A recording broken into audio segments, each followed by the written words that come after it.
Hush, love, close your eyes, and dreams abide until sun's distant light goes down 2, 3. And we are live! Hi, everybody! Welcome to patch 6.25! Lolly morning stream, ho, Jellybean! And we will be streaming all of the day. We'll be doing a lot of Sil'dih Subterrane currently, and then we will be doing a lot of the other stuff later on in the evening. But I'm gonna make those two separate streams. So for right now, it is just all Sil'dih Subterrane all the time. Athena got turned into a marketable thumbnail. Yeah. Yes, V is going to be joining me for this at the very least. So there also should be 2 slots open depending on if Visa is able to pop in at some point. So if you guys want to join us for that, feel free. Morning, Sarah. Morning, Jade. Good to see you. Glad to have you both. Jubilant. Good to see you. Glad to have you. Ray Ray. Good to see you. Glad to have you. Lolly, happy patch day. Ho! And to you as well, Demons. Lolly watching from work but cannot wait till I get home. Ho! And to you as well, Dust. We'll be playing with you, making sure everyone gets their emotes. I'm honored to partake of all the ass streaming today. I'm not sure I want to watch a streaming ass. That sounds disgusting. I mean, I don't know. I feel like if it was the right ass, the right lady ass, you might Ray or exploring a lot of ass. Cendrix, good to see you. Glad to have you. Poor Theth is missing all this ass. I mean, what are you gonna do? He's missing all that Elio ass. What you gonna do? What you gonna do? What you gonna do with all that junk? All that junk inside your trunk? You gonna get into the Sil'dih Subterrane and take all of those? Yeah, you're gonna do something like that. Lolly ho! Good to see you. Glad to have you, Artemis. And yes, I'm very excited for the lore too. Professor, good to see you. Glad to have you. Sloppy. Indeed. So, first thing we gotta do is we gotta talk to Osmond. And this is all completely blind. I have not played this yet. I've not done anything, so this is gonna be fresh for me. Hello. How may I help you? Oh, you're Lendril's Shige, aren't you? I'm playing on my main because obviously Elio's not caught up to this point yet. Aha! I thought I recognized that heroic main. How wonderful to meet you. The name's Osmond. I'm a gleaner, as you may have surmised, mostly specializing in the collection of rare and curious books. It would seem that fate has brought us together. Go on. My work has given me an appetite for well-crafted stories, you see, but recently I've struggled to find any truly engaging material. So I thought to myself, why waste all this time bemoaning the lack of quality literature when you could be writing the exact kind of tales you enjoy? Which is why I'm so excited to be speaking with the vaunted champion, Lendril. If I could convince you to share some of the minutiae of your adventures, it would lend my fiction an undeniable authenticity. Aaron, good to see you. Glad to have you. God, Osmond is immediately a mood. Right, Artemis? Osmond is a man after my own heart. Also, they released a Cactar. I have to figure out where that freaking Cactar umbrella is because I don't know if you guys noticed that I like Cactar, but I think, you know, maybe from all the little bits and bobs and Cactar goodies, it's clear. But I am very much a Cactar fan. Actually, one of the reasons that I learned to do this voice in the first place and became normal was thanks to Cactar. Okay, let me tell you the time I was starting out. Here's the story of the Dragon Song War you may not have heard. People have already written about that. Well, when I stood beside the resistance fighters of Alamigo and later Doma, there's not a lot of written on them. There's a lot to consider when you visit another world, or the world of the past. Oh man. Actually, I like that last one. Hey, Zinrex!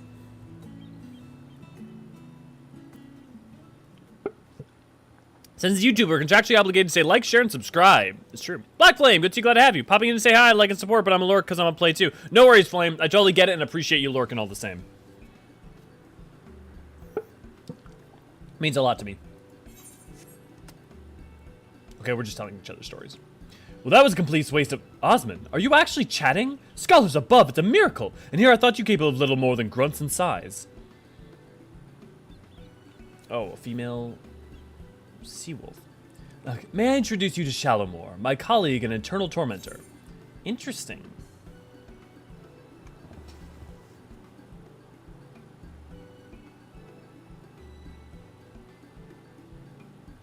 She has a Hellsguard name. That's fascinating. The lore begins. Oh, come now, it's just a bit of a playful banter. Tricent and I could use some good humor after failing to track down our quarry. I'll be damned! Lendril, this is an honor, an incredible stroke of luck. You're the very person we've been searching for. If you'll indulge me for a moment, I can explain the situation at hand. As you know, Charlian was charged in antiquity with fulfilling a sacred duty, a duty which kept the gleaners buzzing to and fro like angry hornets. This is literally a subject we were just talking about like 2 days ago. We would complete our grueling list of procurement, only to be handed yet another, then another. The work was all we knew. By now, those days are behind us, and the tasks have slowed to a trickle, and we find ourselves, well, strangely idle. This is exactly what I was wondering, what, like, the infrastructure of the Gleaners and all that stuff was going to be in the wake of the Exodus plan. Thus, the Guildship in its wisdom has forged a partnership with the Adventurers Guild. We now have a system in place where odd jobs from other countries can be funneled here to us in Charlian. Smart. The tasks they pass on to us are, for the most part, not your average Gleaner cannot handle. There is one client, however, who has asked for you specifically. As the Adventurers Guild has no official presence in our city, we agreed to the odd job of facilitating that request. Think of us as their substitute Charlian branch, if you will. What I'm really desperately hoping for is that we're going to see Gleaners around the world, kind of circa like we do Alpha, just like in random places as the story goes on. There's evidence of row interbreeding Moonbreed as an example. Are either of her parents Hellsguard? I feel like both of her parents have Seawolf names. But setting that aside, yeah, there are other Roganin as well that that are Seawolves with Hellsguard's names or Hellsguard with Seawolves names. What's his face, the leader of Amagina and Sons. So it's not like unheard of, but it's always interesting anytime I see it.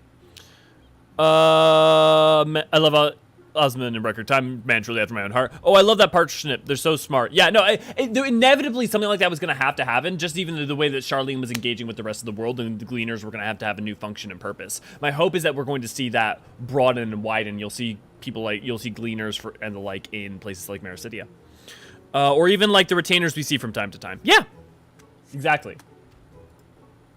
In any case, I'll be here at the counter ready to provide you with details. It doesn't appear to be an urgent matter, so feel free to engage the request whenever your schedule allows. Oh, and be sure to browse Tricion's wares. He has a special selection available for anyone who takes part in our odd job enterprise. It's interesting because he sells a French name. Lendriel, I didn't quite get the chance before Shallowmore commandeered the conversation, but I wanted to thank you for indulging me with your stories. Do you think we might talk again sometime? I should love to hear how this odd job of yours turns out. I love him already. Can I just hang out with him? Can I buy him some tea?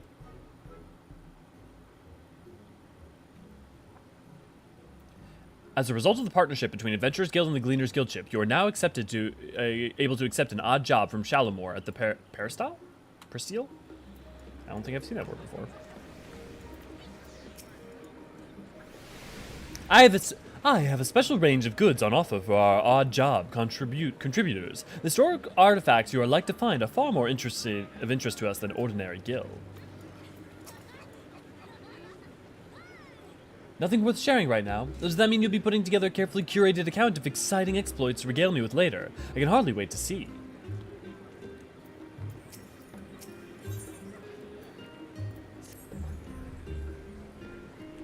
So, Lendriel, this means that you found a spare moment in your busy god-slaying agenda.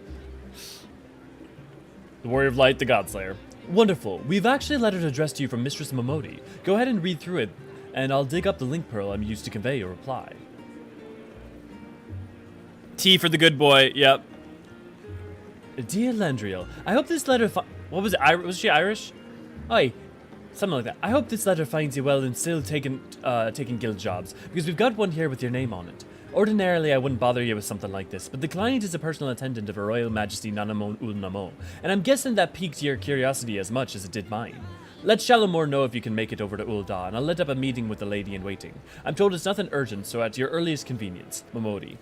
Also, that's also nice because I started in Ul'dah with so. What are we thinking? Yay or nay? Tell Momodi I'm on the way. Send me on my way. Send me on my way. Send me on my way. Understood. I'll call her right away. I would like to reach out my hand. And done. Our tiny taskmaster is making arrangements as we speak. She says the lady you're to meet is a Lalafell by the name of Kokoshu. Light brown hair, green eyes. She should be waiting you outside the quicksands by the time you arrive. Fair fortune and safe travels. I was gonna say something about lady, like, they better have a new lady in waiting, because after what happened with the old lady in waiting. Momodi! Momodi indeed.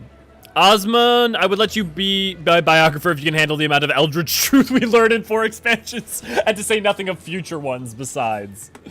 Absolutely. God, I wish we did more quests revisiting the Adventurers Guild. It'd be fun. Yeah, I mean, the thing is, the Adventurers Guild does play into things consistently in other ways in other places, but yes. Which freaking bow is that? Is that the bow from Seed of Sacrifice? Because that is amazing. Or is that Terpander replica? I don't know which one that is, but that is very pretty. That's the Heaven's Word relic? I don't know why I've never seen it around before. Maybe I've just never paid attention at it from the side view like that. It's very beautiful. I've been away because my computer officially crapped out and I'm saving up for a new one. Thinking about grabbing a Steam Deck. Anyone got opinions about them? So first off, that sucks and I'm sorry. Secondly, thanks for coming back, you know, the second you had a chance. Much appreciated, Professor. And thirdly, they're awesome. They work really well. As a replacement for, now, here's the thing. As a replacement for your computer, that's a little hit or miss. It's definitely more of like an everyday carry or like a hard gaming device, but I don't know that I would replace it for especially like browsing and internet search and stuff. Not that it doesn't work. Not that it doesn't work for those functions whatsoever. It totally does. But just in ergonomics and form factor and stuff makes me a little mixed on that. Yeah, Isa does have one, so you definitely want to talk to him. I've spent time with one, but not a ton of time. Master C. Oh wait, actually, Lalafell.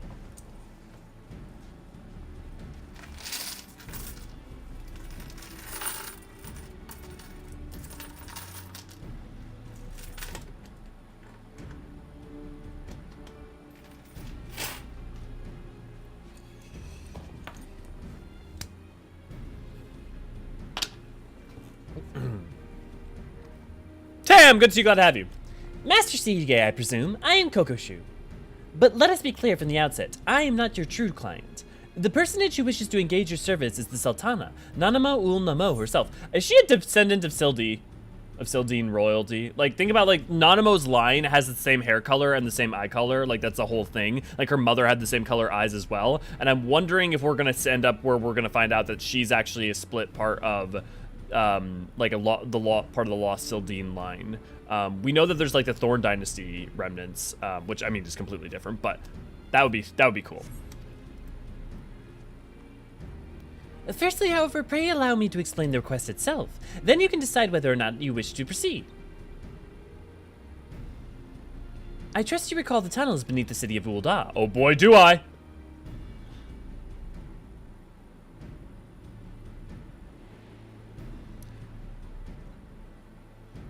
That or just is Nanamo. Either, maybe they'll play that simply. But I mean, like, you know, why not just use her normal pretend?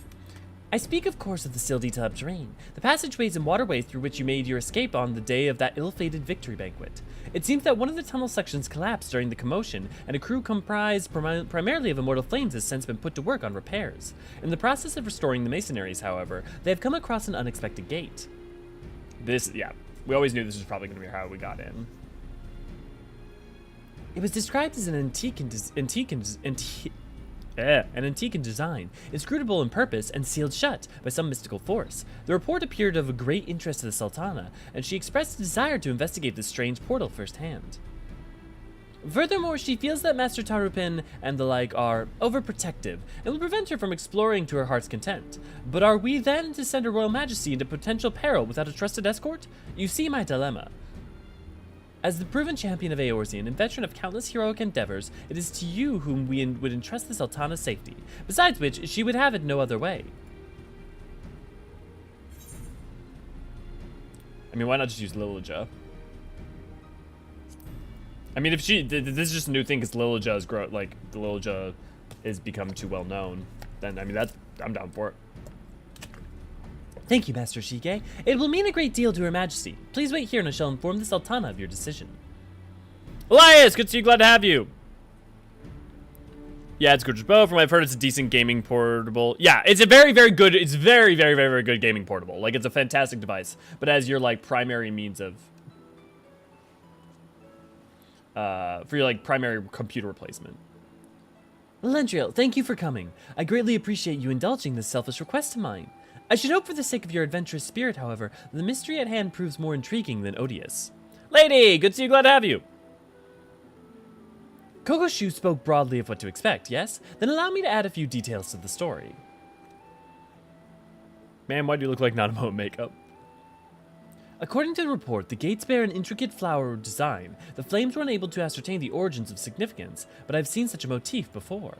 The very same design adorns a key in my possession, the last gift I was ever to receive from my dear departed parents.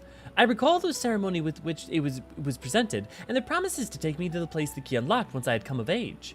They spoke excitedly of choices I might make, of the things I would behold on my chosen path, but they were called away to Thal's halls long before that day would arrive.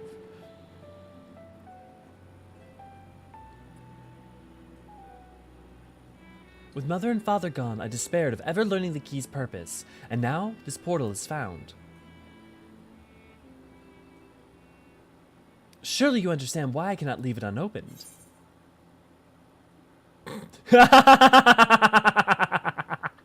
I love that. I love that as an option. There could be anything behind that gate. There could be anything behind that gate. You see, I knew I could count on your enthusiasm. How reassuring it will be to have a veteran adventurer at my side. Not that I distrust Papashan or Pippin, of course, but if I told them, they would only seek to dissuade me from my course. As for Kokoshu, she was the first I brought into my confidence. She is, after all, my lady-in-waiting, and serves as my double when I am away. I hadn't wished to involve everyone else, but she flatly refused to cooperate unless I enlisted a reliable escort. Thus, here we stand, and though I regret the need to have you complicit in my subterfuge, the idea of exploring with you has me giddy with anticipation. I love punctuation jokes, yeah. If you could make your way directly to excavation site in central Dan— I called it! It was the excavation site, yep. The foreman there has been instructed to permit you entrance. Considering the tunnel reach all the way to the palace, security protocols dictate that we receive reports anytime someone enters the ruins. It will take that as my signal to join you, via the secret passages, of course. I'm going to turn down my volume a little bit because there's going to be a lot of me being very excited today. Let me know if it's too quiet. Now let us make our preparations. We should, as you say, be ready for anything. Thal's halls, where he keeps his balls. Where he keeps his records. Stream is going good, lady. It's only just starting. Oh, who's here? It's, oh, hey, the Qatar. Okay. Demins is here with me. Actually, is Demins in the chat here? Yeah, you are. I mean, of course, obviously, though, wherever was it going to be from the Sil'dih excavation site? The only other way into that we were ever going to get into those catacombs was if we, like, met up with Nanamo for, like, dinner or something and used the secret passage in her bedroom to enter them. Like, the only reasonable choice that we were going to allow us to meet up and enter them from was the excavation site.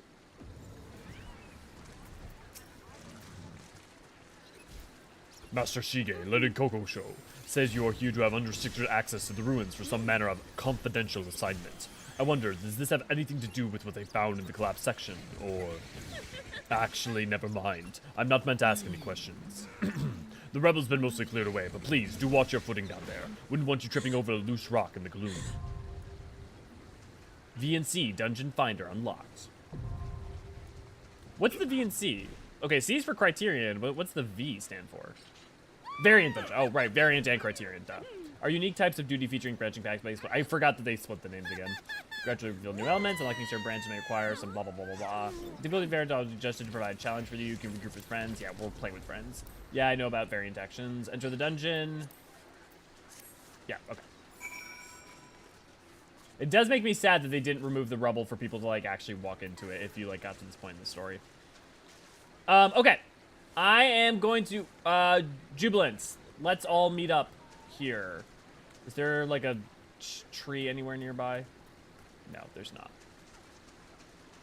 So, we'll just go ahead and meet. If you would like to join me, we need 2 more people because currently we just have me and Jub. Oh, I'm on Crystal Curl. I just realized because I'm on Crystal Curl, oh no, I do have access to socials.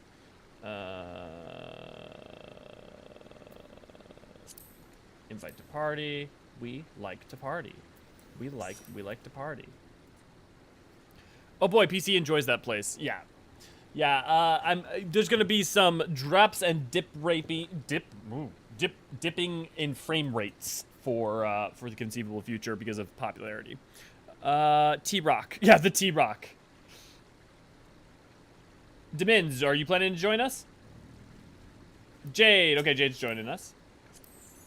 We like to party. Oh, Jade's already got it. Of course, you've already been running a bit. So I gotta do all the quests up to this. Yeah, no worries. I'm in right now. No, I'm in it right now. Sorry. No, all good.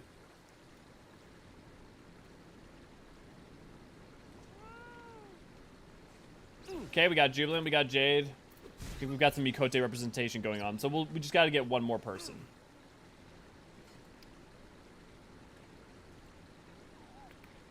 We like to party. We like to party. Actually, Jade, you want to go ahead and you do that animation again to show people what it looks like?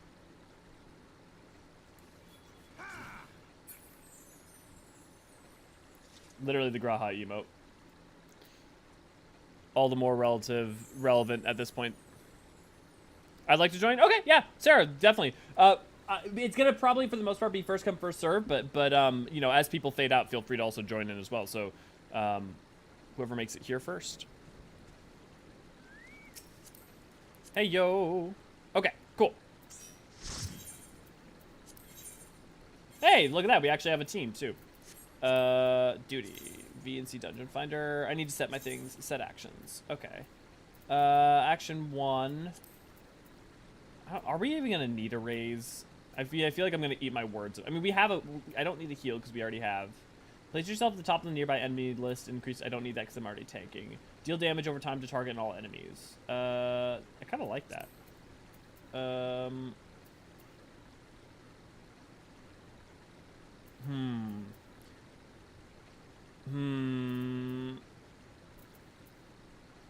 Jubilant, do you want me to take a cure or do you want me to take a raise? Let me know. Well, I guess for an 8-second task time, it's probably better to use the cure at that point because it's going to save us from death more than anything. Can I actually take a double variant spirit dart? Can I even do... No. Okay. Okay. Well then. We like to party. Oh, you know what? I should probably spend tomestones real quick. You know what? It's fine.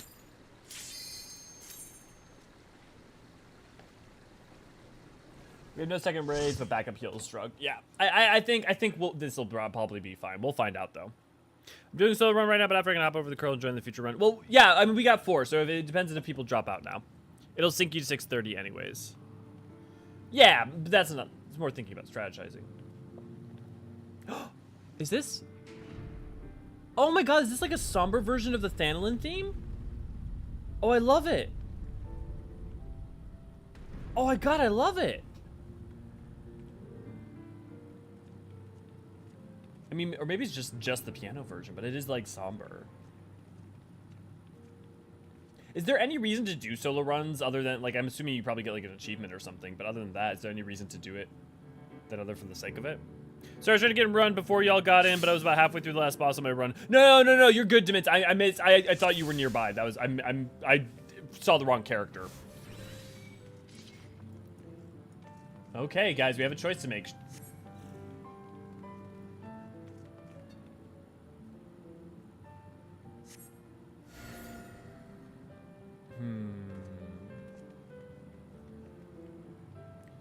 Do we go down the line? Do we go 1, 2, 3 as we go along, or do we just start? I feel like we start with the middle. I feel like that's what calls to me.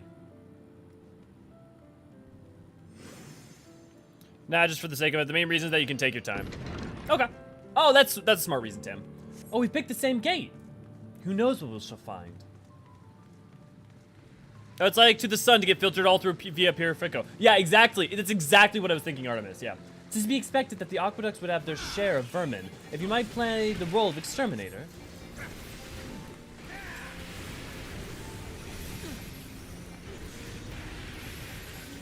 I'm gonna hold off on using my mitigation for a second. I want to see how hard these guys hit. Like on average, what should I be expecting? Yeah. I mean, if okay, cool. Then yeah.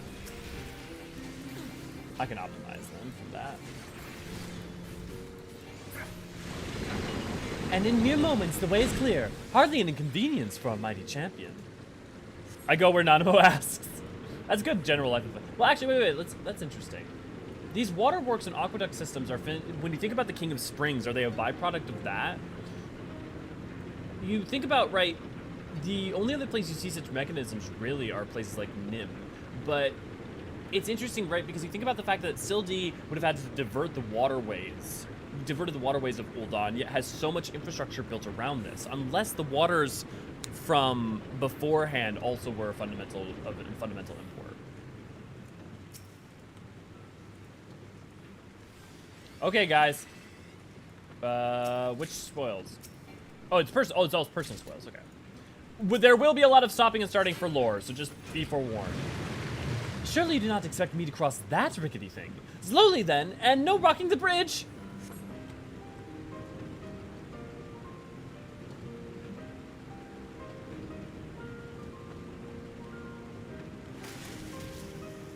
Oh lordy. I go where no for the Sultana! Exactly, Sinrex. That's general good. That is a sentiment I can get behind. I suggest hanging out near the portal to the exit of the dungeon after you beat the last boss for a bit instead of just straight up leaving. Yeah, I was planning on doing that anyways, just to look around at everything, but I will take your word for it, Demins. I will say, I like that, what Demins you just said there, that is fine, that is helpful. Please, just in general, for everyone, like, don't, even if you're excited, wait for me to find a thing before pointing it out or talking about it. I specifically requested no rocking, bouncing, or jouncing. Jouncing? Gods above, I was almost pitched over the side. I'm not really worried about, like, people, like, shouting random spoilers or anything, but just use your discretion. Man, I'm barely having to use mitigation. We're just fine, which isn't surprising. Yukio, good to see you. Glad to have you. Can we do this in the duty finder? Yes. I mean, you have to use the duty finder. Well, it's its own thing basically. It's the BNC dungeon finder. So effectively, its own one. Yeah, exactly. The minutes. Yeah.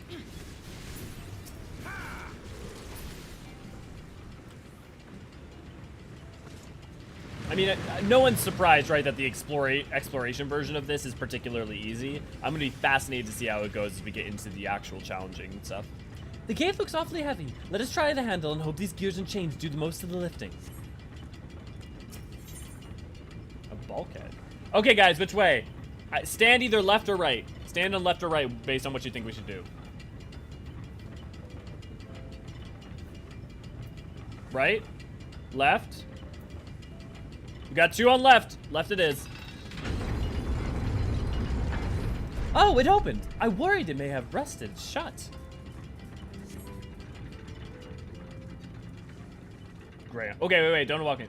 Interesting wind elements. I mean, we know that wind has always been important to Sil'dih and to Hydaelyn. I mean, you see windmills as a thing around out in the overworld, but fascinating. Also, I'm sure part of the mechanics of fighting this boss. Is that a Hecaton Kairi? What are those in the walls? Windmills? Way ahead of you, Nanamo. Also, it's interesting that there are Hecaton Kairis here. I wonder if they dug in from Hydaelyn, because Hydaelyn is nearby. I mean, there are Hecaton Kairi that could have survived before that and could have come down here beforehand or been trapped later. But also the idea that some Hecaton Kairi may have dug out from Hydaelyn into the underground of Sil'dih is fascinating to me. Oh, okay, they're gonna blow him. Is he playing games? Mind the barrel tops, there must be a reason for those markings.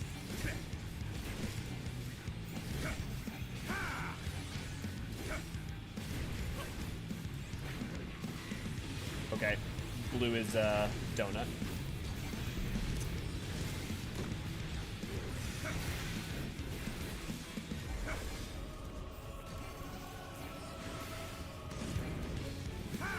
And then they're going to introduce the windmills probably blowing, which means we're going to have to pay attention to where they are in relation to that.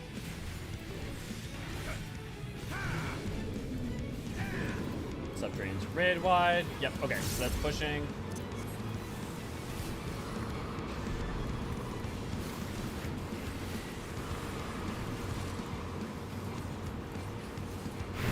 So how much do they get pulled?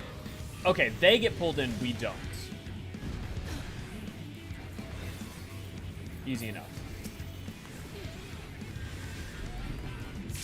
Don't forget your actions.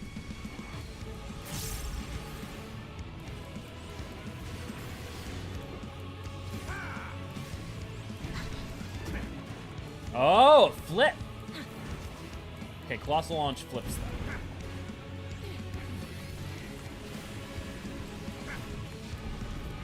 Swim catapult just raid wide.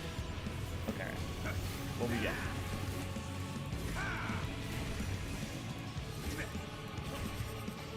Ooh! Oh, that's gonna be interesting.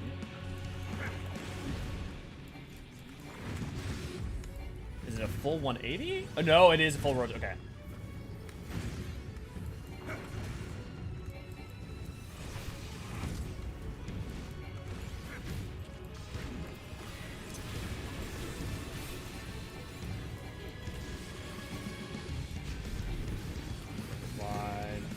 I'm also trying to have to spend energy making sure I actually remember these because we're gonna have to think about them. Oh, interesting.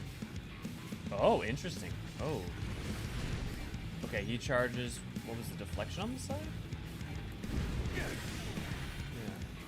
That was fascinating. Okay. I'll worry about clemencying. I'll keep you guys up. Keep up the damage. If anyone has a raise, go ahead and use it. If not, well, we'll figure it out.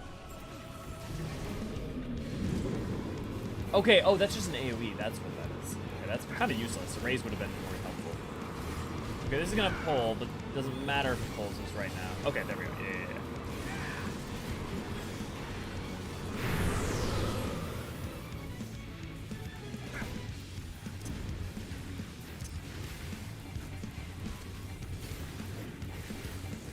I'm liking it so far. I'm really liking it. Honestly, like, this is just great as content.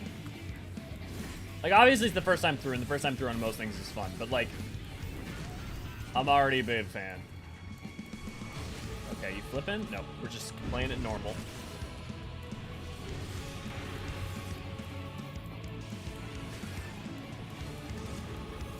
Sarah, Jade, do one of you bring Raise? Did neither of you bring Raise?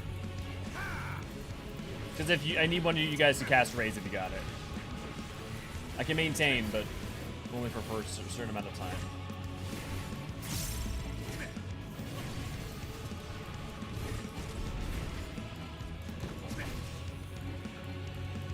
Okay, which one we get?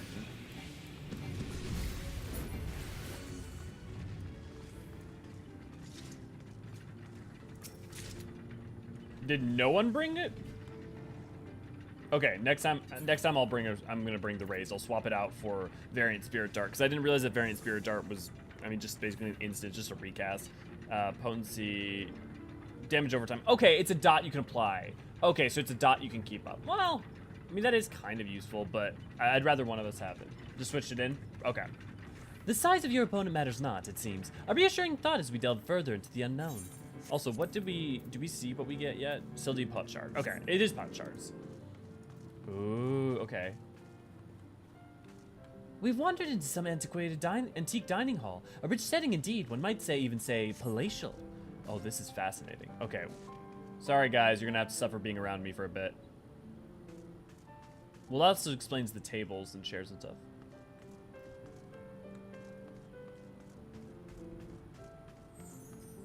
Same crystal lamp.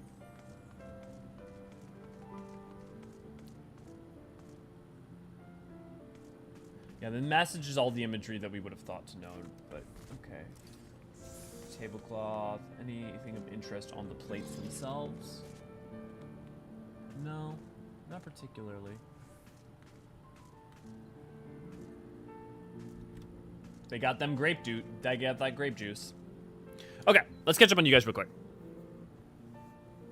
The time to make a Lara Croft or Indiana Jones glam. Yeah, not a bad idea, Yukio. A bulkhead, that's an interesting architecture. Yeah, a bulkhead would be fascinating because then it would imply that there'd be mass amounts of water. It's really challenging enough going through solo. Yeah. This is a lot more perfunctory and mechanical than I was expecting somehow. In terms of, like, the architecture? No, I just did it as machines with Rampart and Cure and was fine the whole way. Remember, it does, like, also adjust it if you're doing it solo. Doing it as a tank so I can look away during combat, too. I'm sure once I got boss mechanics, that'll be easier, but going through the first time, I had a lot of close calls. Yeah, this music. Yeah, the music's really good, Aaron. Were the windmills to suck out any noxious gas, I wonder, or was it more of an ethereological connection between water and wind aether, like how Limlane is wind aspect of a Sil'dih goddess? Well, you know, the thing is that she's more the goddess of, like, sea, in that the wind over the sea, right? You think about the thing that the survival of shipwrights is more rooted in the wind than the water, in a sense. But setting that aside, the water is the danger. But setting that aside, wind power was a thing we see a thing in Hydaelyn as well. Which makes me think that there could have been subterranean wind currents that could have blown through and could have been to power them. Simultaneously, though, you're not wrong in that it could have been a way to fill the areas with clean air as well, because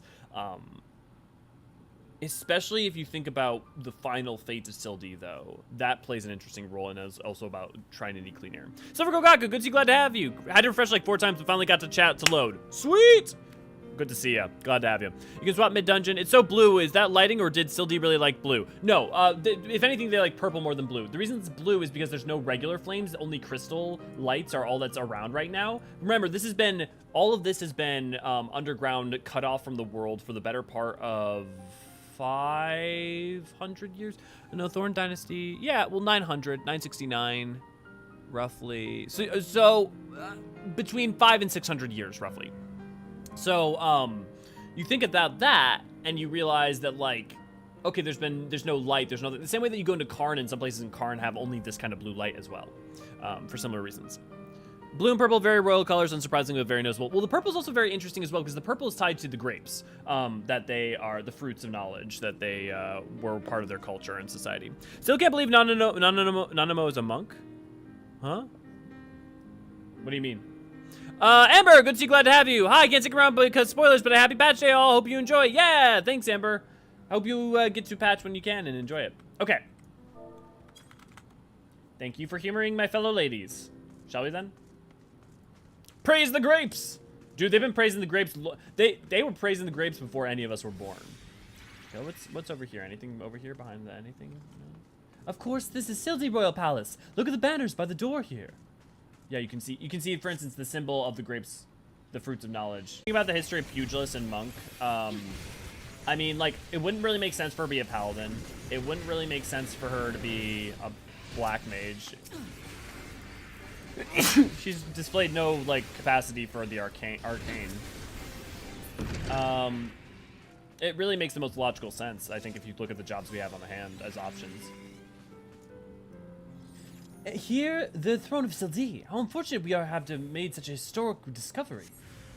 Why would her parents have been excited to have shown her the throne of Sil'dih? To have shown her anything to do with Sil'dih? Sil'dih is such a dark legacy of Ul'dah. Ul'dah was responsible for the destruction of Sil'dih, and the Ul line, you know, bears like responsibility in that. I mean, the reason that her dynasty is the second Ul dynasty is because the first one was supplanted by the Thorn dynasty when the Thorns realized what the Uls had done to Sil'dih. With the traitor's spurn. So the fact that her parents were excited, according to her, seems odd. It'd be a very dark, melancholy memory and reminder.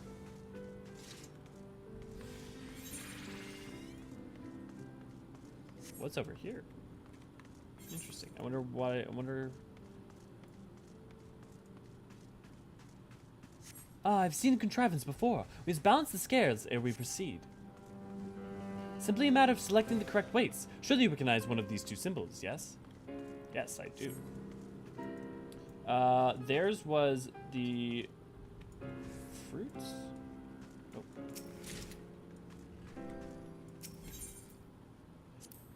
Fruit.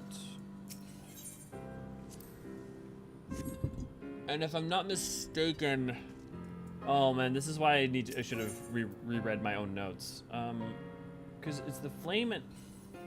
Here, I'm going to just go rereading my own notes. Or, you know what, instead of rereading my own notes, I'm just going to pull out E1 instead, because...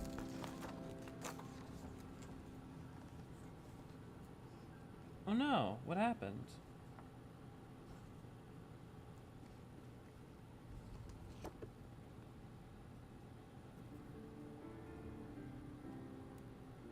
Huh, that's weird.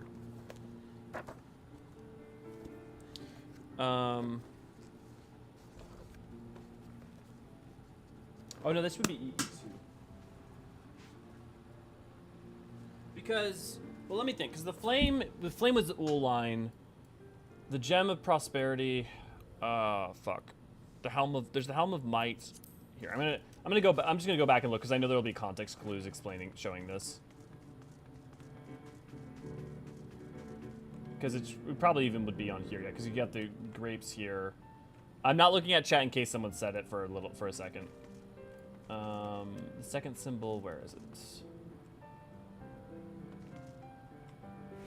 Ah, here, the helm of might. There we go. Okay, so it is the helm of might. So the gem of prosperity and the flame of, I forget, flame of power, was Ul'dah.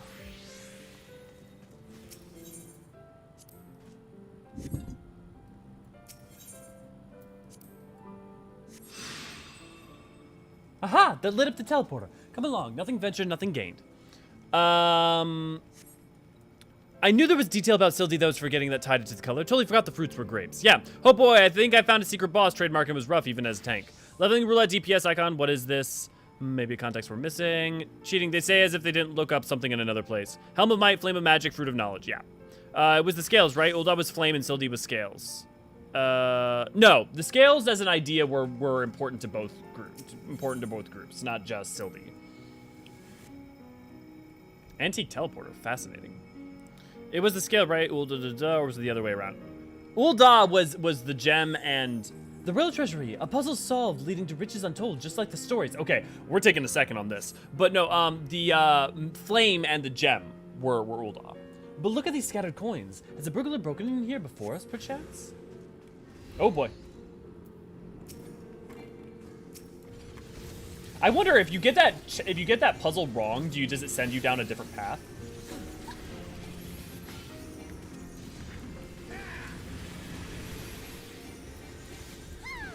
Maybe it was more you need to know this rather than I can't wait for you to know this.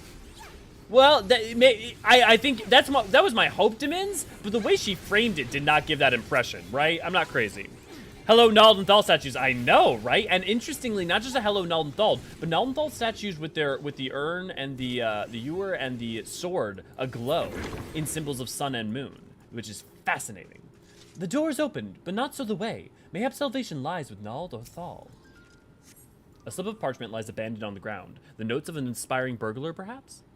Rare green stone, malachite, portico green, and yellow sacks. Atop the rubble, corner mound of earth. I'm taking a picture of that, and I will...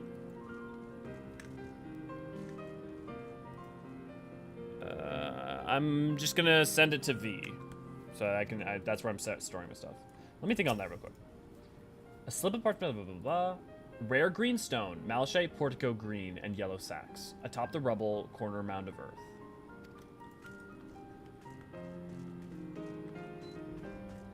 Any interesting things? Anything of interest here?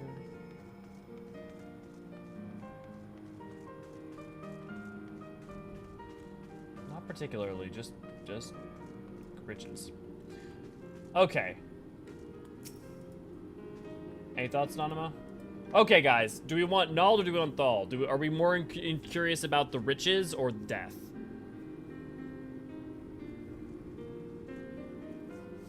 Okay. Nald. V says Nald. Okay. The riches it is. The way of life rather than the way of... The barrier fades. It would seem your prayers were answered. I wonder what happens with Thal's then. God, there's gonna be so many different routes for this. Lordy. Oh, I bet that's from other directions, yeah. I want to see what this map looks like from a macro zoomed out, like all the ways it interconnects. It's gonna be like Dark Soulsian level. There's a stream delay? Is it still particularly bad? Oh, you know what?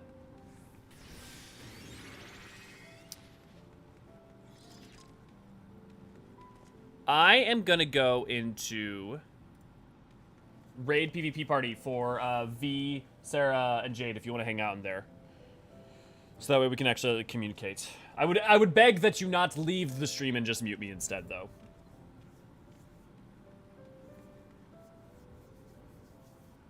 Hello, Jade. We'll let that go for a second, and I will catch up on chat. Maybe it's more ooh, riddles, death. Oh, well, eventually I'll see Thal. Well, look, we're gonna be doing this all day. So like, well, not all day. We're gonna be doing this a lot of today. So.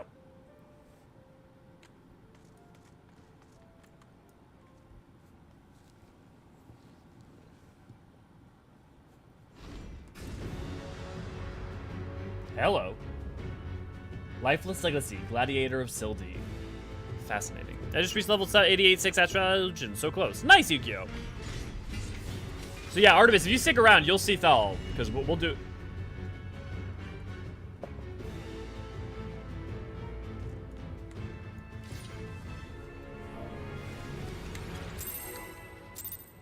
Be ready. Let's get him.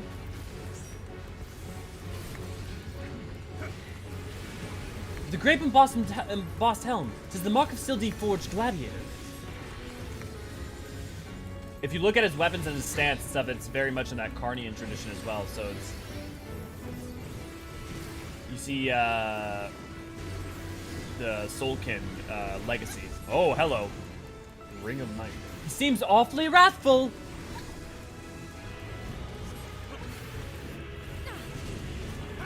Okay. What that's at is the... Okay. Fascinating.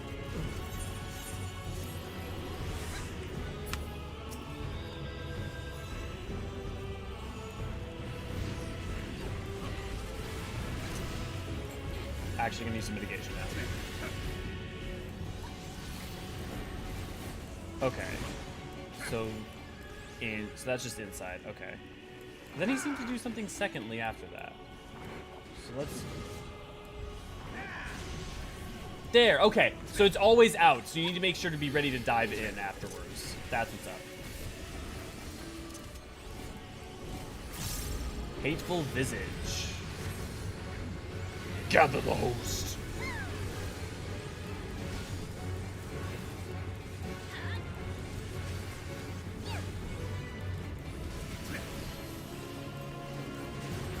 Simple enough.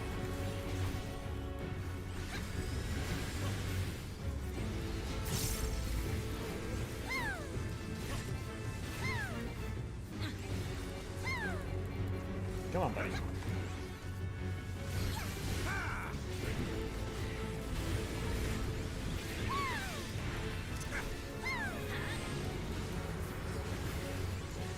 Embalming just in case. Curious to see. Build up some extra bar. Slaughter the foe! Interesting. Okay, so how far does that go in? And is this one where we need to go out then? Because now he's charging? Okay, back behind him. But there's no explosion, so it's just a backdraft. Okay.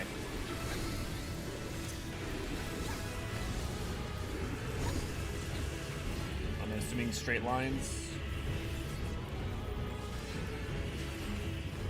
No, okay.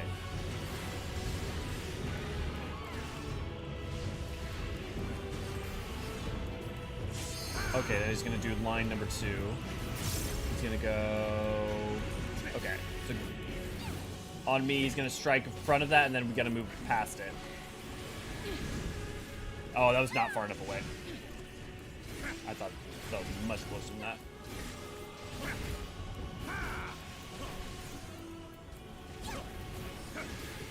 Should probably be remembering to throw up that variant.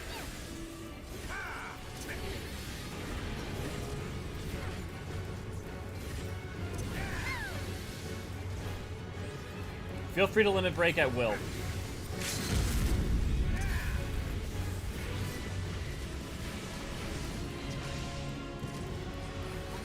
is one of the last ones, so this is safe. Interesting, okay. Ooh. Oh boy. Oh boy. Oh boy.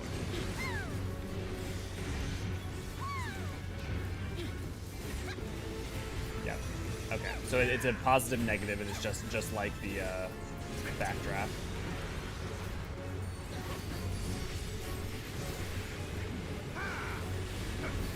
Man, even on this easy mode, they have a little bit of bite to them. I love it. Wonder how if I'll feel the same after run 200.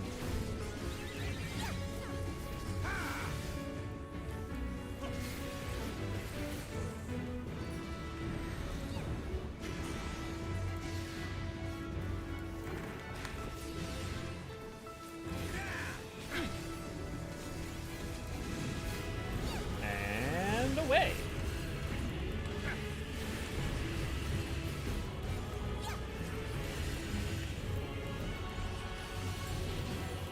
Honestly, the fact that we saw a cutscene, is that going to be the end of the run after this?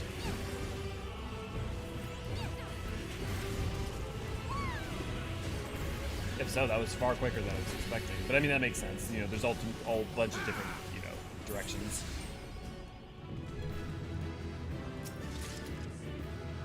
I would not have believed anyone could topple that silver-skilled brute. I had not seen it with my own eyes. Yeah, I love this. Dreadful sentry in dead-end chamber. I suspect this was a trap for overly ambitious thieves. Would have picked dead. There's a lot to these, yeah. Okay, I typed a lot more than just Smiley. I just did the solo as a tank and it was rough. I mean, it probably also depends on what tank. From what we saw... Oh, and let's forget laying claim to that trope yourself. We've come to unearth history's secrets, not plunder them. She got her eye on us. Shall we call it a day here, then? I believe we've come as far as we can down this particular path. Like the design, like the mechanics, yeah. Oh my god. Let us rendezvous back in Ul'dah, where I would like to thank you properly for your untiring escort. I wonder if any of the other bosses... I guess it probably shouldn't matter if you go in with multiple, because you're on enmity duty with the tank no matter what. Okay, so I'm going to wrap up this quest, then we're going to go right back in. Master Shige, all done with your assignment, then. Glad to hear it. I'll inform the workers that they're free to head back into the tunnels. Oh, and before I forget, I have a message for you from Lady Kokoshu. She wishes to meet you by the quicksand upon your return to Ul'dah. Safe travels. So I'm going to do that, and then we will go dive headlong back in. And basically, we're going to try to do every route we can, so we're going to basically always choose the thing that we haven't chosen yet before. Yeah, I got different problems, but Discord ping just threw me off. Yeah, apparently streamer mode didn't turn on for some reason.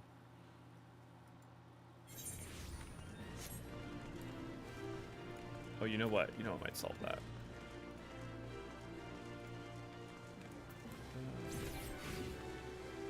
Nope.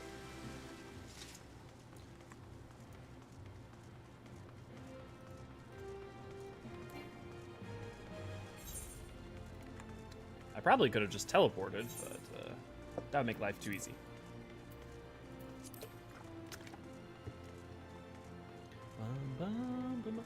So how's everyone liking the Sil'dih Subterrane so far? I mean, like, lore aside. It's interesting. That first thing, but we haven't learned so much anything new. Like, we've got visual interest in Zest, but nothing has been learned thus far from this run that's been outside of what you could have known from paying attention to the lore thus far. Welcome back, Master Shige.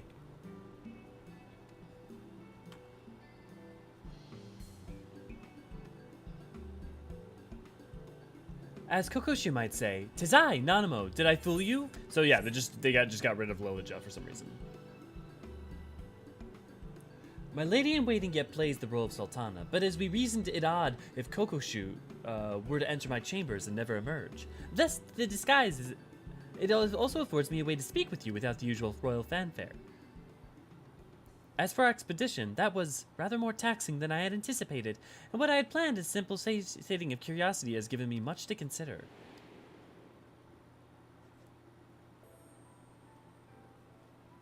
Sultana dreaming. Ul'dah was built upon sacrifice, Sil'dihn's sacrifice. To know this is one thing, but to actually walk through the decaying ruins of a palace is another. Actually, we did learn something really interesting. And that is the devout worship of Nald and Thal by Sil'dih. Because we had speculated as much, but it was never entirely clear had that was the case. And both between this and In the Balance, we now have that as an emphatic proof. The victor should not seek to buy the price of victory alongside the bodies of the fallen. I feel that father, wise sultan that he was, wished for me to learn this lesson. Yeah, so it literally was what we were thinking of is, but for some reason it's just phrased a little weirdly at the beginning.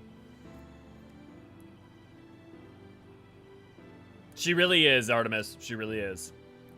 Such revelations aside, I cannot help but dwell upon the fuss which mother and father made for the choices I would make, and the paths I would take. Other places of import yet lurk behind those portals. Of that I am certain. Yes, I should very much like to conduct a more thorough exploration, when time and circumstances permit, of course. Aid me in mapping out this underground enigma, and you will find me a very grateful Sultana. Obviously, there's still a lot to go. So, like, I'm not being like, oh, they didn't tell us that much. It's like, yeah, no shit. You did part 1 of 16. In this very moment, however, there are several dreary affairs of state which demand my attention. I believe Kokoshu wishes a word before you depart, so pray, abide here a while if you would. Keep well, Lendriel, and we shall meet again soon. What did we learn today, class? We learned a lot today through ass. Beautiful, Dust. Beautiful. Welcome back, Master Shige. Lest you wonder, I promise I am the real Kokoshu this time. And I am Kilfufu, Kokoshu's assistant and fellow trusted confidant. A pleasure to make your acquaintance. As part of Her Majesty's, inner circle, I simply had to come along to offer my thanks in person. Yes, we are most grateful for your steadfast presence. I worried what would happen when the Sultana first laid out her rather reckless plan, yet she has returned to us not only unharmed, but invigorated. For the sake of Her Majesty's well-being and our continued peace of mind, we hope that you will agree to further forays at her side.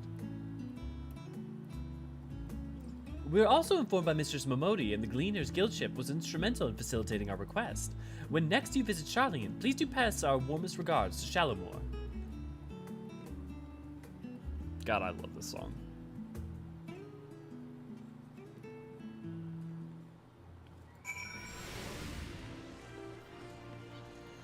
Okay, do I need to go to Shalomore then first before? Yeah, I need to stop off at Shalomore and then I'll be right back and we'll get going.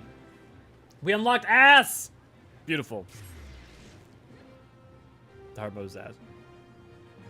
Otam. Hey, Kay, good to see you, glad to have you. Hello to you as well. That's just out of Elios. She's Padme, that's more. Trying to wait for my partner gets home, the FOMO's real. Oh, Jellybean, don't you worry. You still got 2 months. Think about it this way. You got 2 months until, like, the next patch comes out. So there's plenty of time to do this.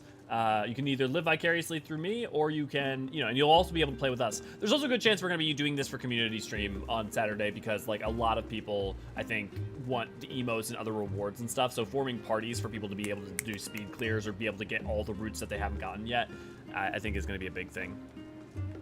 I wish Ass was a bit softer on us. I just came across the boss y'all just fought, and I'm filled with fear. Man, I want it to be hard. I want it to be a challenge. I want to be pushed. I'm gonna turn off my G-Shade for now. All finished with the job then, Lendriel? Mistress Momodi called to thank us and let us know that you arrived in Ul'dah. So the little lady in waiting sends her regards as well, does she? They sure know how to make a girl feel appreciated. Oh, I should probably give you a nudge in Osmond's direction. He's been scanning the crowd every few moments, hoping you'd be back to regale him with a tale of your odd job adventures. If you've the time, I'm sure he'd be thrilled with any scrap of story you care to share. I do want my ass to be pushed. Yes, Tam. That's the main thing, is wanting to do it with T-Friends, so a community event would be fun. Yeah, I think we're definitely going to do it on Saturday then, for sure. And we're definitely going to be playing it today. We're probably going to be playing some tomorrow as well.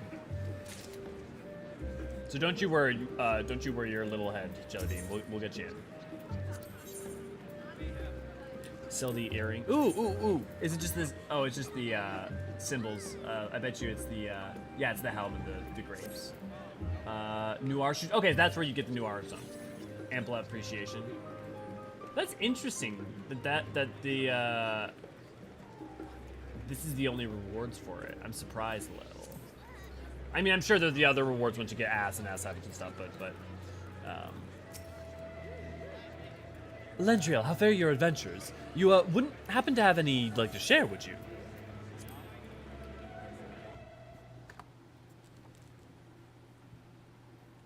The Sil'dih Subterrane. I'm passing familiar with its history. And Mistress Momodi's clients had you exploring the networks of tunnels and aqueducts. Am I crazy? Is he just like a face type that's not commonly used? Because I swear to God, I've never seen like an NPC with like those facial features, like in that ratios.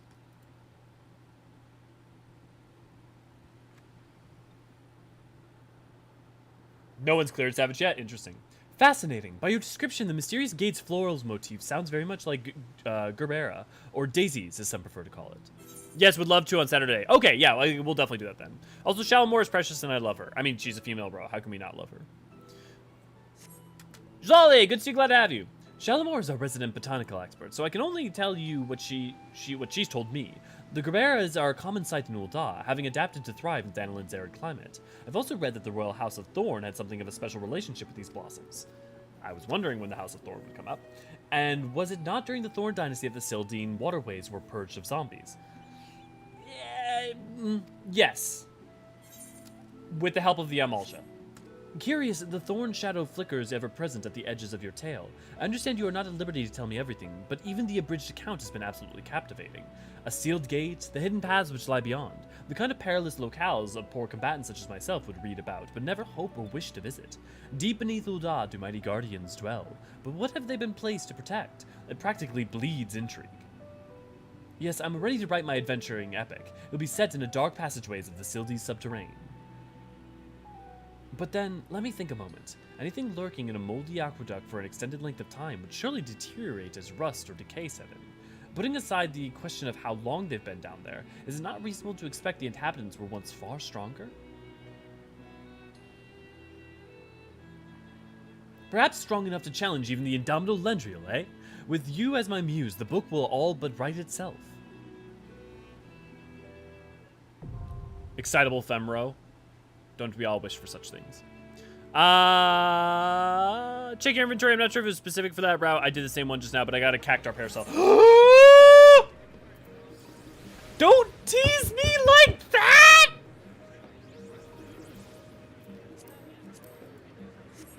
I did not get the Cactar Parasol! And it breaks my heart.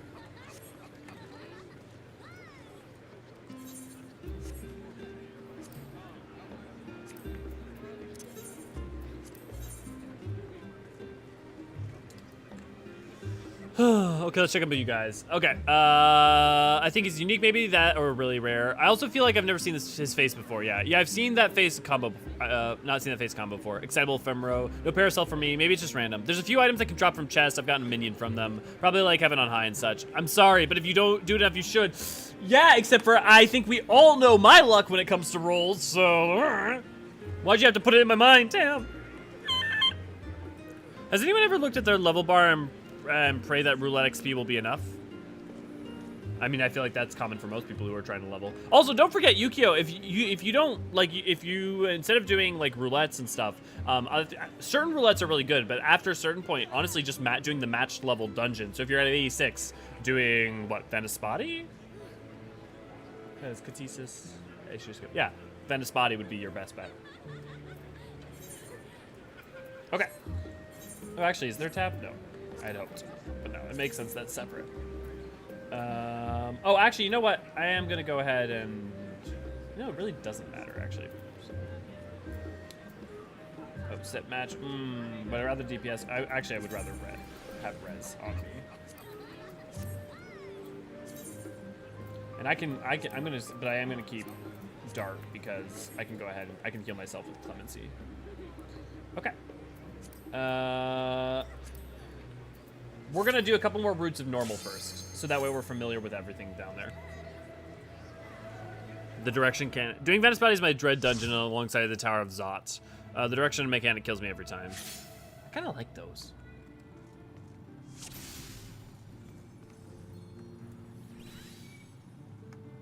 Three more gates. It would seem we have to make a choice. I think V says left. We also found out you can also change the mid-dungeon. What? Jobs? Yeah, or the abilities. Yeah, I'm just thinking about what I want. Don't go in yet. Sorry, Tam, we'll be back out in a second. Hey, why that one? Very well. Onward we go.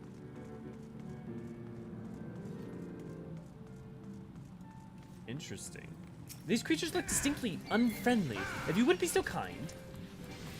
I should probably give a toss of food.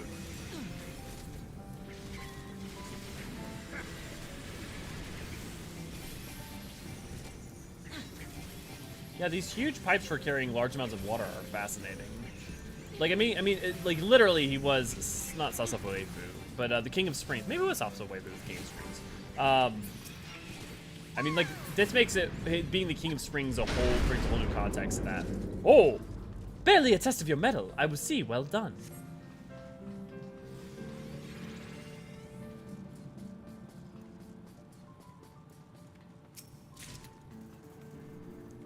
Some manner of rodent. Surely even I can best a couple of mice. Yeah! Not mice! Not mice! Definitely not mice! Misread Ergonite as Eorzean was real confused. I feel like aqueduct pudding is the least delicious kind of pudding.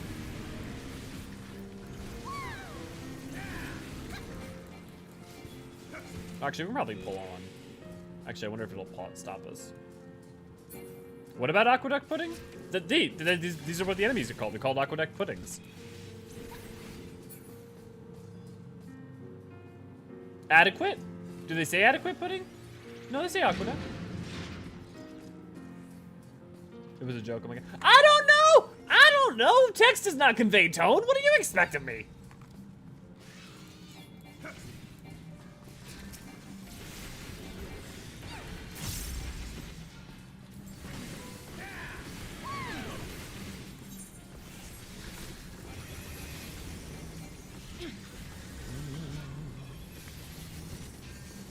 I wonder which direction this goes. Because, like, one direction's gonna go down and lead us more towards, like, Hecaton Kyrie sort of stuff, I bet you. Based on the images and stuff we've seen in the Hecaton Kyrie's fight we had. But, besides that... I'm trying to think about the other direction. Probably headed more towards the surface, and that's where we'll see Sil'dih. That culvert back at the back is probably clogged. Would more water flush it out of the mud, I wonder? Okay, guys. Oh, do we have to run in first? Oh, okay. Oh, interesting. A different Hecaton Kyrie's, but water instead of wind. The waterways are in dire need of maintenance. I must arrange something with the palace custodians. Interesting. That implies that Uldah's relying on the same waterways then, which I mean makes sense. Silt pump. No, Greyon the Steer. Was the other one called Greyon the Steer as well? So it's the same boss, but it ended up in a different context. Interesting. Hecaton Kyrie, why would it make its lair in this muddy pit?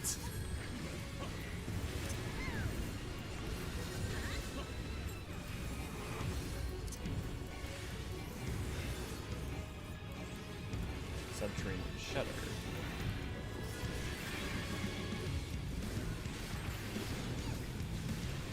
What is that noise? Something's coming from the drainage pipes.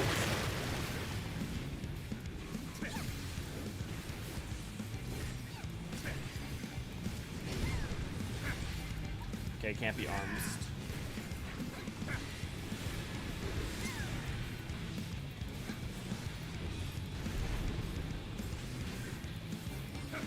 Oh, cool. He doesn't have positionals. Well, actually, we could have just kept in place, because obviously, if you stay in the corners.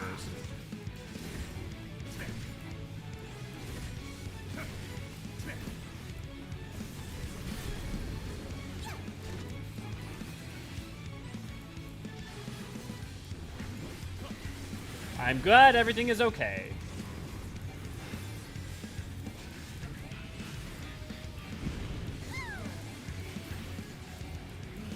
Raid wide. Imagine getting ass dungeons for all the Alliance leaders. I mean, I don't know that we'll get them for all the Alliance leaders, but I could definitely imagine a world in which you do like Merlwib for like Ogamoro. You do like Connie Senna for like Gelmora proper in the city. You could investigate Dravanian ruins with Americ.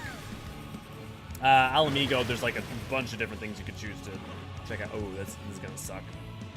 I'm just gonna go ahead and involve that.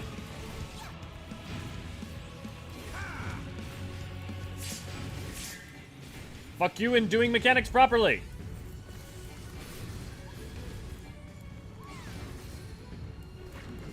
I thought it was gonna push us, so I was trying to be prepared earlier, but then I ended up fucking myself.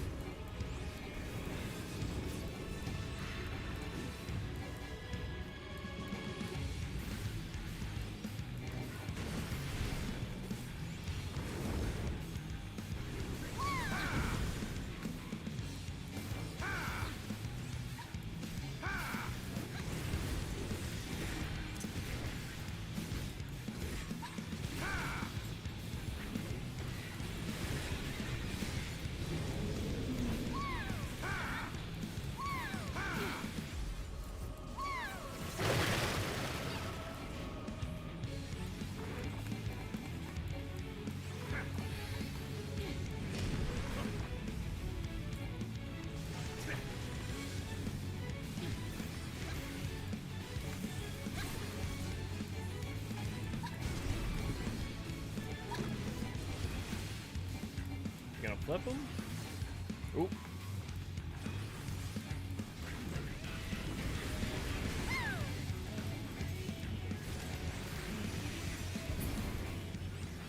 I like it. It's basically just a slight variant of the boss. I wonder if there's like 3 for that for each bosses or something. A victory is yours. I'm blessed to keep company with such a formidable ally. Yep, okay. This is definitely going to lead the way to Sil'dih. So I bet you Sil'dih's the final boss of this route. Ah, the breeze feels wonderful after the stuffy closeness of the tunnels.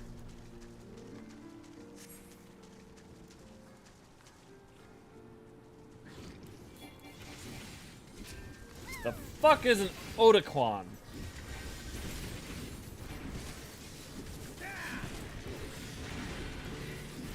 I'm just making excuses for Amiric to go outside and take a break. I mean, it wouldn't exactly be taking a break. Hien, I mean, like, there's innumerable things for Hien to explore in Othard. I mean, like, and even just Yanksha itself. But also to, like, further for him to explore aspects of, the Zayla, you know, the steppe, and not to say nothing of, like, places north and, west of the steppe, like, or and east of the steppe. You know, the Aras, the Deval Garath, the Unpromised, I mean, just even like the tribal places and locales in the steppe themselves. Like, if you can play places like Bardam's Metal, there's other things like that in the steppe. I want a VSS ass with Hien. Yeah, that'll happen eventually. I mean, well, I don't know if it'll happen with Hien necessarily, but he'll definitely get stuff in that region. It is just a matter of time. There's too many things to explore. I think the most reasonable thing would be getting some of the, maybe the Drothral or some of the other, like, tribes together at, like, someone from one of those. Like, Serena. I mean, she's Mole, not Drothral, but, like, and then, interesting. Bother, my key has not made it to open the gate. It says 2 eyes are needed. Wait, actually, wait, what was that line? 2 eyes, some manner of riddle, do you suppose? What was the note that we had? I don't know that's for this, but I'm interested. Rare green stone, malachite, portico, green, and yellow sacks atop the rubble, corner mound of earth. Oh no, this is, wait, this is it. This is it. Okay, wait, this is it. Okay, Orsac. Okay. Rare green stone, malachite, portico, green, and yellow sacks atop the rubble, corner mound of earth. Yes.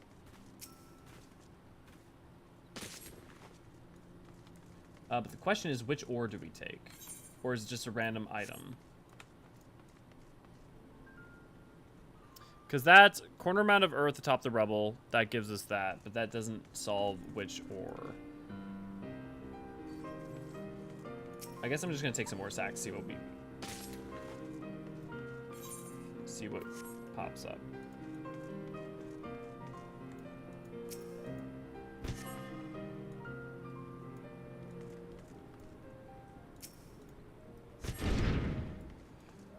Ah, that seemed to do the trick. Yeah, that was wrong. No, I know that was wrong, but that's because I couldn't figure it out. And I wanted to keep going. I don't want us to just hang out here forever. We can always come back and do it again on another route. Because the thing is, rare green stone, malachite, portico, green, and yellow sacks atop the rubble, corner mound of earth. But like that's not enough to figure out. How do you figure out which ones are rare green stone, malachite, portico, green, and yellow sacks? Green on rubble. Well, but it says green and yellow sacks. Malachite, portico, green, and yellow sacks atop the rubble, and then space, corner mound of earth. So you're saying, so your argument is you're saying that pull the green from atop the rubble and then yellow on the corner mound of earth, and that's the pattern. Well, we'll do that next time then.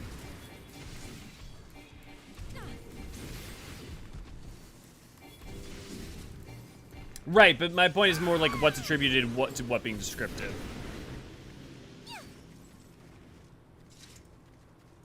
Green is on rubble, yellow is on dirt, I guess. That's the riddle. Yeah. Okay, this is Sil'dih. This is definitely Sil'dih.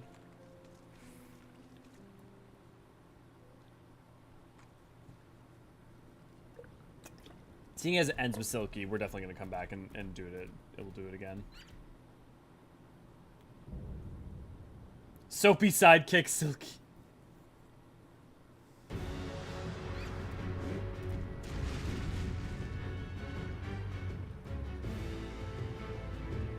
What are your thoughts on the new glam? What new glam?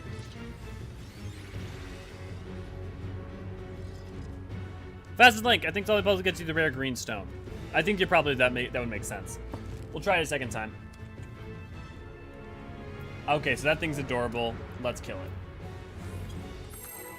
I do not want to hurt you, Silky, but you're making us fight you. I will die for that precious chonker. I think you're gonna have to. Also, Fastest Link, good to see you, glad to have you. I know that creature. This is Silky, a familiar which cleaned the palace once upon a time. Called it! Okay, I didn't call the... Obviously, the persona was a joke, but... Strange, Aether feels awfully, well, familiar, if you would pardon the pun. I should be doing it a much higher voice. Squeaky left.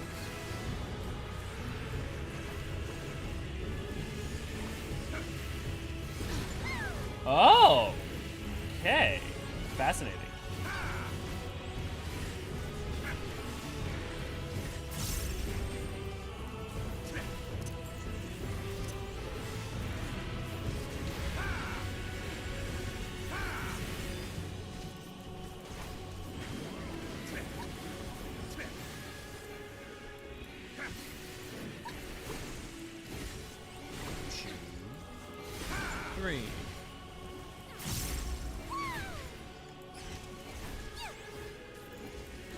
So that's easy enough. You just have to look which one starts with. And you have time to adjust. So unless it speeds up the animation a lot. Chilling suds. See that bubble magic around its puff? It must be how it channels its cleaning magics. Admittedly, I was not considering it a cleaning familiar. What, Earth, I'm assuming?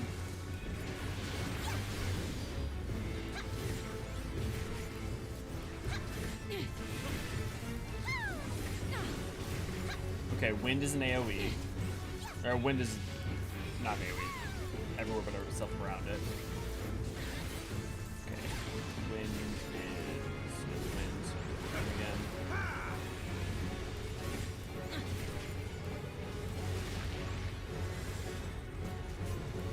What? Duly noted. I assume Jade fought it before.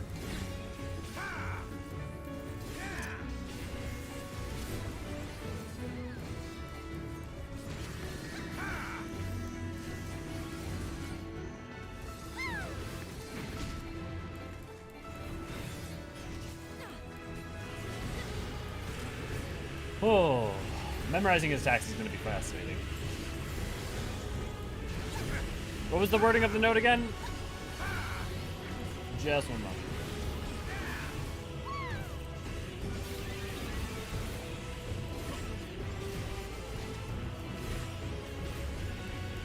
All those puffs in a row. You best keep on your toes. Are they gonna differ in pace? No. Okay, I see. So they lead. Okay, arrow, which means he's gonna charge.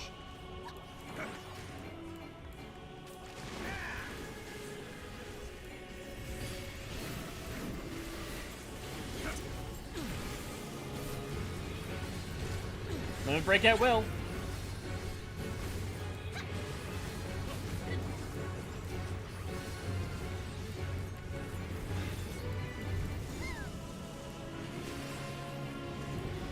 Okay, chilling suds. It's ice.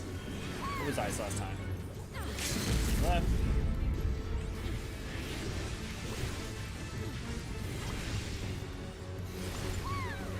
I wonder if it's an even wider cone on Savage. The puffs are lathered with soap now. I fear they mean business. Were they not before? Oh!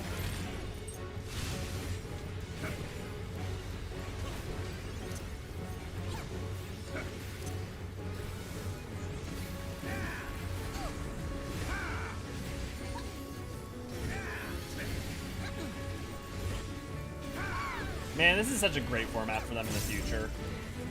They can do so much with this, and they can actually make it really challenging, which will give people a lot of like room to be able to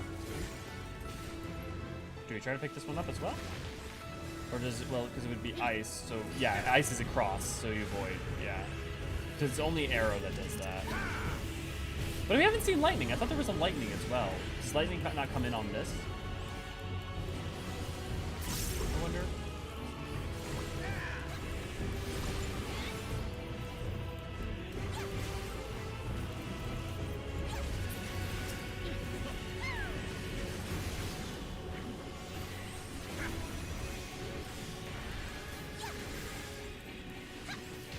Bye-bye, baby girl. You're very cute. No! No, no, no, no! You can't do that! You have to make her run away!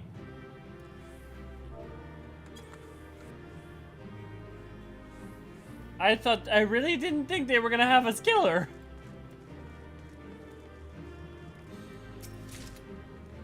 Ow, my heart. The wording of the note was... Rare green stone.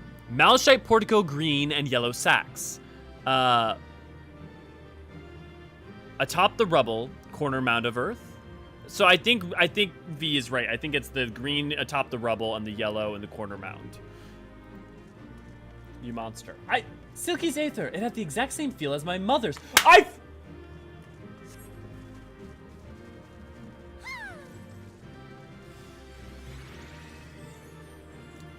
My, what a beautiful garden. See how the sunlight falls upon the flowers, just so. Mother must have wanted to protect this place. Why else said the Silky to guard it?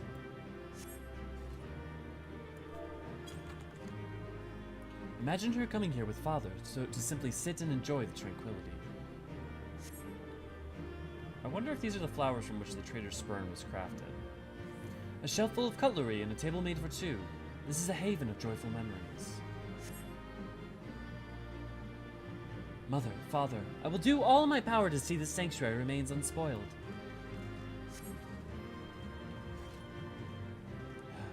Whilst I should like to linger still, I fear Papa Shan will soon note my absence. Let us be away. She's just sleeping. She is just sleeping. She'll get better. Elio was cancelled. Tell us how you feel, Elio. I feel emotions. I'm assuming the mechanic question is rhetorical, but if you actually want answers, let me know. Mechanics questions? Well, mechanics questions. Because I when I'm saying those mechanics, I was saying I figured out. I was saying what how I understood and what was what. That was me processing and saying. I bet this is what they wanted to show her. It's quite possible. Although it's interesting that it wasn't the first one route as an option then. Like where the lightning was. No, like she just her tail did her ball did not turn into a lightning orb. Like she didn't get the elemental lightning on it was my point. No, I don't want anyone to tell me if anything like, oh, this shows up later in this or that. I don't want any of that. I say they're pretty and Elio wonders at their lethalness. I mean, what do you want from me? The lore. The lore. Oh, I keep pressing. Is there a shortcut for VC? Probably not. This was the first one I got. I wonder if the last one's going to be Major Hecaton Kyrie themed. It's interesting because it's Ul'dah, Sil'dih in terms of like the gladiator, and then I'm wondering if the last one is the sins of both. I still love Papa Shan gets all panicky when Nanamo goes missing. Yeah.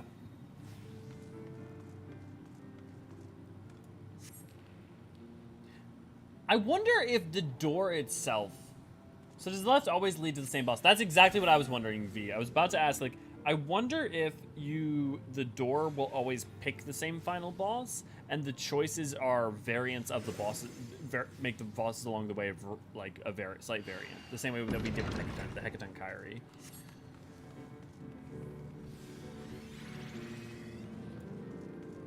After this one, I'll let you guys pick which one we want to do next in terms of the final boss. If you want to do Silky again. Yeah. See the underground. It's interesting that it's all the, like... Yeah. Null preserve me from the creepy crawlies. Pray clear the path ahead, Lundriel. Yeah, I don't like him either, but, that would seem to suggest there's some issue going on with the Earth aspect of the region. Which also means that, like, maybe Parada's Peace or something like that is leading into there, or maybe it's just normal, creepy crawlies and mushrooms and all that jazz that are creeping in.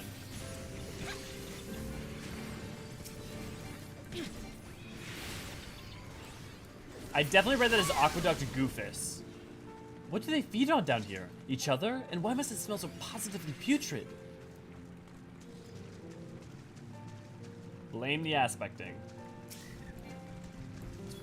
Probably. And also, they may be feeding off of, like, the flesh of all those who... Well, I mean, there's not a lot of that flesh left, but I mean, like, you think about all the zombificate, people zombified. Honestly, it'd actually be surprising that they really don't see any zombies left down here at all, of any kind. Like, yes, there was the wave that, like, flooded out and a lot of the slaying that the Thorn Dynasty and the Amalja did during the, what, like, 1100s, 1300s, something like that. But at the same time, it's like, you know, the entire populace of the city was turned to zombies.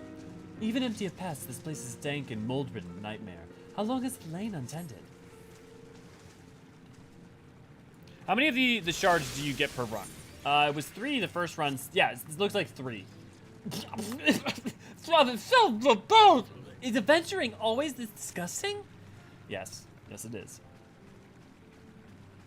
I should rather not traverse a fungal bridge, but I suppose if we hurry across... Heck, it's... Void sense. When you're delving into ass, things are bound to get dirty. Indeed, V. Indeed. Yes, it is, Nanamo. Yes, it is. Usually it's worse. Guys, I haven't done any of Shadowbringers. I'm going to reveal to you something. I realized a couple days ago, I have not even finished all of Stormblood Hildebrand. I'm in, like, the last little bit of it. Because I paused a long time ago and I just never got back to it. The decay is especially bad in this section. I fear the fungal growth is all which keeps it from collapsing. And so I'm going to be, one of the part of the 6.25 stream we'll be doing tonight. Nay, this rot cannot be allowed to continue. The tunnels need reinforcements, not to mention a thorough cleaning. Later in the evening, and I'm so excited because people keep getting me hyped for the Shadowbringer, or, well, the Endwalker, but Shadowbringers. Hildebrand, as well as the other stuff. Voidsent here? Yeah, I mean, the Hektais are Voidsent, so... That's very interesting. Ugh, this reeks of sewage and it's overpowering. Does the Hekton Kyrie have no sense of smell? Look, you get used to what you live in, okay?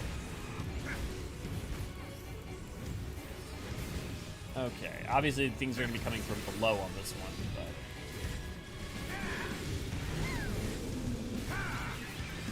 Watch your footing, it's coming up from the floor.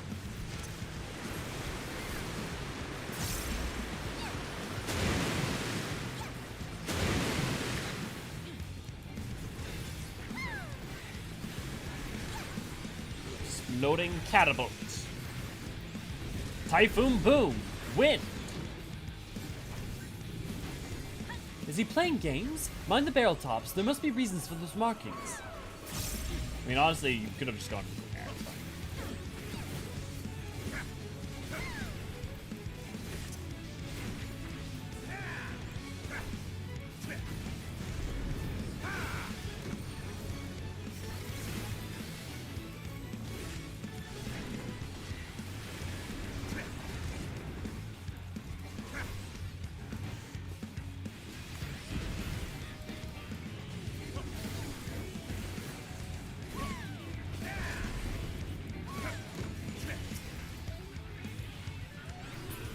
Oh, good. We already got you. Lost a launch. Oh, that's not good. I'm gonna make it. I'm glad I had enough time to fix that. Dude, learning to read these without the names is gonna be fascinating.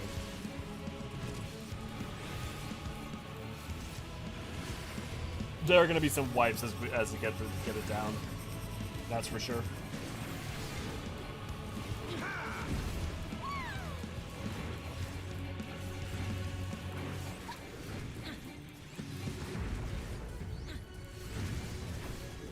Could you speed this up, please?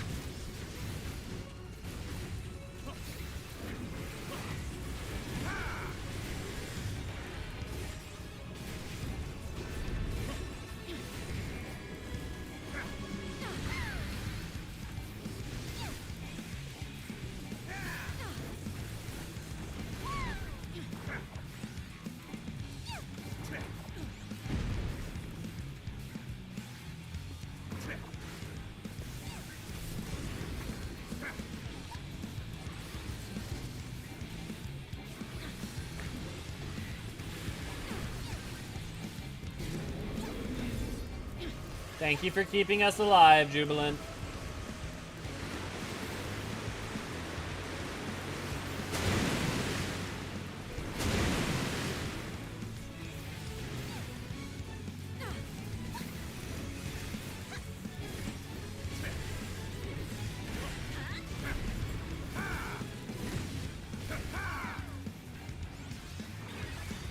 Oh, that's no good.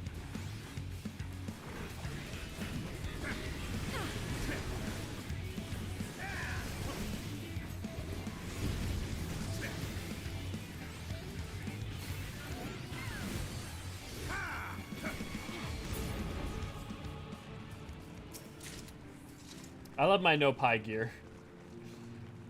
If you can best Hekaton Kyrie so handily, then certainly bodes well for the remainder of the expedition. I definitely sure did get a Sil'dihn table. Okay, each boss gives a shard. I think that's what's going on. To think that such a cavernous hollow yawns directly beneath Ul'dah. It is fascinating. It is geographically, where are we? Raising one of these lifts should provide us with passage across, assuming of course that winch yet functions. Yeah, okay, so it is these paths, but then these paths branch to some degree. Obviously, so we didn't do the puzzle right because of me speeding along, so we didn't get to the Shaded Solace. But then there's also the Malachite. Oh, Malachite Portico. Okay, wait.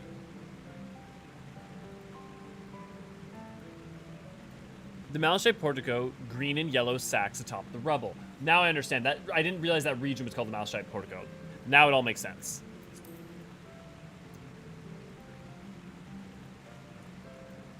Okay. Left or right? Right? It seems you have been outvoted, V.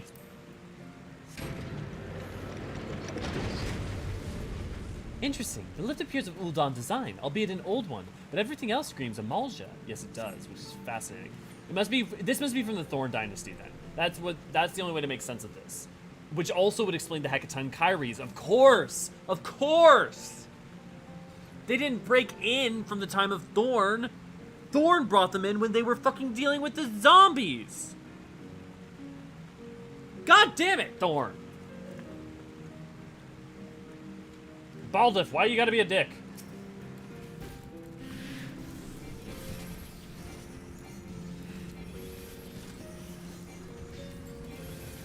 A lot of this stuff in here has been around for less time than for only the past, like, 400, 500 years. Well, what? It was during close to the end of...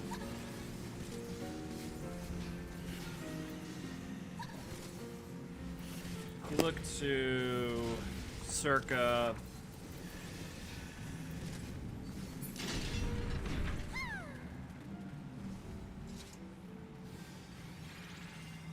Yeah, 1353. So about 200-ish years ago.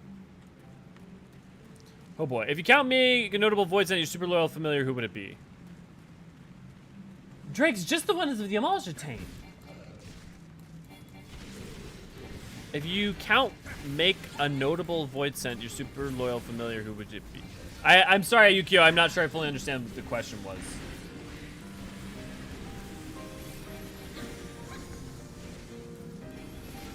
Are you saying if I could make a notable void sent my super loyal familiar? Is that the question?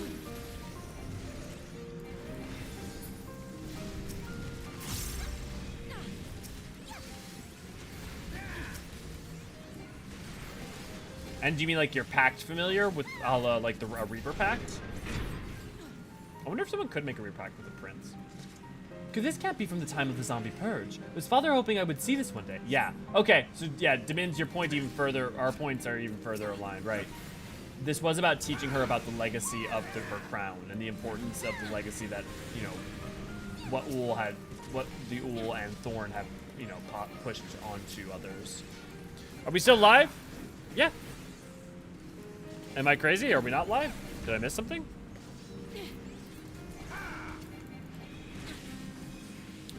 I am. Can't speak for anyone else. Yeah.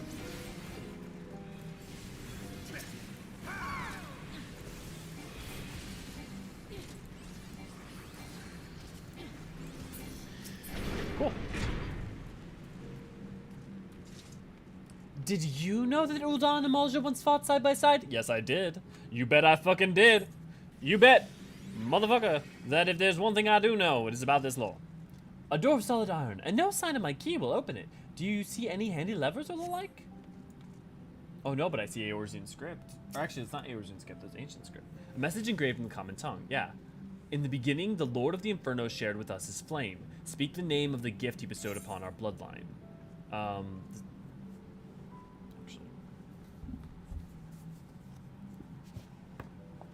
I do not. The sacred fire. But isn't the blessed spark the thing that they gave?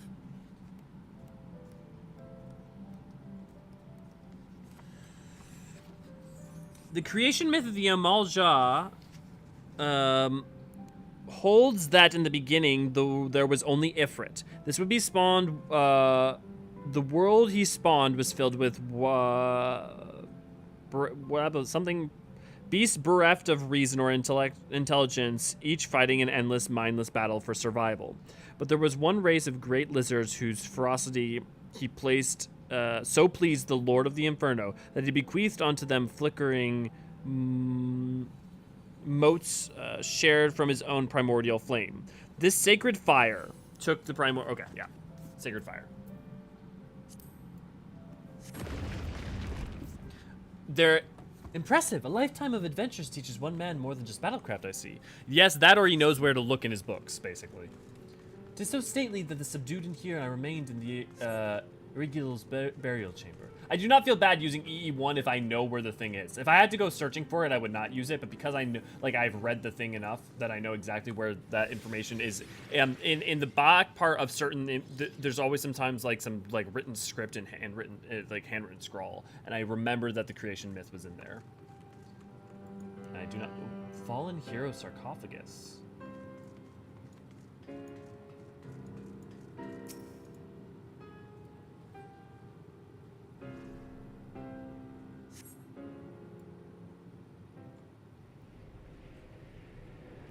Okay, this dungeon. Okay, class, pop quiz. How's your Hydaelyn lore? What?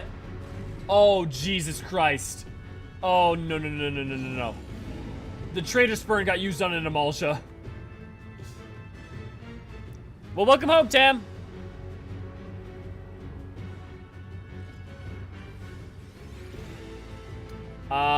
So, zombie lizard, undead Amalj'aa. I would lie if I would said I wasn't expecting this completely, but I wasn't expecting this completely. Well, on the bright side of the bosses we fought so far, at least one of these is the most straightforward in terms of whether we should kill it or not, because the answer is yes. Wittest of lads. Yep. Do you know any lore from this? It says the lore master. Let's hit it.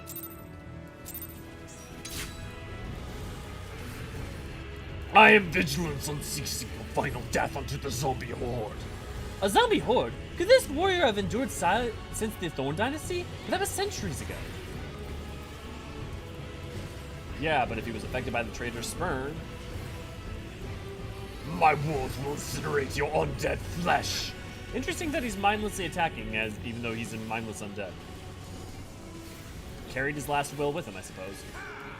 Oh, hey, it's Belias's thing.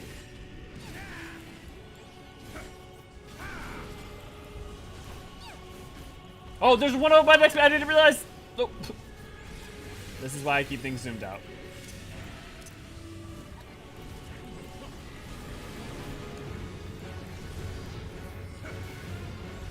I'm surprised that it worked, but at the same time, I'm not. I mean, to be fair, like, Amalj'aa are just living beings. There's no reason that a traitor spurn shouldn't have been able to affect one. I hope this is far away enough.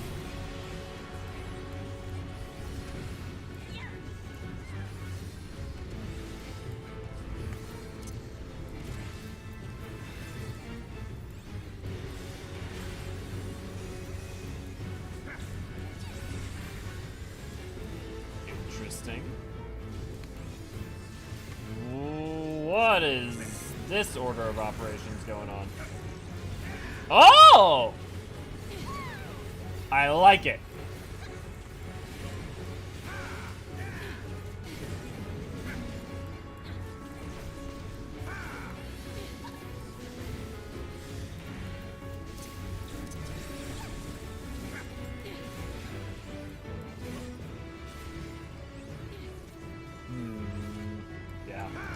that way. Yeah, I think you're right.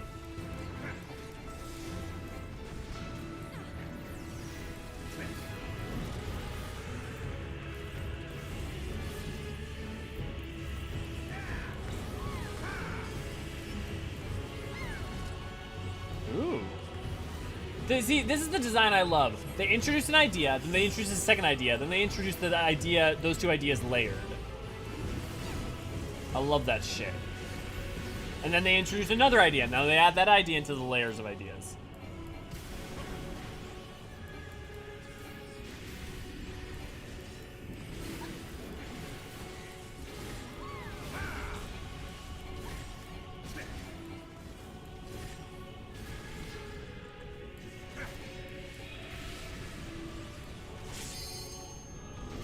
Limit break at will.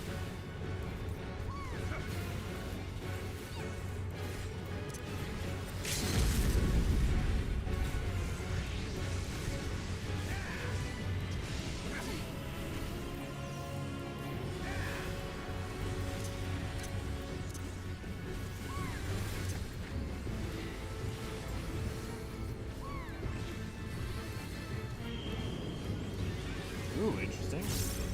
Dude, there's a lot going on with this fight, and I love it.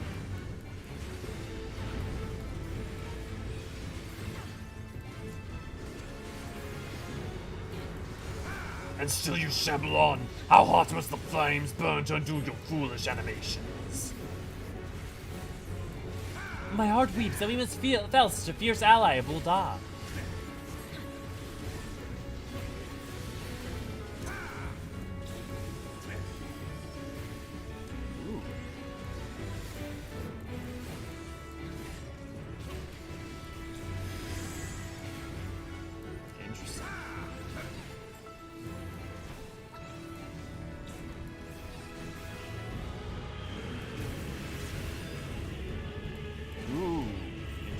I love this. This is just good fight design. It's just layering and layering different things together. I love this. I love this as fight design because, like, even if it's not the hardest, it's the most intuitive because it's layer. It gives you chances to learn and then adds complexity, adds some complexity. I'm looking forward to getting the hard version of this.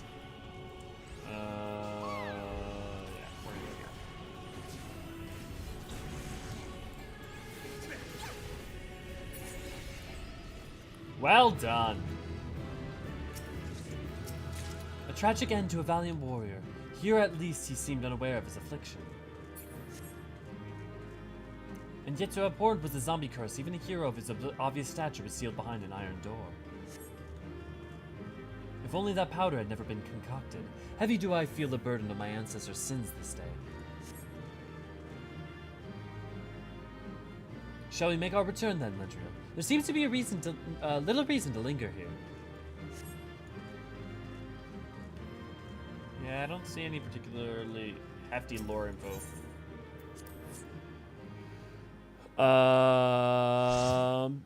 Is he for or against the Horde? For the Horde, or against Ass and Answer. Yikes, that's a shit fate for him then, yeah. Oh, my first run got it wrong and the mechanics are different. Yeah, I think some things can affect what mechanics you get, yeah.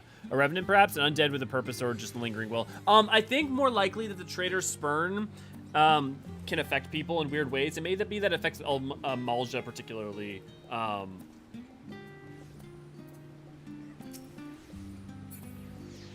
Tam, is that you? And is your reaction to me being sad that I didn't get the umbrella to come run in front of me and, like, show off the umbrella? Because that's kind of a dick move. That's kind of a choice. Let's do Silky again.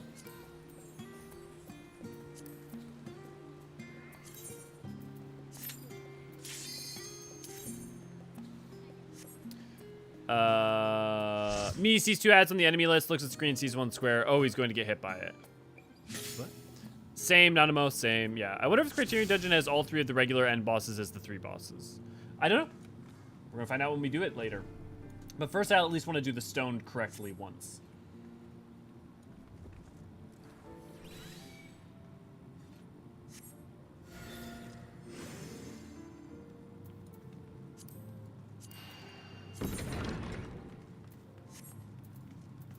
Okay, so we've only done 3. Yeah, man, so there's a ton more variant versions that we have yet to do.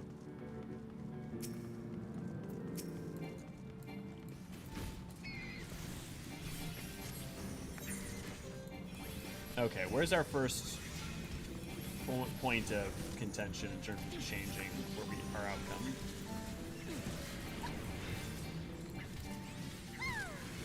But I already knew it existed. I already had seen it in like when they announced the patch, they showed it.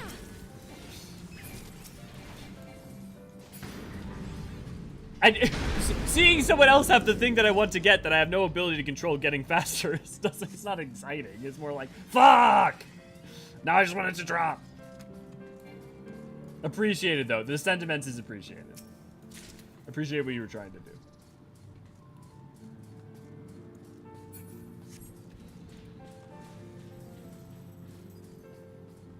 Yeah, exactly, Jade. Exactly. Hey, Elio gets on Zodiart links. Exactly.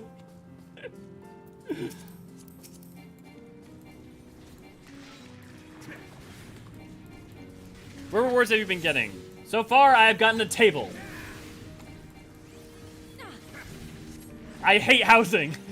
I don't even care about housing. I don't hate housing, but I don't even care about housing. Anyone want to trade an umbrella for a table?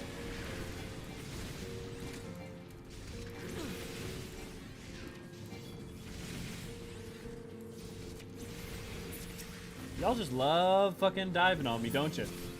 V and Jade over here in chat just making fun of me about getting rewards that I ain't getting. Y'all, I'll have my day. 7.0. I'm just gonna get all the mounts one after another. You ain't getting shit. Okay, yes, you don't have anything cool either, V, but you still making fun of me. Yeah. Can you sell a trade table? I don't know. I assume you probably can.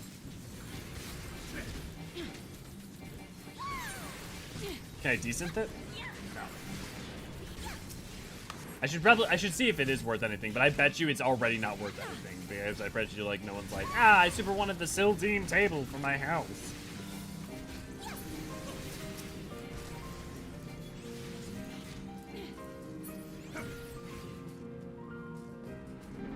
Actually.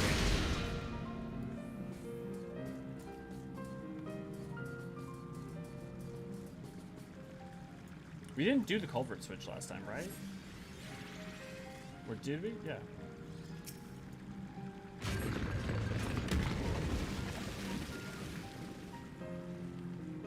Did we do that last time? Because I was about to say... Okay. Because I was about to say, like, maybe, like, I wonder if that changes. Because last time it said that I couldn't click on it, which meant I think someone else hit it. Because it... Yeah, because I was going to say we should have left it and then see what would have changed.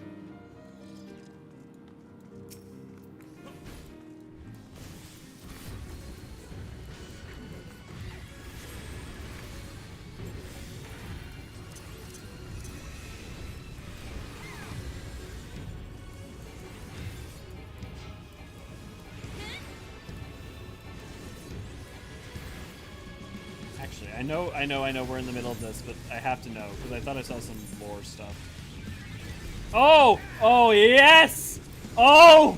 Oh, lordy lord to read! Oh, I should make sure I don't die.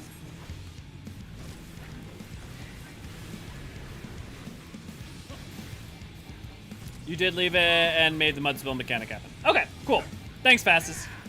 Much appreciated.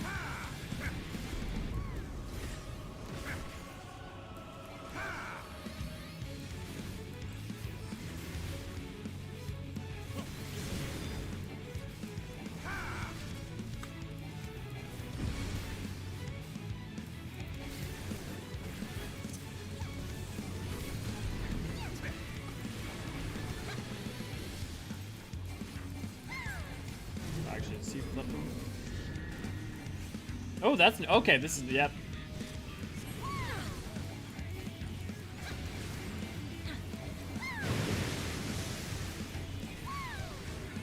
You're not wrong, Dust. You're not wrong. There's a reason you can't see below the table currently.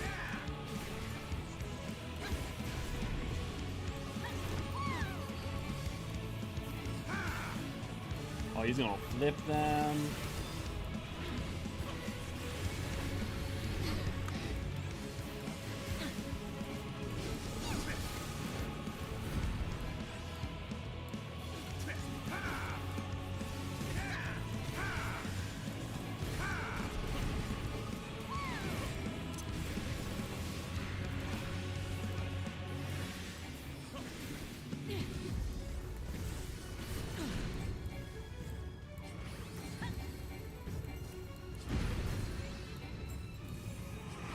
Well, that makes a lot of sense, right? If you think about it in terms of three-headed, three-chest. That's Professor. That's a really good point out, especially because think about it. We fight 3 of them, 1 for each route. Good call. Good call.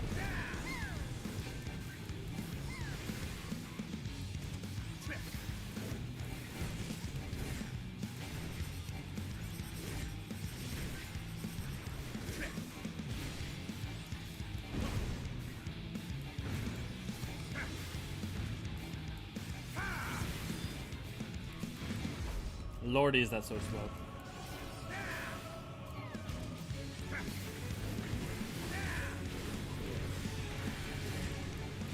He also has a herd of flesh-eating crows. Okay, that we've seen less of so far. Admittedly.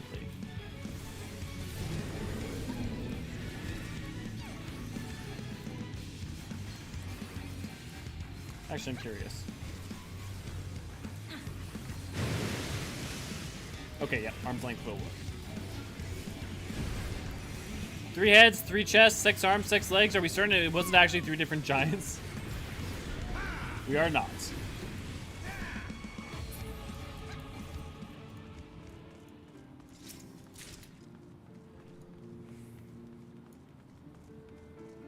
Yes, yes, yes. We know we're good. Stop. You can stop giving us your love, Animo.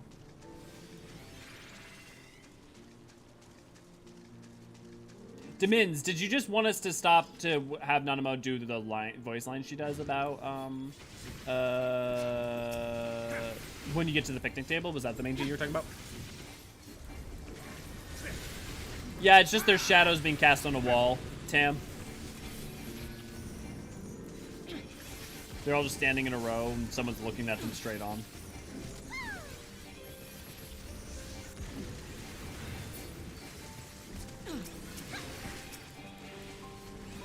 Yeah. Good, good.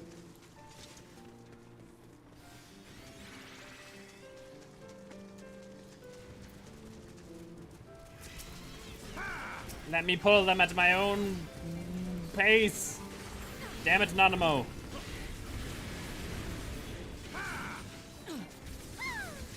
Oh god, Plato coming back to haunt us from the allegory again, isn't he? Yeah, something caves.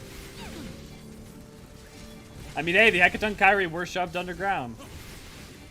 Maybe Plato's cave is not exactly inapt.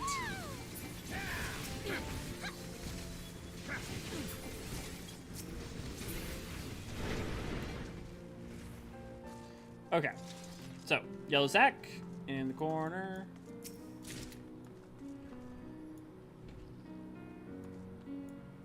Nanamo doesn't have sprint bound.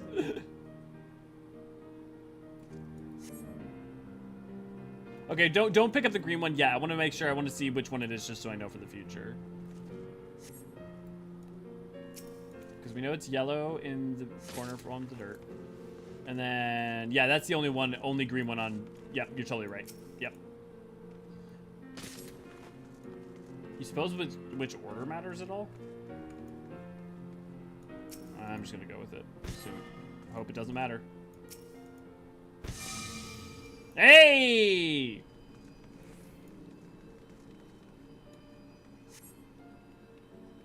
Let's see where it leads, shall we?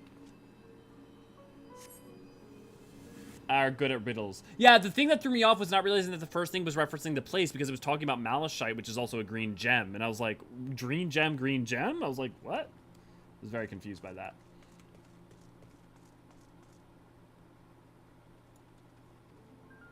I are good at riddle. Golems are blocking the path, and we mean to take no less.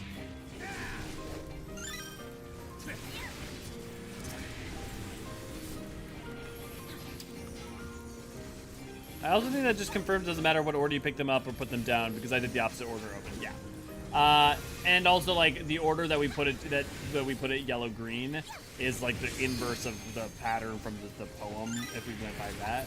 So yeah, I definitely think it doesn't matter.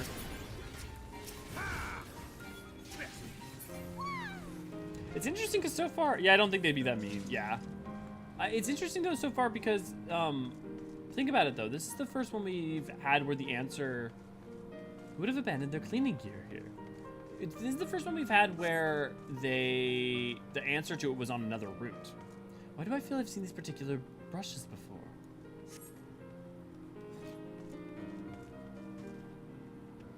The rugs too seem a relatively recent addition.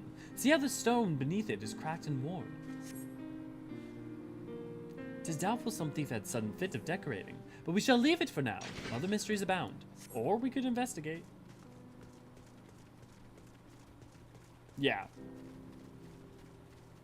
We haven't seen anything like a note or what have you on, like we did for that first one.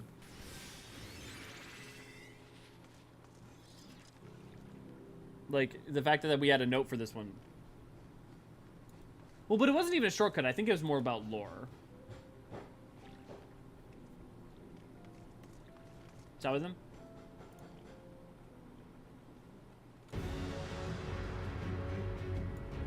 Yeah, a green gemstone. Well, the thing about eyes is that, like, one of the gemstones in Hydaelyn is, like, a green that's literally, like, I think named after, either, Nanamo's mother's eyes. There's, like, a whole bit about that in the lore. And, like, the old lion's eyes as a whole. So, it may be that that's what they're getting at. Okay, let's look at the order. 1, 2, yeah.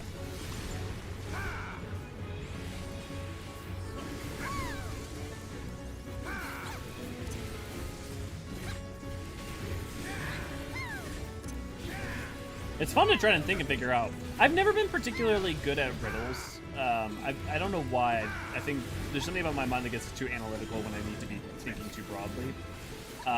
But I do love them deeply. I get too focused.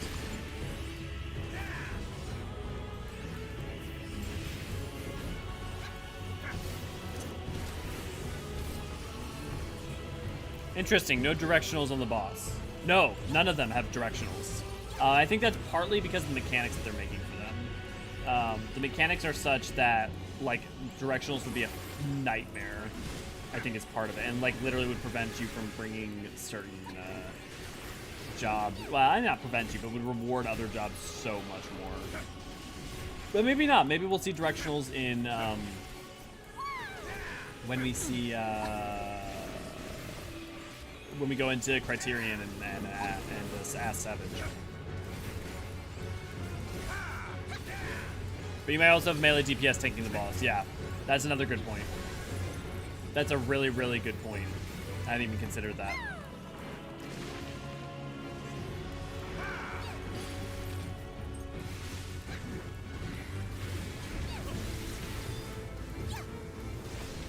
We're tanking the boss solo as a melee, yeah.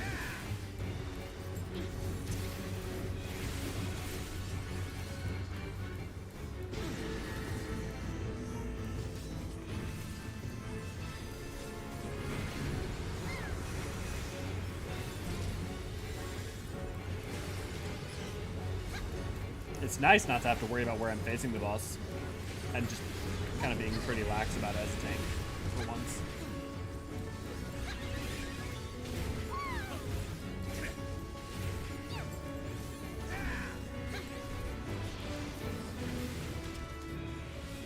You gonna do the thing? Come on, do the thing, Silky. It's very cute when you do the thing.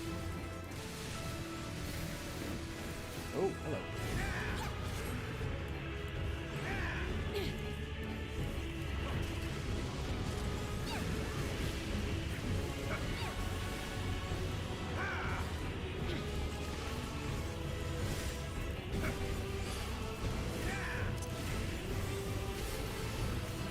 Limit break at will.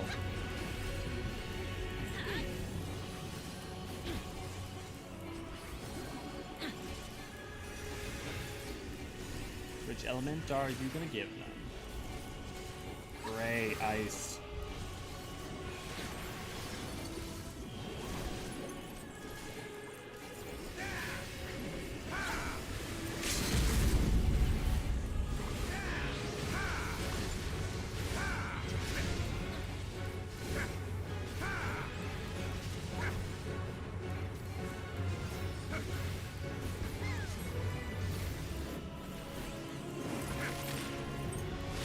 If I had intercardinaled that better, that would have been probably easier. Yeah.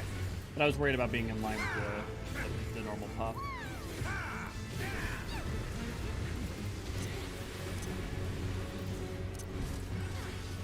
just gonna toss.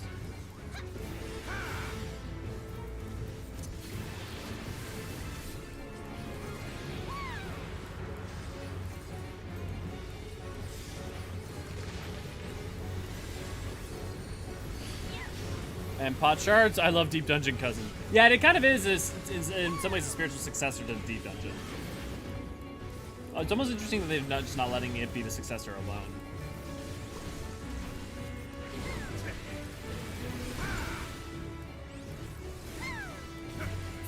I guess it's probably not a good way to get XP though, so like, you know, that makes it very different in purpose.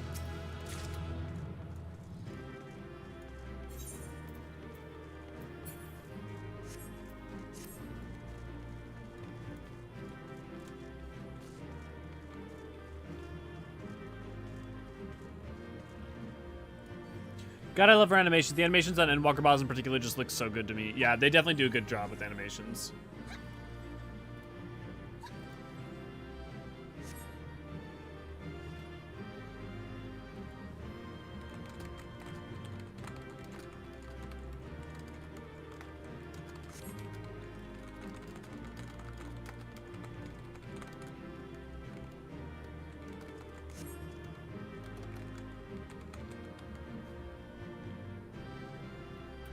Okay. This actively has a lot more direct lore when running through, because Nanamo is with you while doing it too. My youngest people has come to say hello. Aww, hello to you, buddy. Well, actually, that's the interesting thing. What I think is kind of sad is, okay, so interesting. So we got another route. I don't know why we got a different route for this, but okay. Sil'dih survey record. Pride and acceptance. Okay. When a mind to prepare the future explorations, I began trolling through the palace archives in search of documents with even a tangential mention of Sil'dih.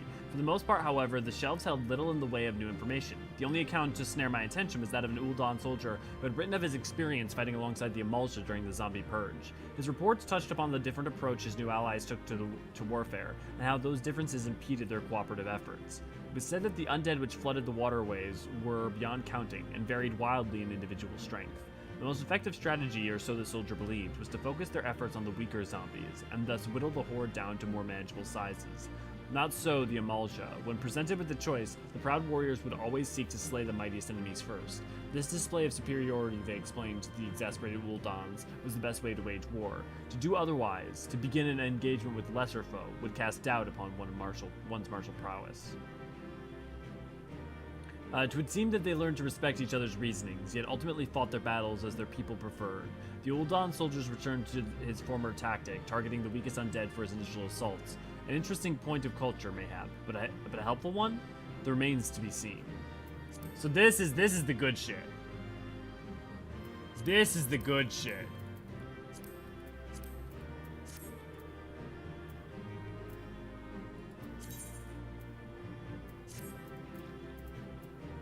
I wonder if there's a way to get, like, hints towards the next ones. Wow, we still have a lot of routes to go, huh? Yeah, we do. We do. Well, we haven't done middle in a while, so let's go... Well, actually, I guess... Here. Guys, I want you to be ready with the Graha emotes in a second. Oh, hey, Sil'dihn Silver Exchange. There we go. This is where all this shit is. I'm assuming this comes from Sil'dih Subterrane. Okay. That's where all that stuff comes from. Or, okay, Sil'dih Throne. Desert Sun Orchestration Scroll.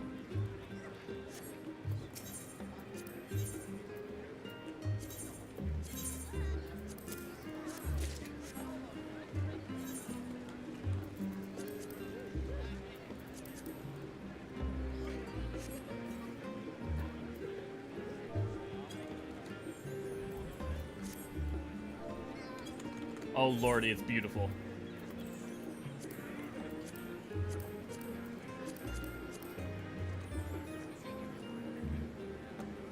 Look at that. Look at that. It's literally like the wow. Like, just get the video of that and just like put the wow sound effects behind it. Thank you, Demins. Thank you, Elias. Thank you, Bean.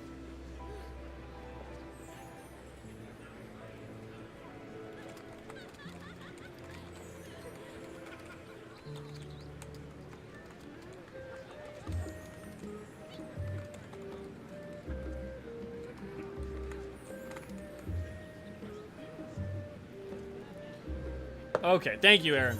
Okay.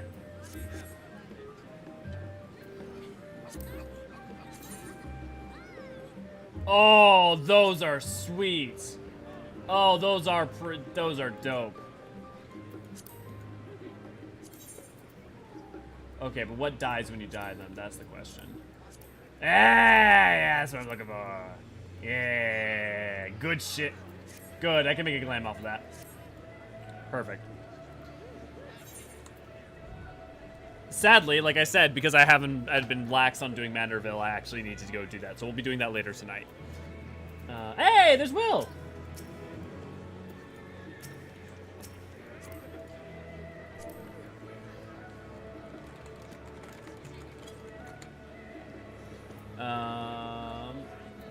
Yes, these are acceptable. I mean, part of it is like it's not just that we need good new lists, though, is that we need more good new lists. That's part of the problem.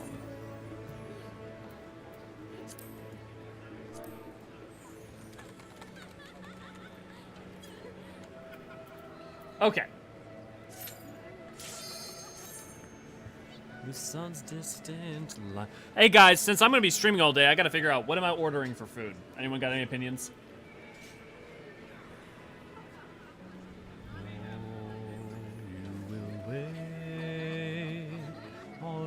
Rise again. Canes? Ooh, that's not a bad idea, Divins. I don't think Canes delivers to me, though, because I think they're all slightly too far away. But maybe. It's not a bad idea. The only problem about Canes is Canes doesn't do well because the boxes are good enough that it seals in all the moisture and it gets, like, it can make the fries soggy if they don't get to you fast enough. Chicken wings? Red! Good to see you, glad to have you, and not bad, not bad. I'm down for it. I'm assuming V is in the middle of talking to people for their relic. My high-end gaming PC is struggling to keep consistent frame rate with all the people around the new quest converters. Well, I mean, like, just so everyone knows, like, you remember that you can go to your, and I'm sure you do know Domins, but just in case there's someone who doesn't, remember there's all sorts of settings you can set to decrease the amount of people who are around, you know, movement physics and stuff. Like, there's, it's worth remembering that you can do a lot of stuff with that. Where's the other one? What is it? Display settings.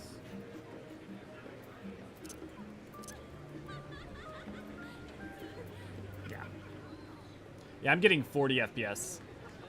Actually, if I turn on my G shit, no, I bet you it hops up a bit. No, wow, even then it doesn't. Hot damn.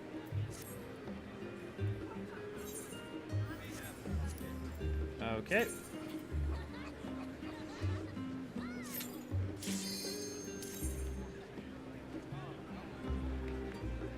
Okay, so one sec.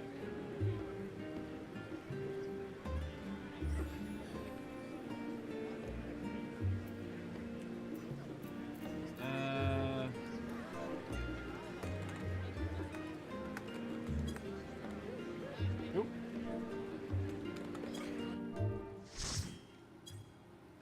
Good. Oh, I know, but I'm very stubborn dork who advance high settings at all times, even if the frame rate's garbo.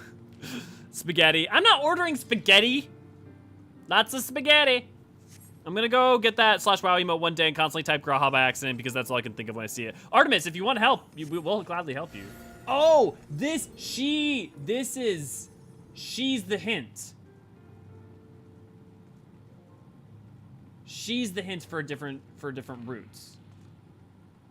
Do we want to just keep following Nanamo? Is that how we want to play it? You guys down for that? I'm glad the setting exists because my laptop do be struggling sometimes in alliance raids. Yeah, I just noticed when I use your G-shape preset, absolutely maxes out my memory clock. I mean, it's funny though because my my G-shape is actually pretty low overhead.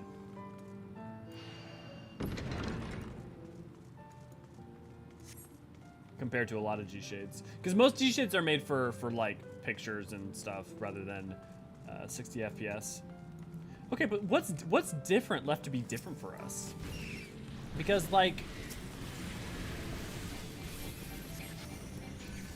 okay, so we touched the dirt last time. I think we had left, right at some point. Okay, we'll have to pay attention to that then. Oh, here we go. There's this here in the Springs Passage.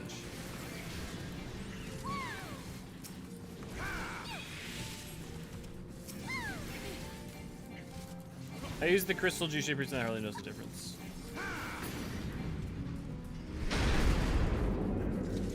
It also really depends on what hardware you have too. So like that's gonna vastly change your experience.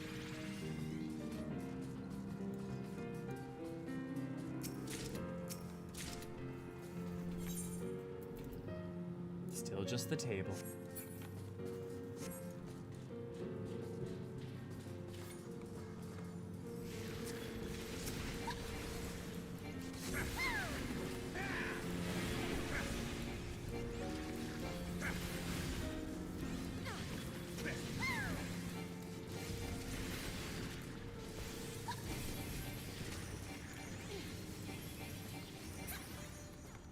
Sure, but yeah, but like also it'll matter, like, you know, things like graphics card is going to be, GPU is going to usually be the biggest thing, but like your CPU with 14 and your RAM can end up mattering a lot too.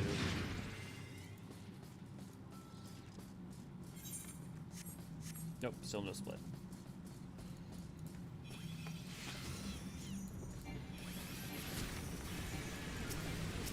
I want to catch up with my MSQ more, but I want to get the rest of my role quests done. Role quests? Do you mean like Shadowbringers? Are you talking about Shadowbringers, Silver?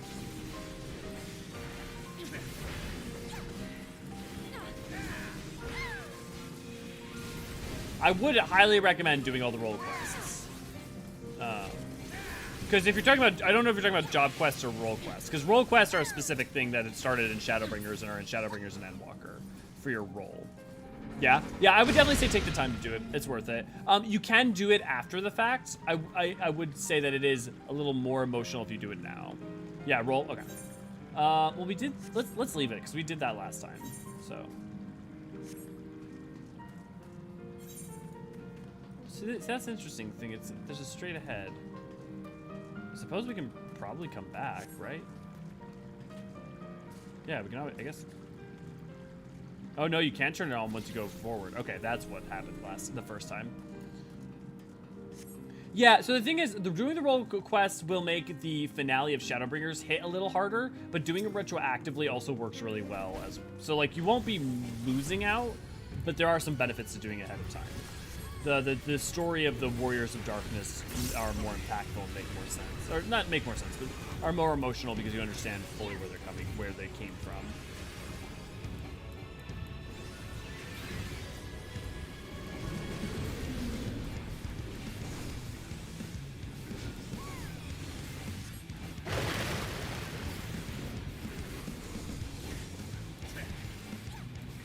Also want to be ready for Endwalker and not be so far behind to start them all. Yeah, I would do them, like if you're not going to do them now, I would still do them before you do Endwalker for sure, no question. Also, make sure before you do Endwalker, you do the weapons quest line. And generally, I would recommend doing at least some of Balja, because those are the eastern and western fronts. Those end up being really major setups. Right. And you'll get access to those once you finish 5.0.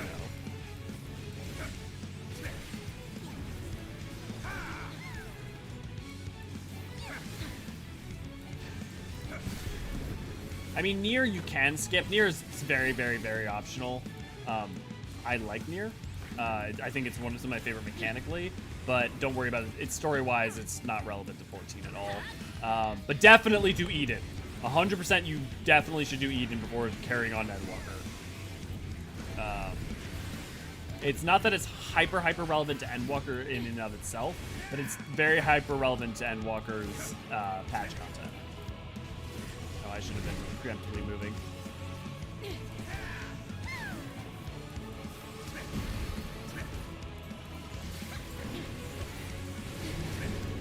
Also, Eden's just really fucking good. So, there's that.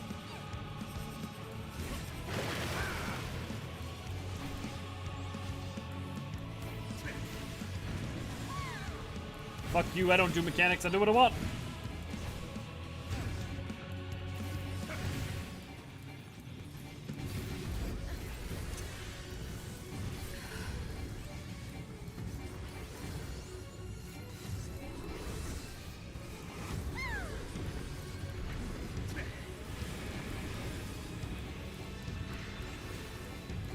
Red Mage, Salmon, Machinist at 80 now, aiming for War next, then some healers, this is to be decided. Sage is a lot of fun. White Mage is really straightforward. Those would be my recommendations, but, you know, to each their own. White Mage is very simple and straightforward. Sage is a blast. Most people seem to feel and think the ass is in a weird place. And Scholar is powerful, but I don't find it fun. But some people find it fun, so don't trust me on that. Other people in here who like Scholar, why don't you guys vouch for Scholar?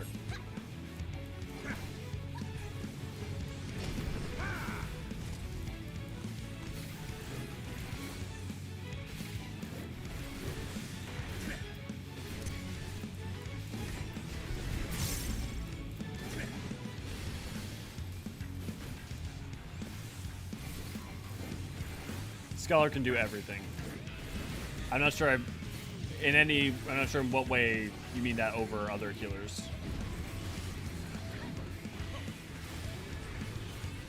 Because Sage can kind of do everything too. I mean, like, I guess it doesn't have a speed boost?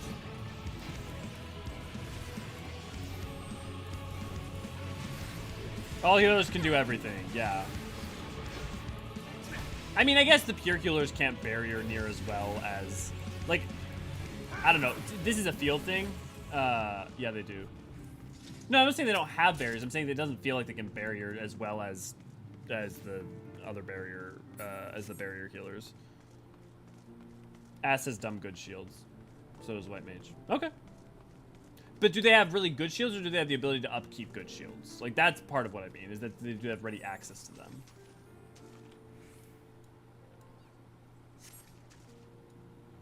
Okay.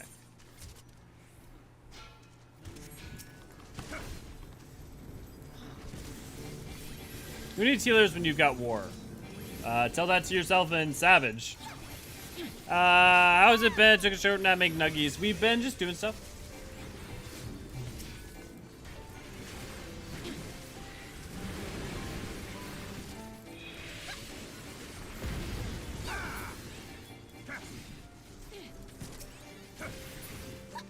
Yeah, but I'm not really sure what you meant by Scholar can do everything, Jade. Okay, so that was one slightly different path. I don't know what that'll particularly reveal.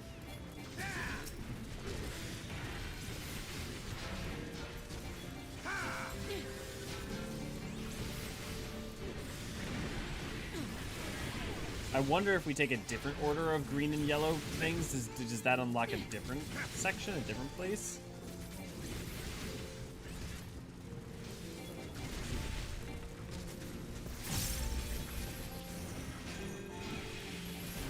Originally planning to focus on Scholar to 80. Well, I mean, especially the benefit of that, you'd have Summoner as well. It would level Summoner too, but then I just really wanted to play Red Mage and focus that instead. Yeah. Play what let you enjoy.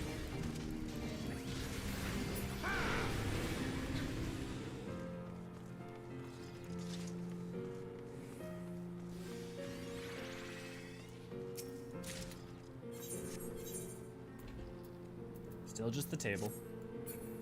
Scholar is the best DPS of all supports, is the only party-wide speed boost for dodging mechanics. You get free DPS and also has really strong cure shield as he heals.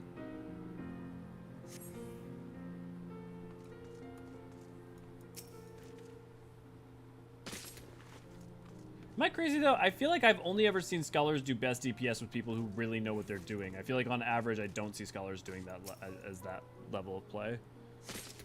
That may just be a very biased set sample of my experience with the Scholars I've played with. You just have a tool for every problem you can encounter, more so with other healers. I feel like Sage is incredibly good at having a tool for every problem.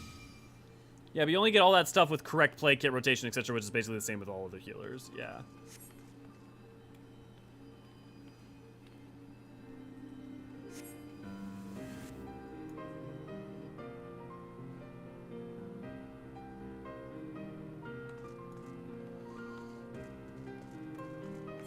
I doubt we're gonna learn anything new here. I wonder if like we like put a different rotation or something, if we go in this area instead. It's not like it's free, is what I mean. Yeah.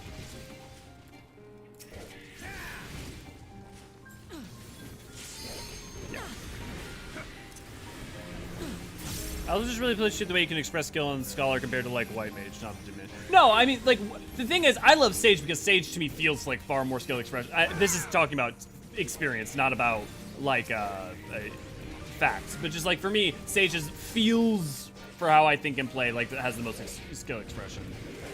Whether that's true or not, you know, setting that aside. White Mage is the simplest. Like there's just no question. Like it is the most straightforward and the simplest, and it's not a bad thing. Just, like, that is its design. That is how it is, and there should be a place for that. I'm gonna try walking over here again and see if it'll allow us. Shaded Solace, Forgotten Forecode.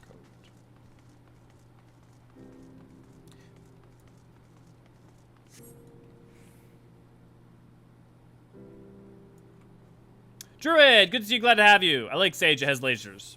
It's a good reason. Scholar really just has a lot of situational buttons. I mean, like, but Sage has, especially with its barriers and like Acardia, Zoe, like all sorts of stuff, like Sage has like a lot of situational buttons as well. You can look, it can look really overwhelming. In my experience, Sage is more about rotating tools, whereas Scholar is more about pressing the right buttons for the right situation. Yeah, that's really the reverse of my experience. Like flipped on its head. Because Sage is less about like rotating, in my experience, is much more about you're adapting between using a bunch of different things for applicable different situations. I just wish Sage had less blue buttons because they blur to me. That's understandable. I mean, it's like arguing which melee DPS is better or something. It's just kits are different built and more about flavor that do the same job. Yeah, but it's a point of discussion that we can talk about. And also, I mean, like, for instance, there's the Mr. Happy comparison point for the different healers. I mean, there are metrics by which you can compare and contrast them, and broadly it seems to be that it's seen that Scholar actually is the most potent healer on, and not just potent healer, but the capacity to be at this, have a slight edge.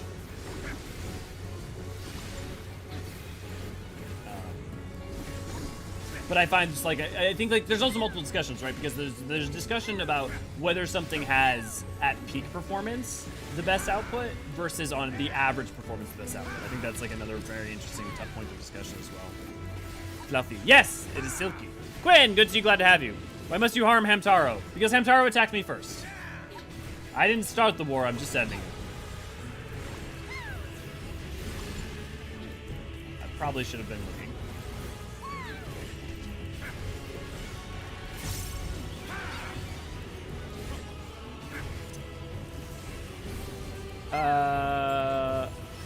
When we work together, it's much better. My best friend. We like sunflower seeds and sunshine. It's Hamtaro time. I'm just now imagining Hamtaro time, but like, you set it to like the Lopper. It's going like, it's like literally the like.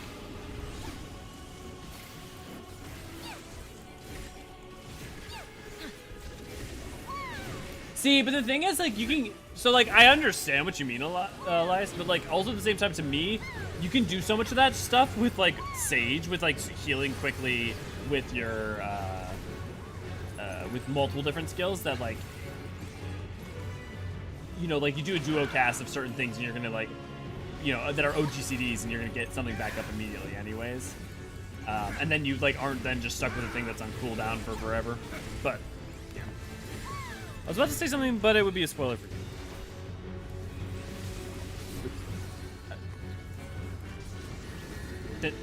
What? Then what was the purpose of saying that?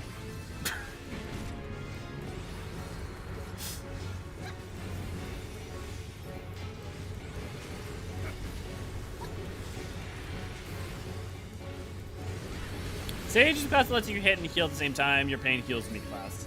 Yeah, I mean, because it's cardian, stuff like that. Yeah.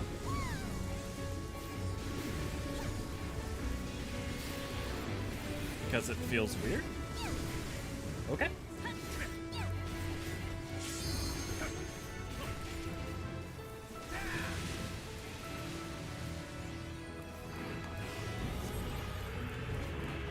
I probably could just... Oh, I was not expecting... I didn't realize I had to be that far away. Okay.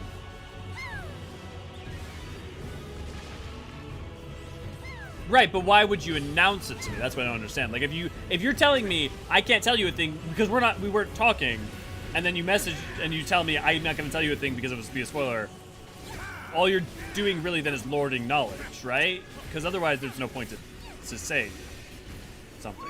Like, if there's like a point of conversation you wanted to talk about or something. It's about something you just said. Okay.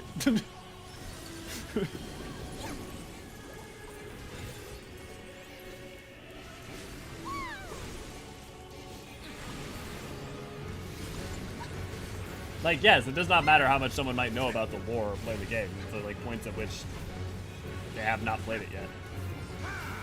This is also why I tend to not actually wait, and why I tend to prefer playing earlier in the morning. Limit break whenever you want. Sorry, I wasn't thinking you guys were holding it for me.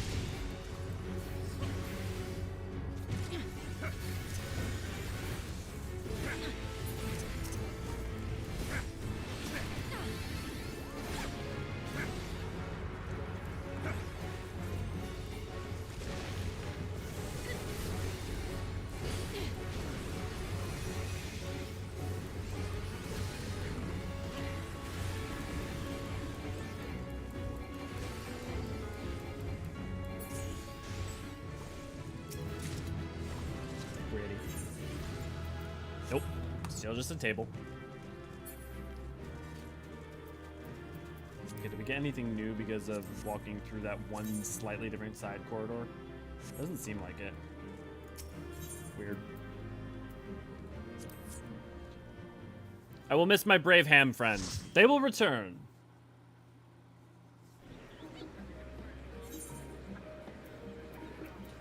Okay. I gotta stop pressing U. Well, why don't we go ahead and that's not what I wanted. Why don't we go ahead and try Criterion?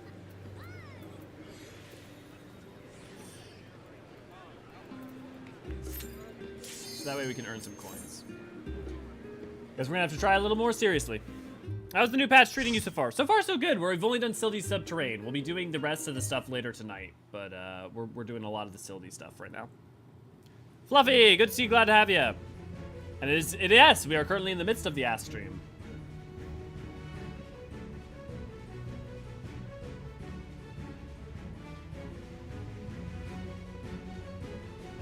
Yeah, I'm very curious because you just saw the like different final boss arenas. So are we getting one, or how are they splitting up this? We'll see.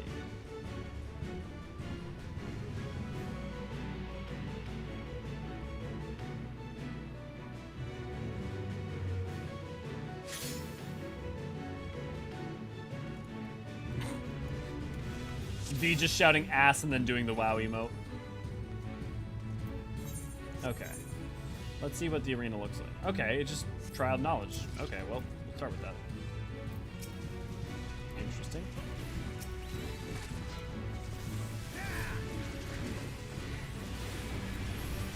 Ooh, spicy. Oh! Now we're trying. Oh man, that comes. Oh, damn, that comes out fast.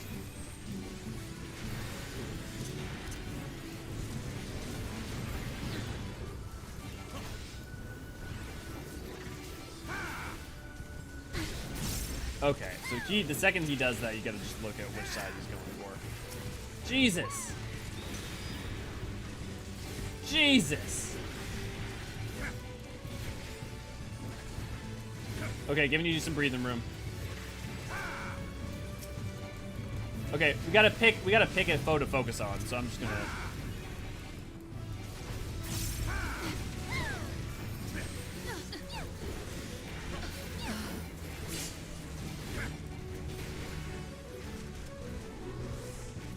Yeah. There will be no time to react. You basically have to look at their,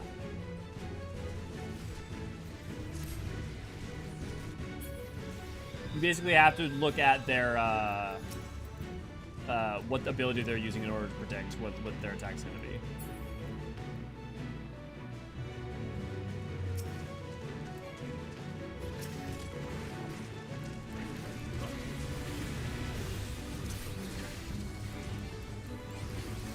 Now there's some spice. Yeah, do they be doing some damage though? Yeah. Mob with a tank buster? I mean, it's not unheard of. Where the hell did my mana go?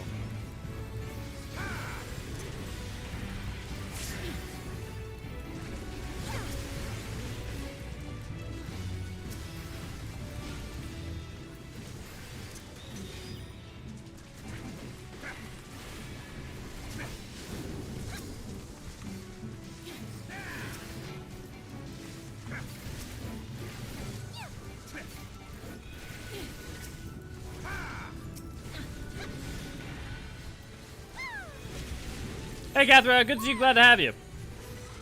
Now that's pod racing, yeah.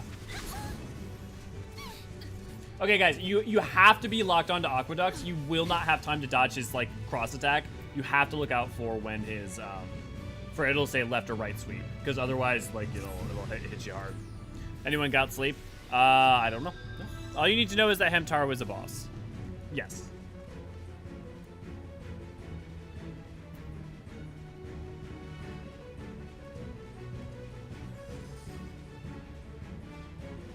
What's asleep? And what flavor does it taste like?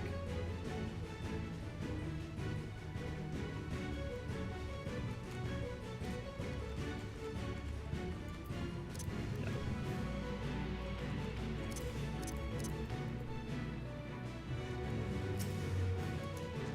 This isn't even Savage, I would like to remind everyone.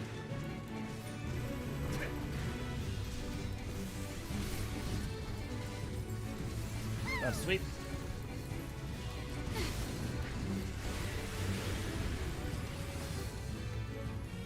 Creeping Ivy, so when you have to look for him, when you see Creeping Ivy, he's gonna use an attack where he's gonna attack, aim at the person and do a cone. You have to move before you will not have time anytime where you see an AoE. You're gonna have to be preemptively moving. And this is gonna be true for all the bosses from here on out, or from all the enemies from here on out. So Creeping Ivy, you look at, exactly, perfect. He only has 2 attacks. I mean 3 technically because it's left or right, but...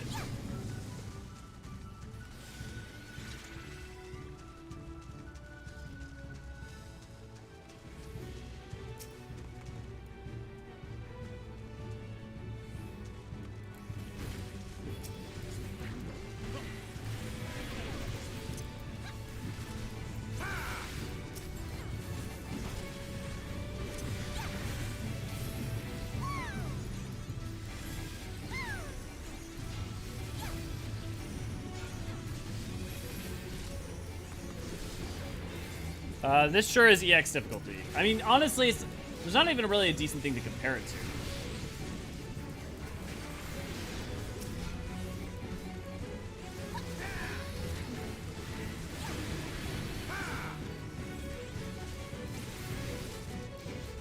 Acorn Bomb, that's gonna fire that over there, and then his other attack is an AoE around him. Should probably get it before that. Okay, cool. I really wish I had seen this from the beginning. I'm very lost as to where you're even fighting. We are in the Sil'dih Subterrane, and you can remember, you can always scrub back through the video. We are in the new dungeon that just came out. If it's a type of dungeon. Where did we kill the Rose Lady?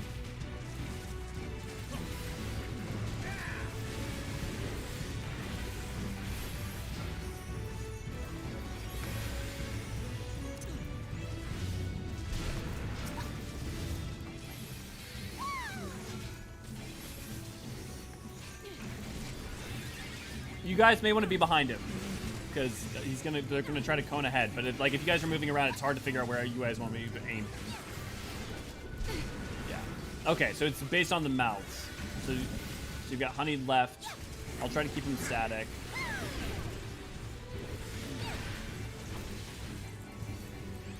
honeyed right. Okay, so we'll get on that side. And then I bet you there's a honeyed center.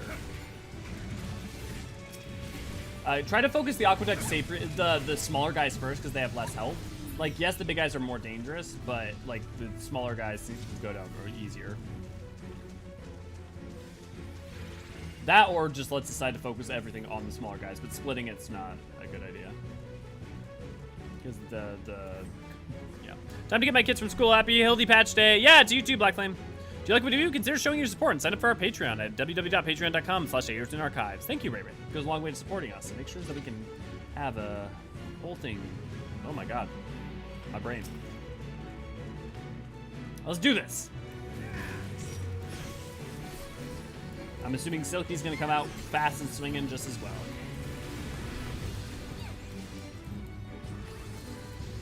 Fizzling Suds. That's lightning. We don't know which one that does.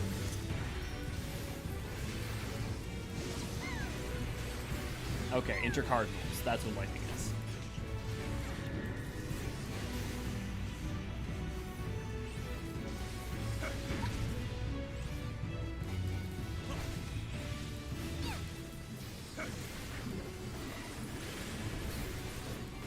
Oof. That's gonna be a pain.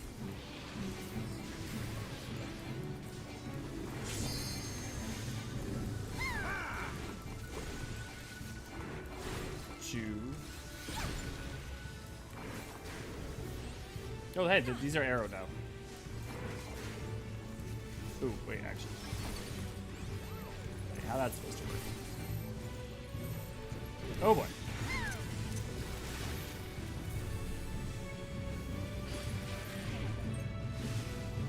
Yeah, he was doing the slippery suds. Jade, if you can get V. Okay, these things are just taking forever to go off. When are they supposed to go off? Oh, and now they're gonna go off.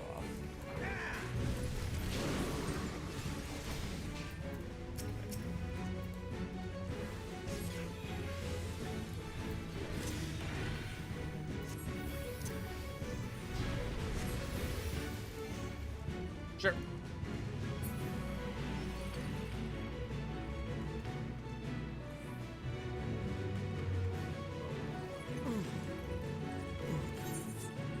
I heard the Mandeville are getting into the brewing business.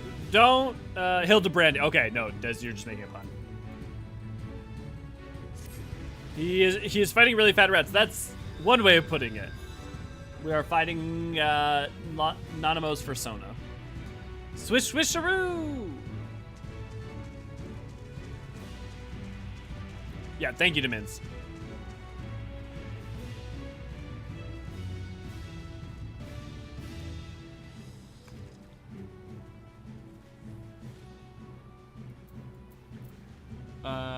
You set the stack on the palm.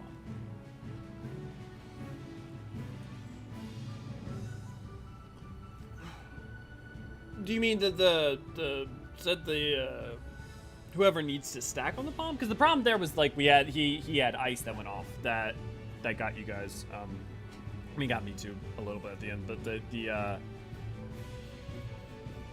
I hear the Mandevilles are getting to the livestock industry with a new family farm, Hildebranding. So it makes the two of them wind and one of them either lightning or ice. Yeah. And then if it's ice, you obviously don't want to go to the one that's parallel across from the ice one with the wind that's parallel from the ice one, because otherwise you're going to get hit by the ice. If it's ice on the one, then we're set to track across from one and then run to the diag. Yeah. Yeah. It's thunder on the diag, then we go across. Yep. Yep. Makes sense. Makes total sense. To set stack on the palm. You keep saying set stack on the palm. What do you mean?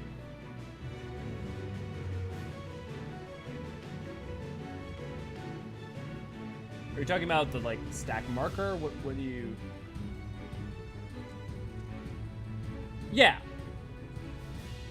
I mean, like, yeah, you can just, but I mean, also you have time before it goes off, unless the stack marker does something else. Because the last time it went off well before the palms went off.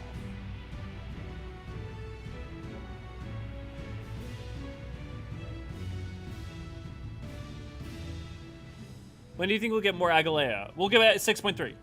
The next alliance rate is 6.3, and then we'll get the final one in 6.5. It's the same way it's been every time. It's gonna change it to not be wind, probably.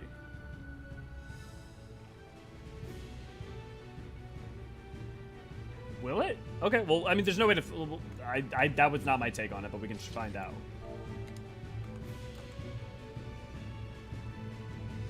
Yeah.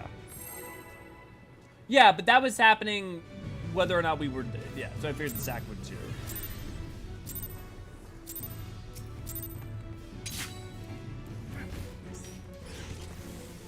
We'll test it. We'll find out.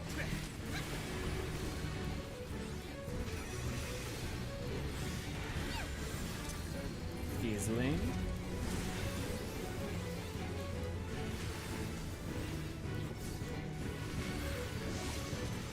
Oh, I just ran into... I don't know why I thought it was Cardinals for a second instead of Intercardinals.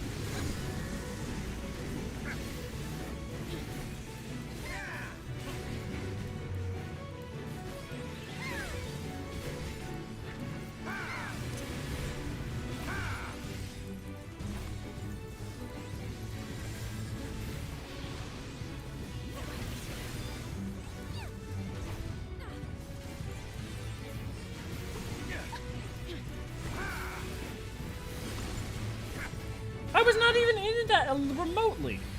Okay, so we're gonna win everyone across.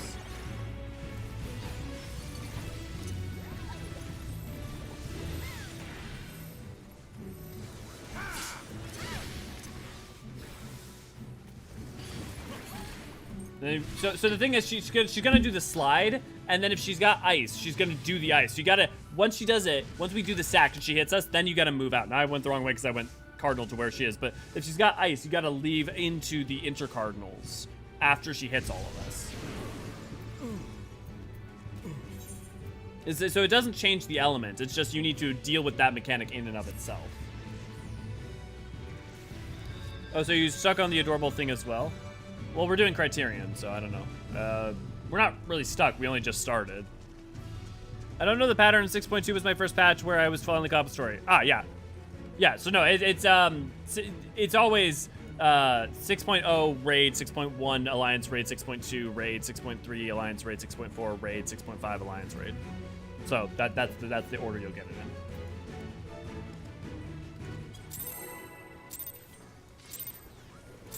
Yes, she slides to us on the sack marker. So we need to stack together, and then we have to move depending on what she's got on her tail. So if it's ice, you need to quickly run to the intercardinals. If it's lightning, we run to the cardinals. And if it's arrow, we just stay still. I don't even know if it can be light anything but ice, because we've only seen ice the past 2 times. But that is what we would do if those are possible options.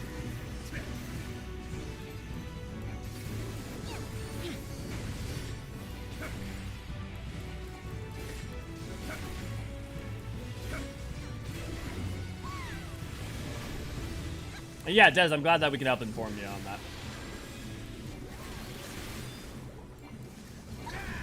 So see, so she's gonna change 2 of these, and it's gonna be 2 lightnings.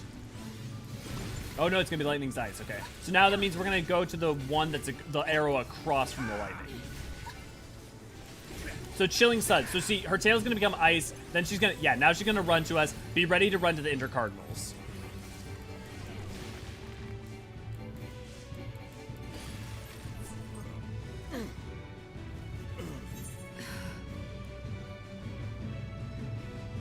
So why,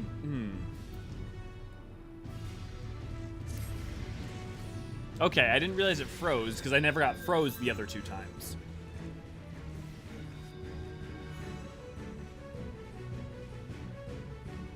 Just one of you guys sacrificing yourselves isn't a good strategy. Yeah, you get frozen music. Can I voice? Yeah, you can voice. Yeah. Yeah, on that one, I'm pretty sure we got frozen immediately. We do, yep. I'm wrong. So, no time to duck out. No, the prior times apparently well, I don't know why I didn't get frozen the prior times because I was close enough to get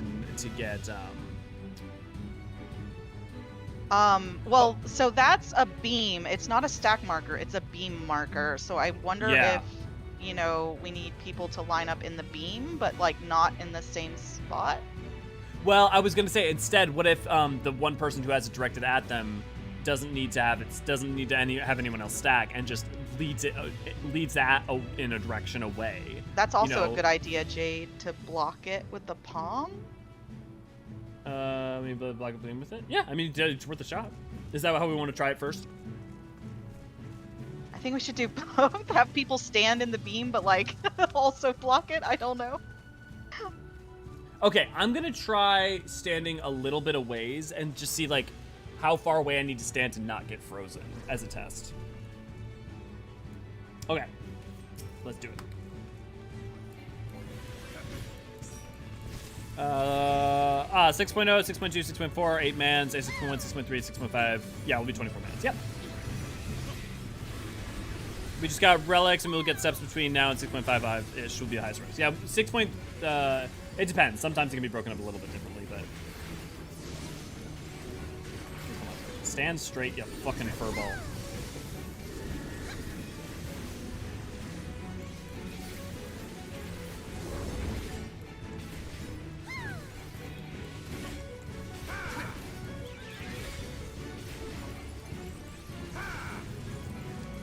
He always goes in breaking the stud, and then does the left to right.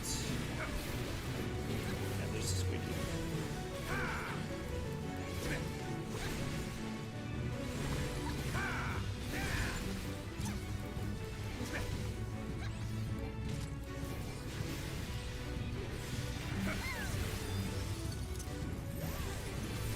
There's the palm.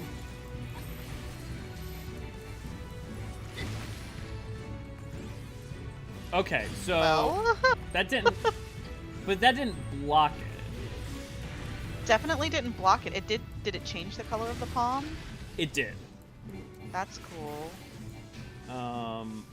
But also that seems like a negative thing. Like we don't want that because if we change the color of the wrong palm, like that's the palm we needed to be on in order to be safe from the lightning.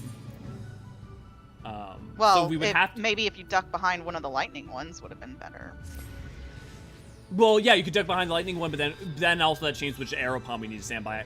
In that case, the best palm to stand behind would have been the one to the north, because that's the one that would. So like if the palm, there's always one that's a bad palm, and if it's a lightning one, you want the palm that's next to the lightning. If it's the ice palm, you want the one that's in the northern quadrant. So like you want to then. You could change the lightning to ice if you wanted to, but then we just switch which arrow we run to, or you could hit the arrow that we don't need.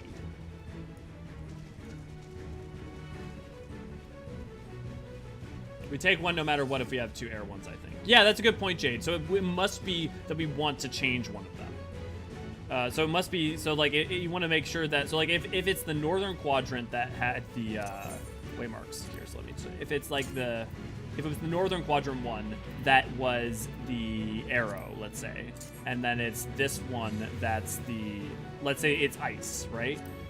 And this one is also arrow. That means we need to go to A because ice is gonna hit B. But also we need to turn B into something else because otherwise we need B to also get hit by her ice thing. Otherwise we're gonna get hit by the arrow because if there's two arrows, it's gonna cover the entire field no matter what, even if we stand in the center of one. So if it's lightning on 3, we would want to change A to ice and move to B. Yeah, yes. And if it's ice on 3, we would want to change B to ice and move to A. Yes, exactly. The problem is that if the question is that we're still struggling though, right? Is that, you know, unless we have one person just sacrifice themselves to change it, like when we stack, we all got frozen, which is gonna insta KO us. So how do we avoid getting frozen? Did standing behind the palm, here's, I guess you guys died quickly, but did standing behind the palm stop the freezing? Because if we do that, then we can stand behind the palm and if we stack, and then we'll be able to take her out. On that last one, I stood in a line with the thing. I did not get frozen. I took a lot of damage. I only lived with like 1 HP because I think no one else was in line with it, so I think I took a ton of damage. But I didn't get frozen. But then I didn't completely move out of the actual, like, you know, cardinal freeze that came out after. So then I got frozen. Yeah, but Artemis, if it is a proximity thing, that doesn't help us because we have to stack.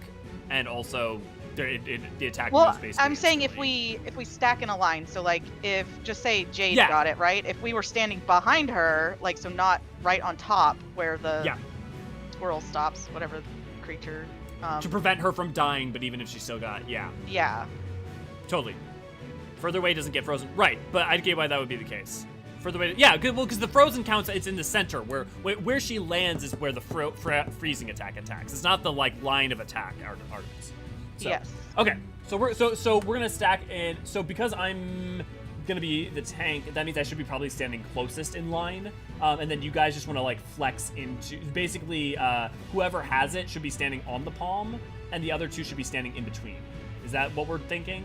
To see if the line of damage breaks up, or are we trying to still do stack?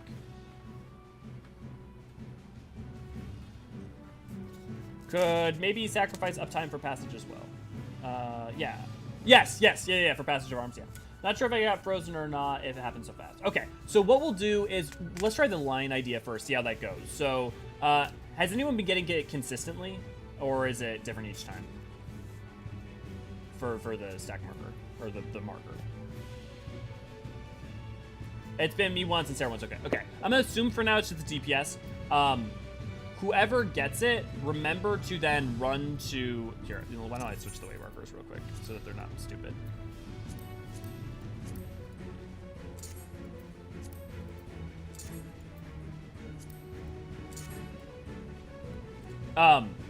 So just remember that you need to, which palm you run to is based on which palm is the arrow palm that isn't the safe one.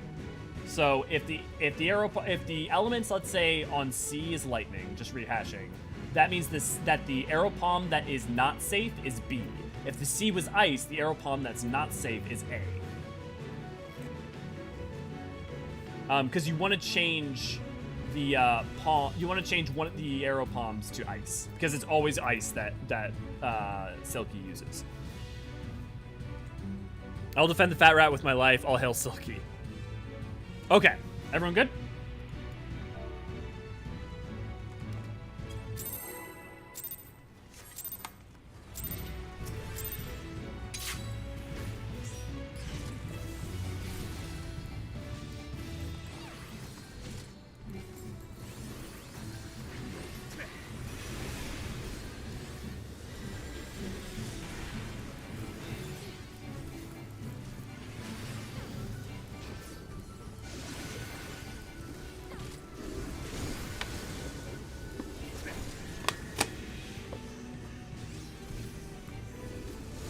That's also why she goes in the middle, probably, so that we can stand in a line with relative ease.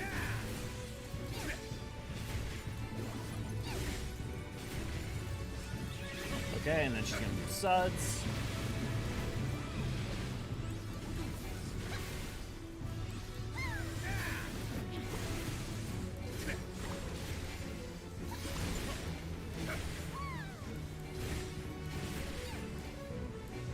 And she's gonna switch to ice. So you're gonna want to lead it over to B.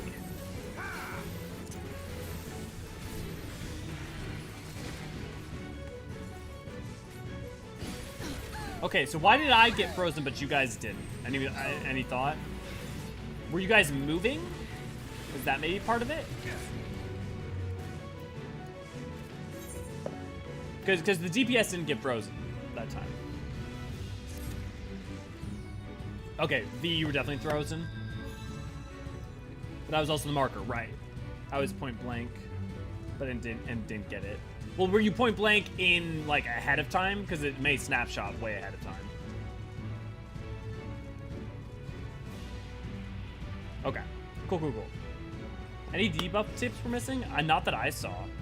Let me check.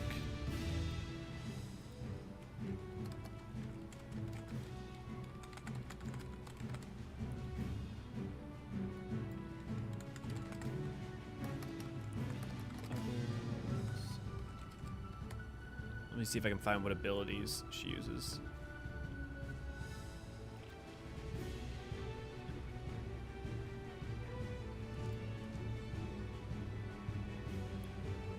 No, none of that's up yet. I could probably find it on Garland tools though. Okay, Like standing electricity prevents freeze. I that's not a bad idea, but like also the palm doesn't go off, right? And also that would then like fuck with like having to set up and stand an arrow. So it's either first person hit or not moving that gets you frozen. We don't know, Artemis. We're trying to figure that out. So I don't know. I mean, if you see anything, feel free to like point it out. But yeah, if either first person hit. No, because the thing is, we all got frozen once, so it's clearly there's something that is within. Could be movement because I was moving the last second. Yeah, I'm gonna let's do another try and let's try moving. Don't stand still for when we get hit by the ice. The same way that you see, you know, it's like with you know, Seed of Sacrifice, EX, and all that stuff.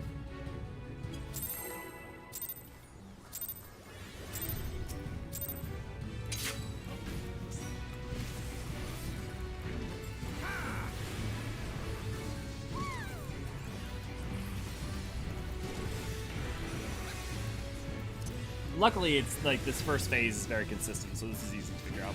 So Cardinals.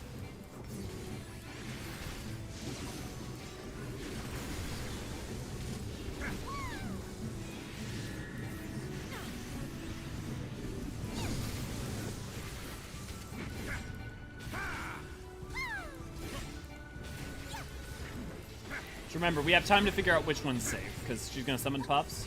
Okay, so the safe one is going to be A. A is going to be the safe one, so you want to get rid of B.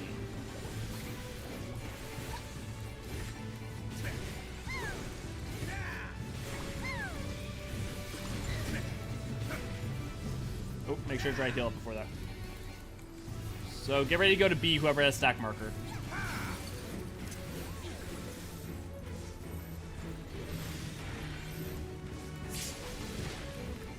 Oh, yep, moving. Moving does it. Okay, I wasn't in position to be safe that time, but now we actually have our answer, so that we can work with that. So now get on the arrow puff.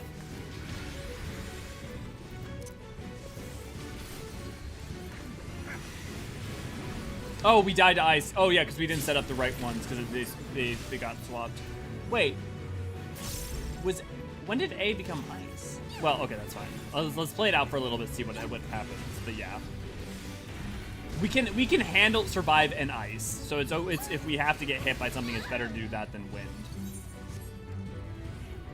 But yeah, okay. Well, now we at least know how to handle that mechanic. Yeah. Yep. It's already movement. Yeah, movement. It swung the other way. Oh, so that we just weren't reading it. I didn't read it right. Yeah. So that I pre-warned and I wasn't looking at the right way that it swiped. So that's on me. Thanks, Jade.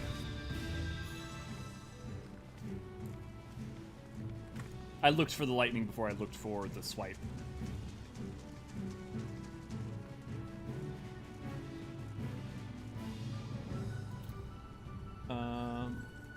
Yep. Except for mana. I'm gonna get water real fast.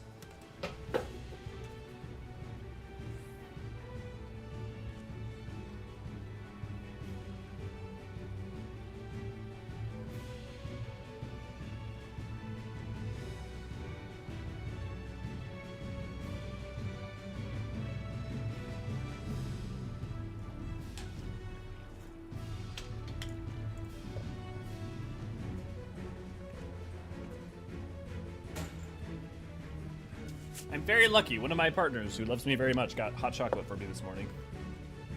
Okay. Sarah's BRBing. By the way, yeah, you guys, if you guys ever need to use voice chat, you're perfectly fine too for like when we're doing stuff like this.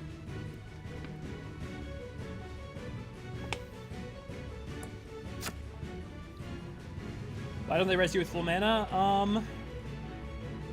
My guess is to punish and make it take more time and make you be more cautious about dying. Is probably their thought processes. I don't know. That's my guess. They're going to have to repair Bill from Hades.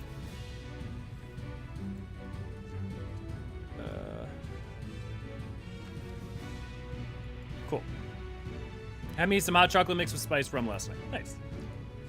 Plus, don't need to hear me swearing. Yeah. No. Okay, back Sarah. Okay, let's do that. Let's do it then. Going down to 10. Having a great time. What? I said I hope you're all having a great time. Yeah, yes. Also, it is figuring out, trying to solve how to fight at the moment. So this is just going to be lightning, which means cardinals, or stick in the cardinals.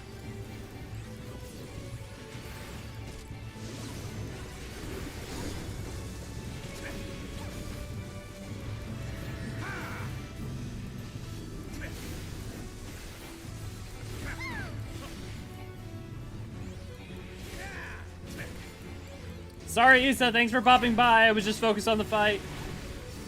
Whoops. Okay. Then we're gonna get Suds. And we'll see which way she wipes.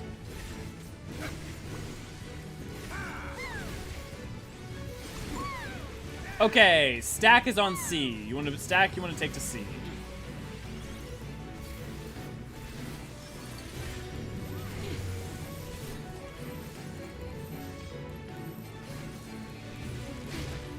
And then move. Don't forget, once you're unfrozen, make sure to get off.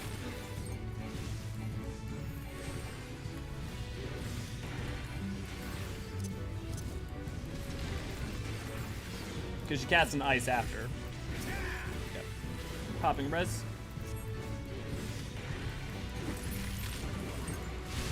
Sarah, you gotta keep pop your res.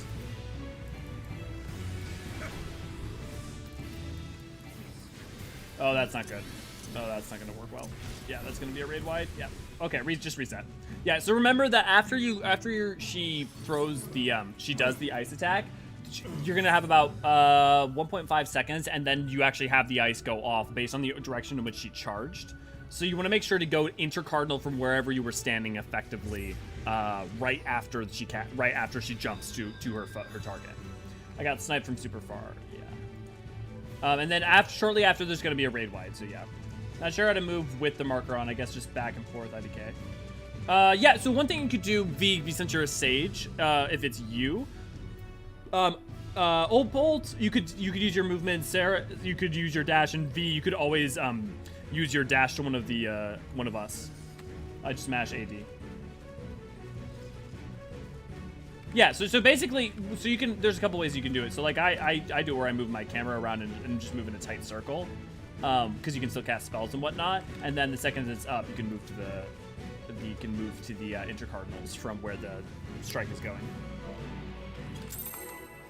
Give people a second.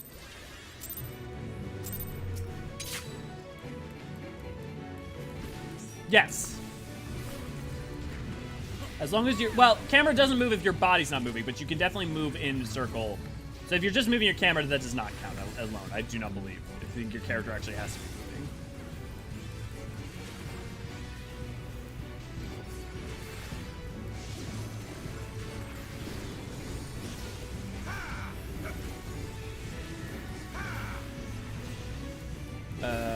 I like how Cat thinks the rat on the screen is real and has been pawing at the screen trying to get it. That's very cute.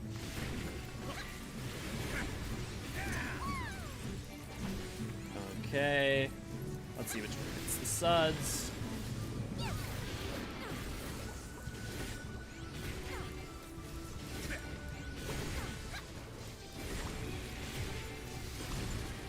Oh, I messed that up. Oops. Okay, take stack to B.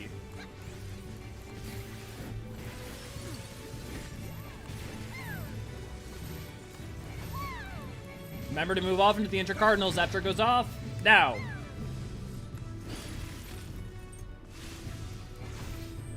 You got it. Remember, it's in an X pattern.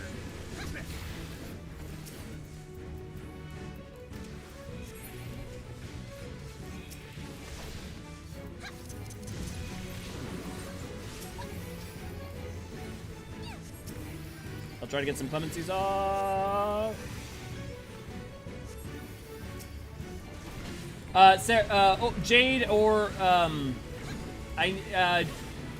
Jade or Sarah, whenever one of the other of you goes down, I want you guys to be focusing on making sure that you are rezzing the other DPS, because I'm going to always be focusing V as a priority. Yeah. So, like, yeah.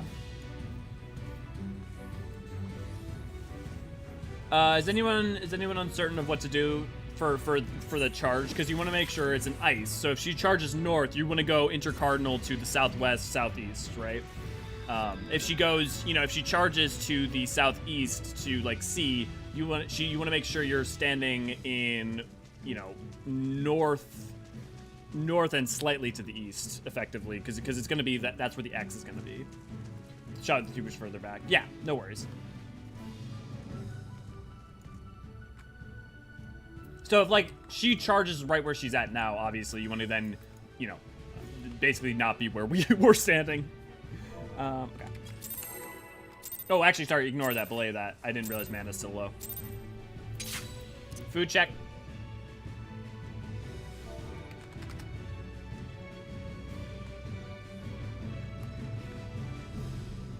Yeah, basically you want to start running and just keep running in the intercardinals away from her. Okay.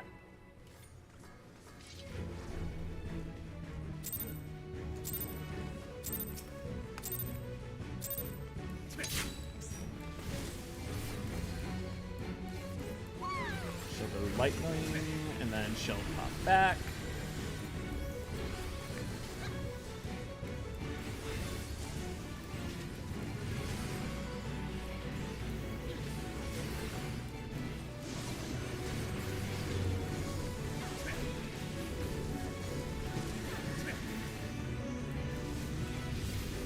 Remember, like, we all get used to having guides and stuff to use, but for most people, there are members of the community that actually have to solve these problems without anyone explaining it to them. I mean, that's also like how some of the ultimates were, like things like Ulu. I mean, all of them to some extent are like that. Some more so or less so. Swipe that way, then back this way. Okay, you want to take it to B. Whoever gets it, you want to take it to B. And then just run to A afterwards, effectively.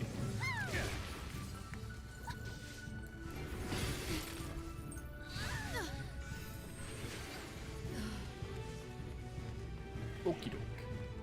So yeah, so for moving around, so one of the other things you can do to make sure that you're always moving around is you can hold down the front mouse. If you hold down your two mouse buttons, you will always be moving.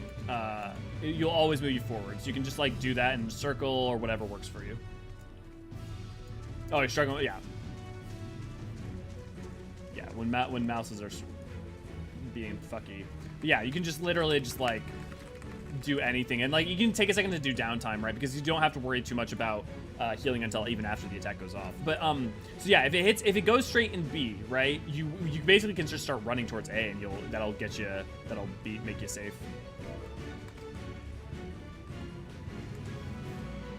And 84. Okay.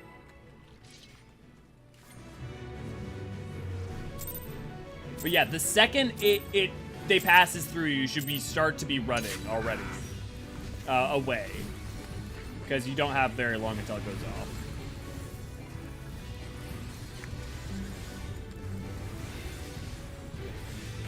And she may not always go north, so you want to be ready to pay attention to what direction you need to orient yourself to run in.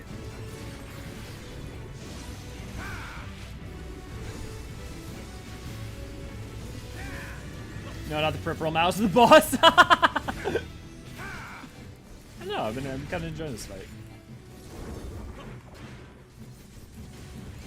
This is my first time ever thinking through EX level mechanics. I'm so used to watching Nest videos and Smooth Brains drilling when they talk strats. Yeah.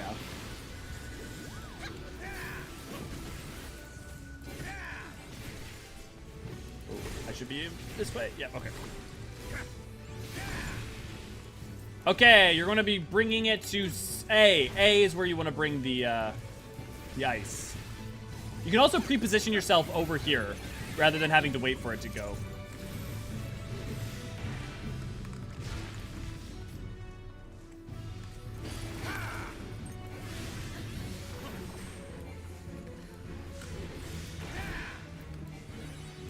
You also got to make sure that you bring it to the palm so that the palm changes elements. I guess it shouldn't really matter which one we're on. I mean, yeah, it does because of the ice. Okay, is everyone good? Is it just about execution? Is that what we're doing?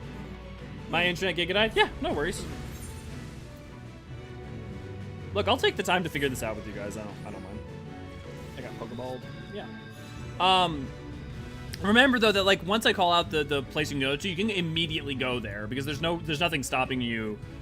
There's no attack or anything you have to worry about that'll come in to. I was trying to res and got baited by you standing on the wrong one. Yeah, well that's I'm standing on the wrong one. It's mostly we have time.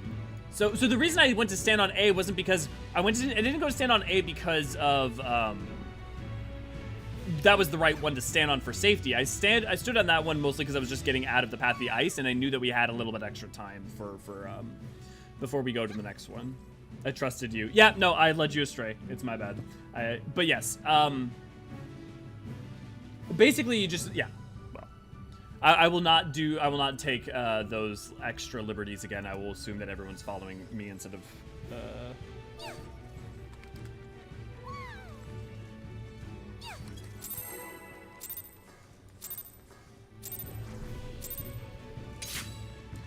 Yeah, well, the thing is because I worry about, like, if we can't heal them through when she does the raid wide afterwards, I'm also want to make sure that we get through the mechanic flurry first and foremost.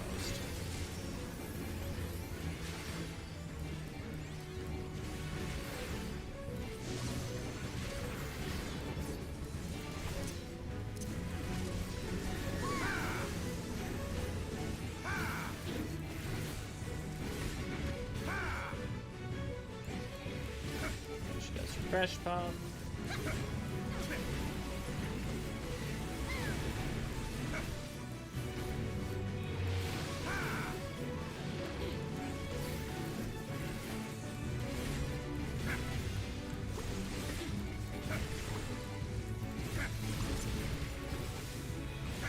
Okay, B. You want to bring it to B. Remember, you can preemptively set up there. Remember, you got to bring it all the way to the puff.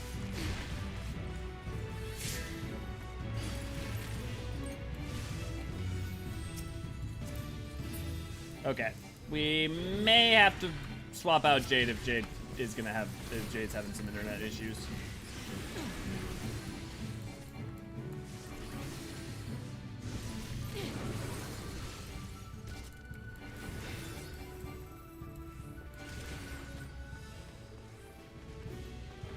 All good, Jade. Well, this will let us refresh the instance. If someone would like to join in, please only join in if you are confident in your ability. That said, I do not expect, there's no expectation of perfection or anything like that. Just, none of my abilities got yellow borders. Jesus. Would anyone like to join us?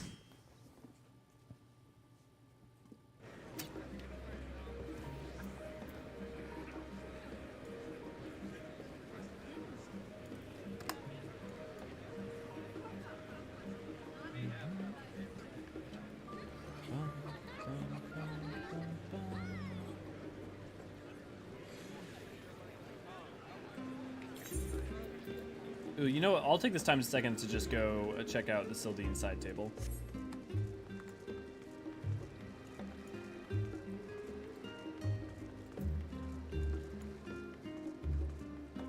I'm curious if it is worth anything at all, or if it's already like down to like 300 gil. Oh, I don't think I can because I'm on curl. Well, at the very least, I'll go check on the market board.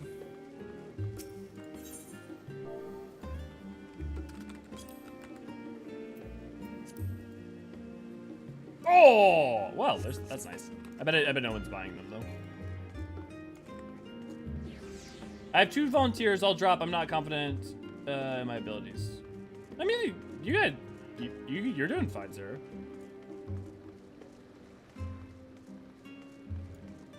I beg of you, please do not do this. You do not go any faster if you jump. Fresh prog is the best part of raiding, to be honest. I love watching world first races. Yeah, but that's only true if that's what people are seeking to do. Like, if you're with a party where people are not, you know, where that's more stressful than fun, then that's not necessarily. Or if, like, people want to be doing other stuff.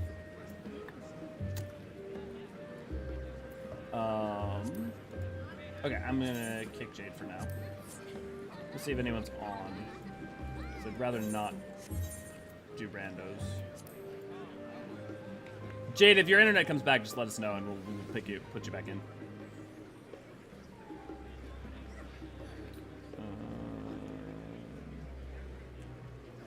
That's part of it. There's just not a lot of people. Ooh, I'll message Alara, see if she's...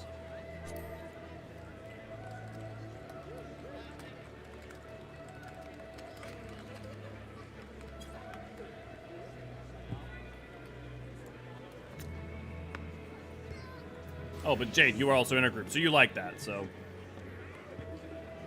But yeah, no, I enjoy figuring it out. The only problem is I have limited time, so I'd like worry about spending that time doing that. If we don't get someone soon, I think what we'll do in the meantime is I think what we'll do is we'll just do some regular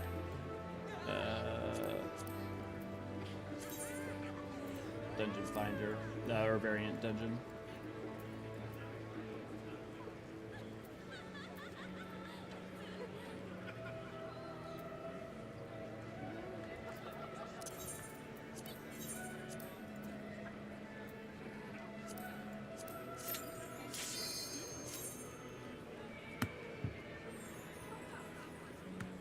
Have you tried resetting your router yet?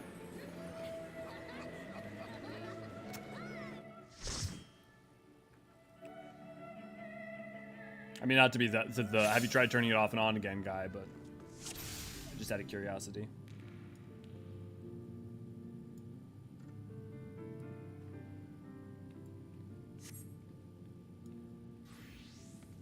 Yeah, we're not following Nanamo onto that again. We're gonna do. We've only done this one once.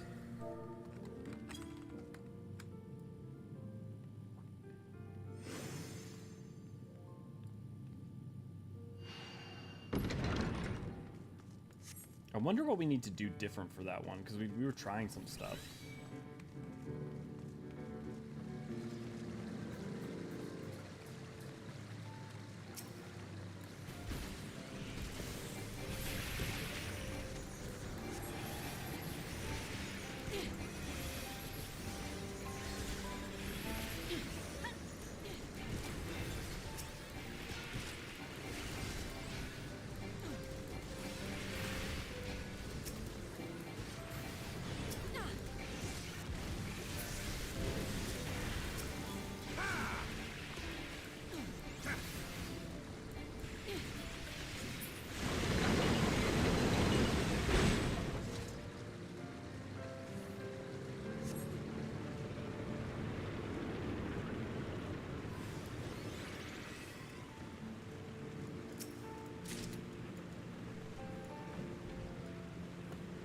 Do we even have to use that cistern switch?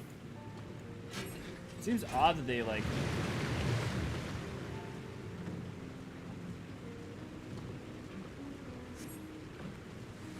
And come on, alligators.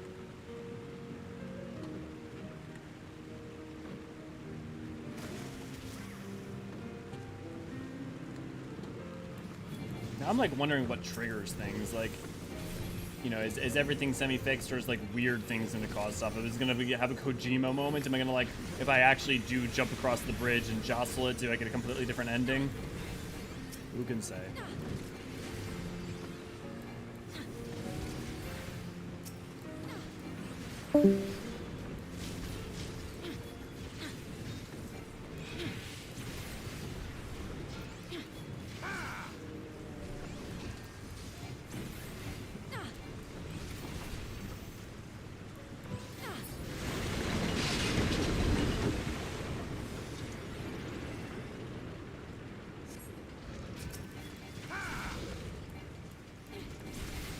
Is anybody else curious about the sentient gelatin and where it comes from?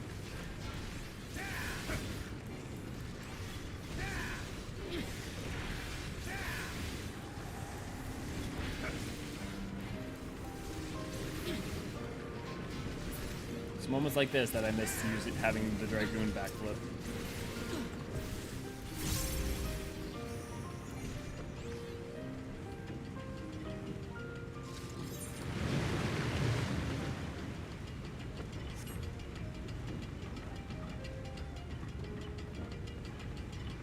Honestly, why even prop for us that choice? That's what I don't understand. What did we Right pick this last time? Oh, we picked left last time. We picked left last time? Okay, Yep. so right this time.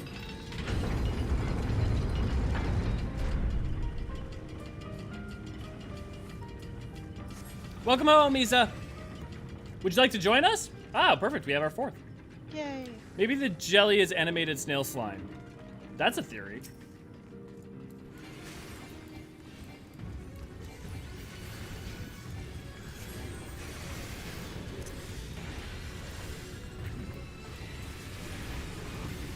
Okay, last time it was wind when we got this, but I don't see the fans this time, which means I think you're right, and it definitely was right. That we hadn't done. So I wonder what'll be different about it this time.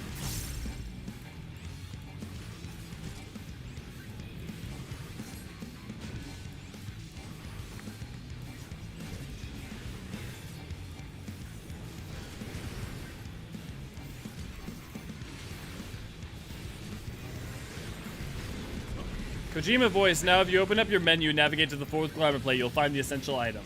Yeah, exactly. I'll have to take a second to unlock. Also, my Chronicles of Light came today. Nice!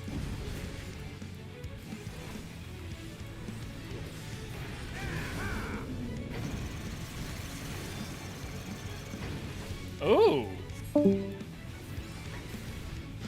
I need to turn on stream. Ooh, okay. That's interesting. Oh.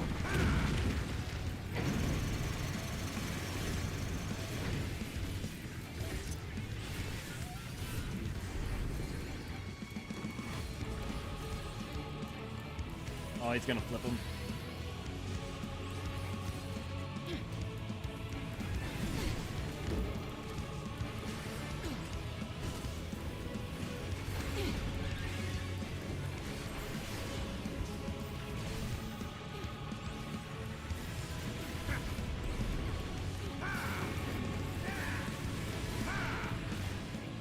Oh, that's fine.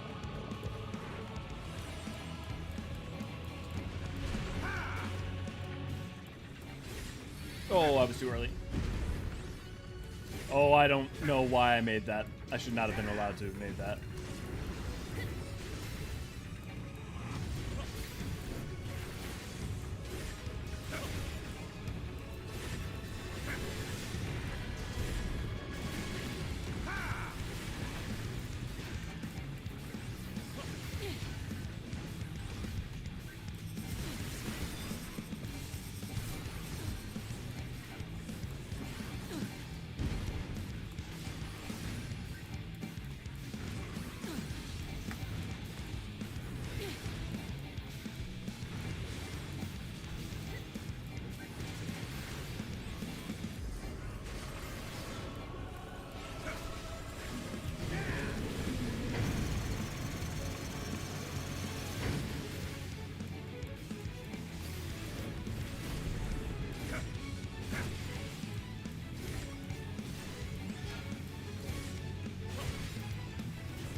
And exploding catapult.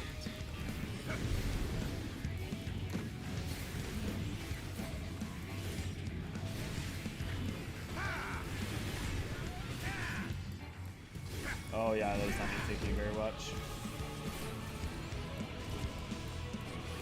My brain autopiloted that one a little.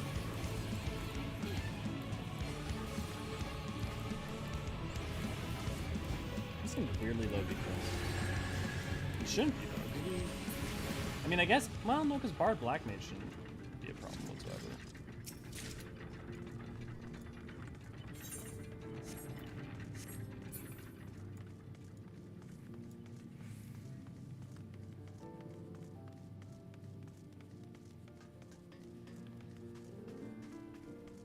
Yeah, okay, different chambers.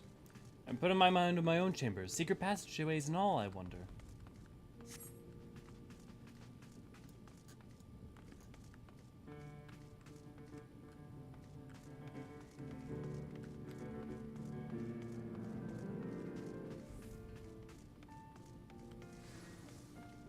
quarter overruled. Of course, this is the Sil'dihn Royal Palace. Look at the banner by the door here. Fruit and helm.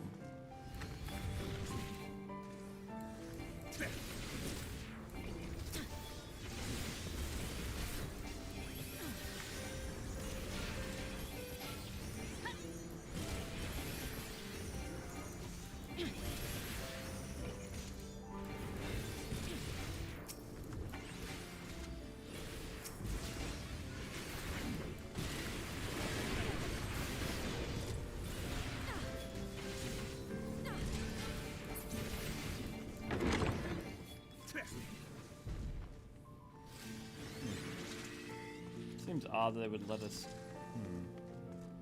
There's really no way to engage with that?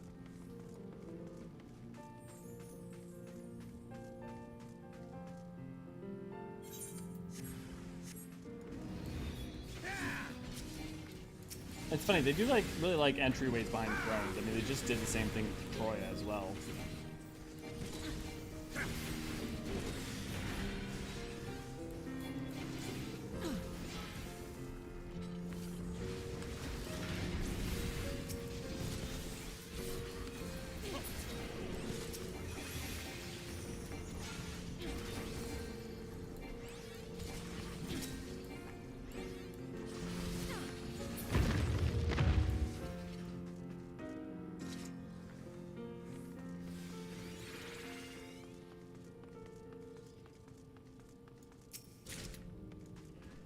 Do we want to try to answer it wrong this time?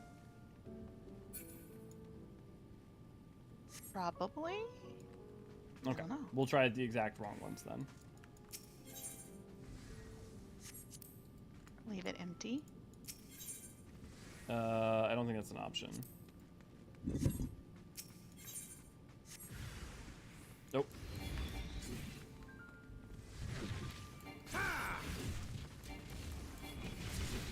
It was an option.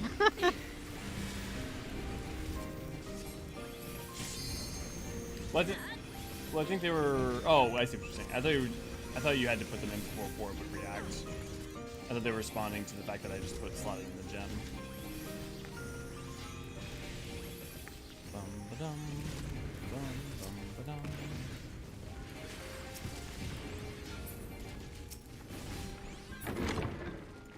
Yeah, see, we didn't get the portal that time.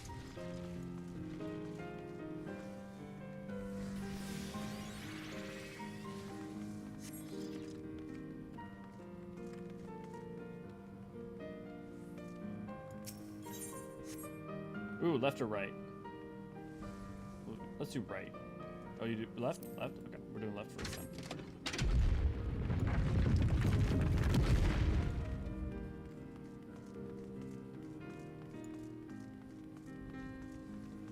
I wonder what happens with the right one.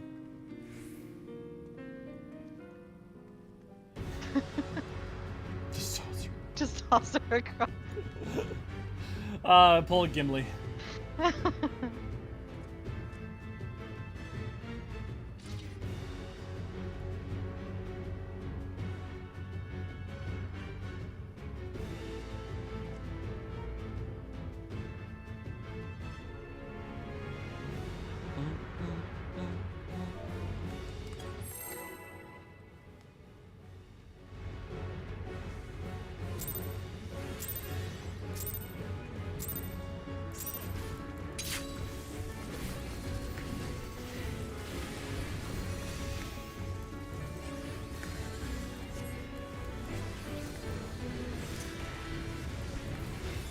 I love hearing those jaunty bits in the piano going, "Hi, Keikyo." Obviously, I could assume it's her because she has all the piano covers, but something these cues need to style. Interesting.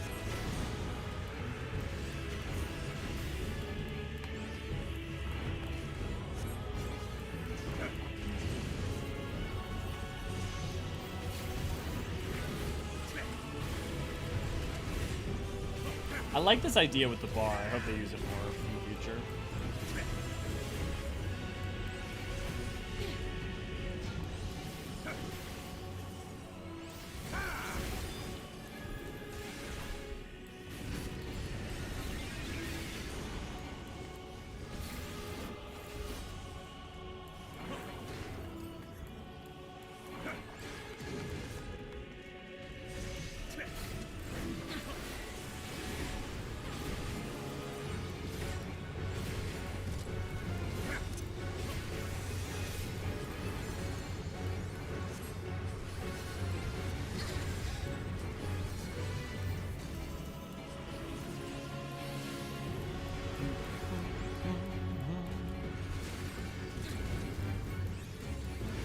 Oh, interesting. The boulders weren't around last time.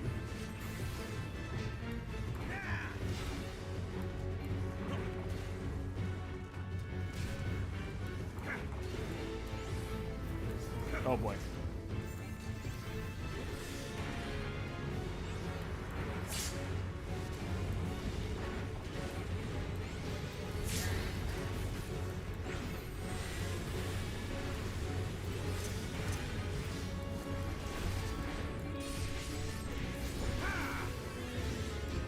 I wonder if it's like a chord progression thing or a specific set series of notes that are very common to, especially with the limitations that came from the SNES and NES. I would wonder if that's some part of it.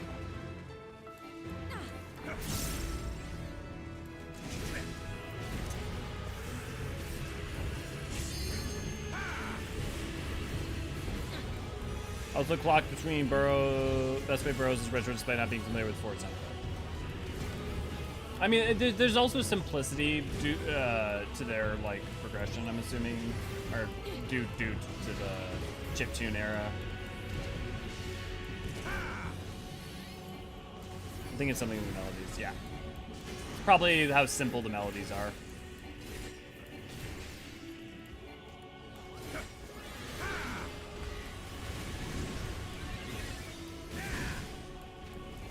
I probably should have moved out of that way. Limit break at will.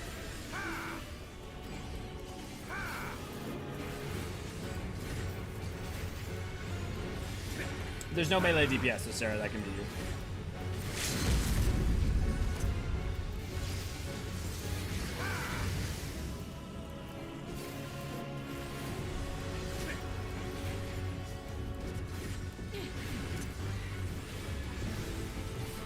Okay, I'm just involving.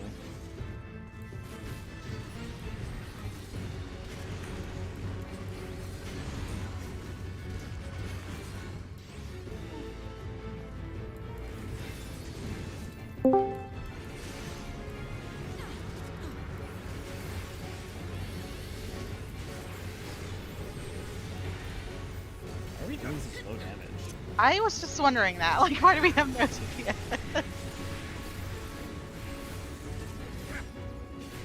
I mean, like, not to like shift blame, but like it only started happening when this guy joined. So I'm wondering if it's something about how he's doing the black mage rotation or something.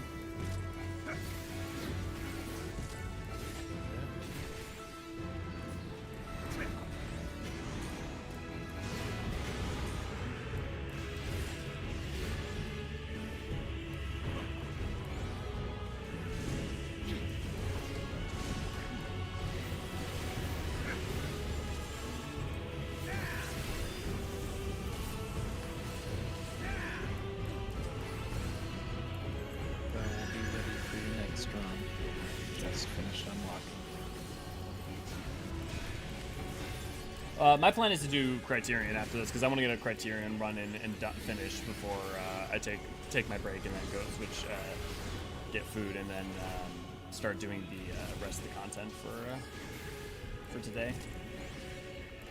All right. Well, then I guess I'll just key on myself then.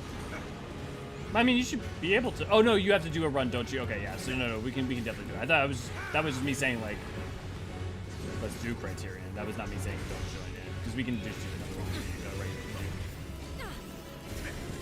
It's not just simplicity. I don't think there's something in the cadence of the melodies too. The way each note arrives, hits a new Amatsu melody is different from Soken's. Yeah, but I mean, like the thing is, like literally, the like cadence of those melodies also, in like their original forms, doesn't have that. Like it is non-orchestral, and so it's like, you know, does it even, you know, it's the selection of the note more than the way it falls. You know?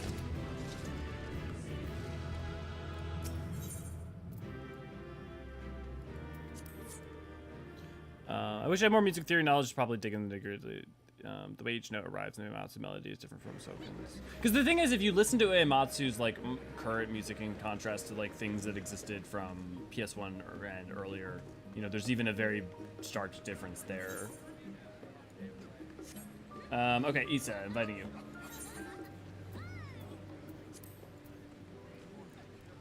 Also, I need to figure out just something real quick.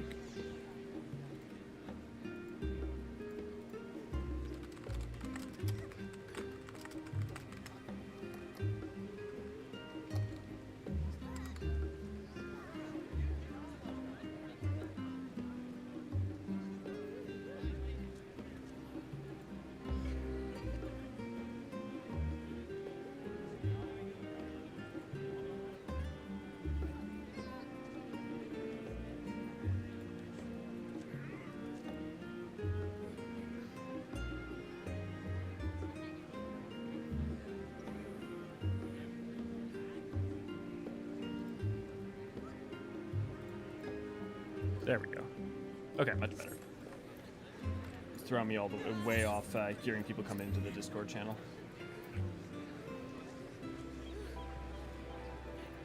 There we go.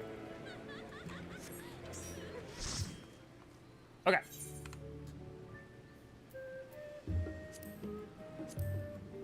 We did not. We should probably do the right one because we did not do the left path for that last time.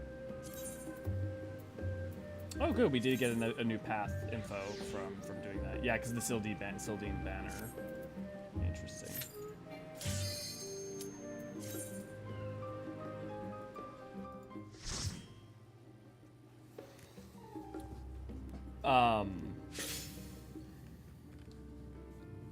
But yeah, I mean, like, don't get me wrong, Soken and Uematsu, yeah, do sound very distinctly different. But I would wonder, like, how can the notes exactly fall different when, like, the original versions of the songs are,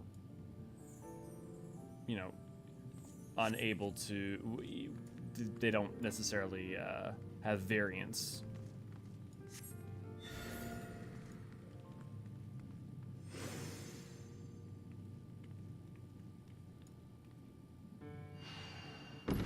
Are you ready, Issa?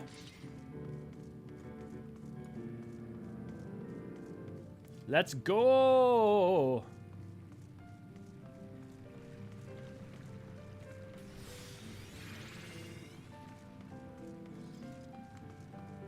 Oh, my friend let me borrow FF12, but I'm having some issues with combat. You've played 12, yeah? Yep, played through 12 twice. Are you playing 12 or are you playing Zodiac Age? Like, are you playing the current one or the old one? Like the one on Switch, PS4 and stuff, or the PS2 one? Zodiac Age, good. Yeah, Zodiac Age is a lot of quality of life improvements. Oh my god, that's much better damage. Well, that solves that question. Yeah, so what sort of combat problems are you having? Yay, damage!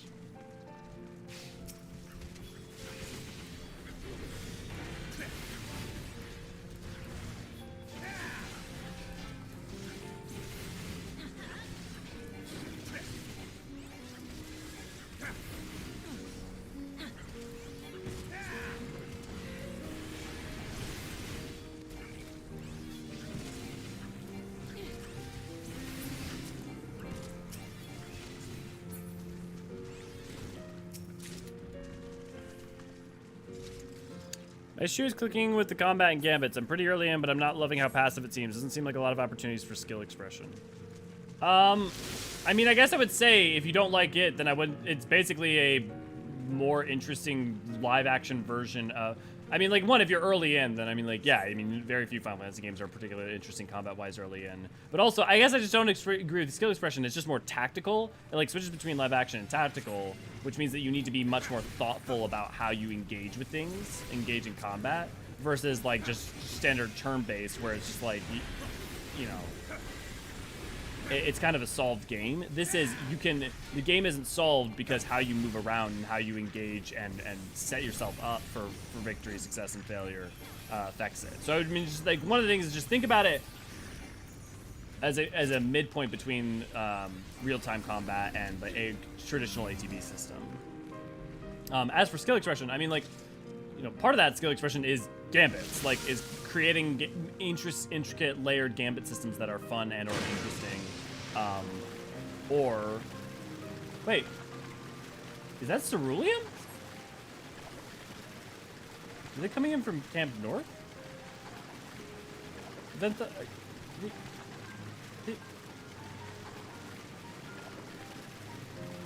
Well, I guess she just likes being covered in the blue stuff.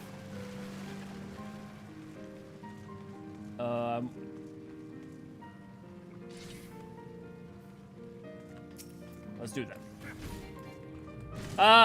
I mean, I guess I would say to you, have you ever, like, what Final Fantasy game felt really skillful early on? Like, I guess I'm trying to find, like, because if your expectations, I think, are going to grossly color a lot of that. Because the thing is, yeah, I would absolutely say 12 is skillful, but I would also say 12 is not incredibly, is much more skillful than, like, 1 through 6, or 7. or 8 or 9 or 10. Really, only the only ones that are become more skillful are the ones that are full real time. When you get to things like, you know, Adia, good to see you, glad to have you. How much material has this given you that you didn't know about Sil'dih so far? Surprisingly little, so far. Shockingly little, actually, in some ways. I mean, the biggest thing is honestly to do with more the purging and the emulsia, and the relationship between the emulsia and the Uldans, like during the Thorn Dynasty. However, I suspect there's more to be had. So, honestly, the biggest thing is more stuff on Nanamo's relationship with her parents as well. But even then, it's been limited. Now, I have to read all of the little dialogue things that have been given me for completing these different routes. So there may be bits and bobs hidden in those as well. I suspect there are. Should I just wait to get more skillful, or should I adjust some settings? I mean, I don't know what you mean by adjust some settings. There's not like a difficulty modifier or anything like that. So I'm not sure which way you mean, Artemis. But like also it's like, you know, do you want to grind? Because you can grind overpower yourself in the same way that you could with every other Final Fantasy game. I guess I just say, like, what games are you usually playing, and what do you treat as skill expression? The main setting, I'm thinking it's active or wait mode.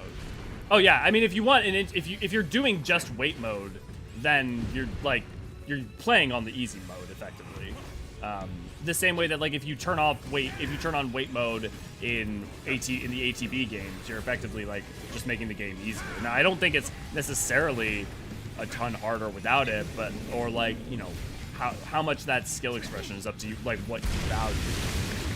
Because like some people think that like turn-based games are very much skill expression, even like, and that's rewarding to them. Whereas for me, like it makes it feel like a solved game. Typically. If active mode make it more chaotic to make it more engaging. Yeah, I mean, like, that is absolutely what, like, the game is meant to basically be played, well, not meant to be played, that's not true, but like, if you want an active game, then yeah, you definitely don't want wait mode on. Wait mode is if you get stressed out by having to make choices in the heat of the moment. Or like, you know, actually having pressure on you. That's what wait mode allows for.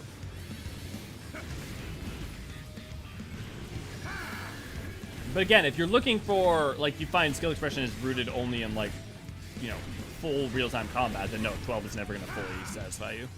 All right, I'll click on active mode and see if that keeps my attention more. I would recommend, actually, I don't think that that's going to keep your attention solely. I would just say, like, very few JRPGs are very engaging at the start in their combat. Like, that's just broadly true. So it really depends on how early you are, because if you're, like, you know, still in, like, Dalmasca Westersand or something like that, it's like, yeah, I mean, it's not surprising that it's not particularly grabbing you, because you know, you're like 2% of the game way through the game. But if you're telling me you're, like, you know, at the Tomb of Wraithwall and the combat's not grabbing you or something, then, you know.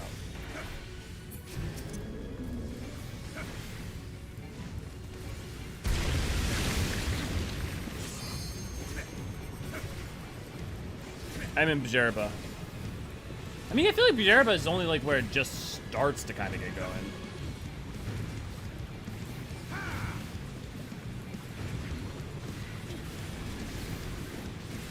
If that's helpful. Or just left here. Am I going crazy? I'm trying to remember. Give me a second. I want to make sure I'm not crazy and misremembering. Leviathan? Okay, I mean, that's still pretty early on. I mean, that's not early on, but it's still, you know. I guess, again, I would ask, like, specifically, you know, you talk about wanting skill expression, and you talk about, like, it not clicking for you, but, like, what about it? Because that's going to drastically change whether or not I can say, like, oh, you know, because it improves in this way, but maybe it doesn't improve in that way. We're going left. We're going to go to left, Issa.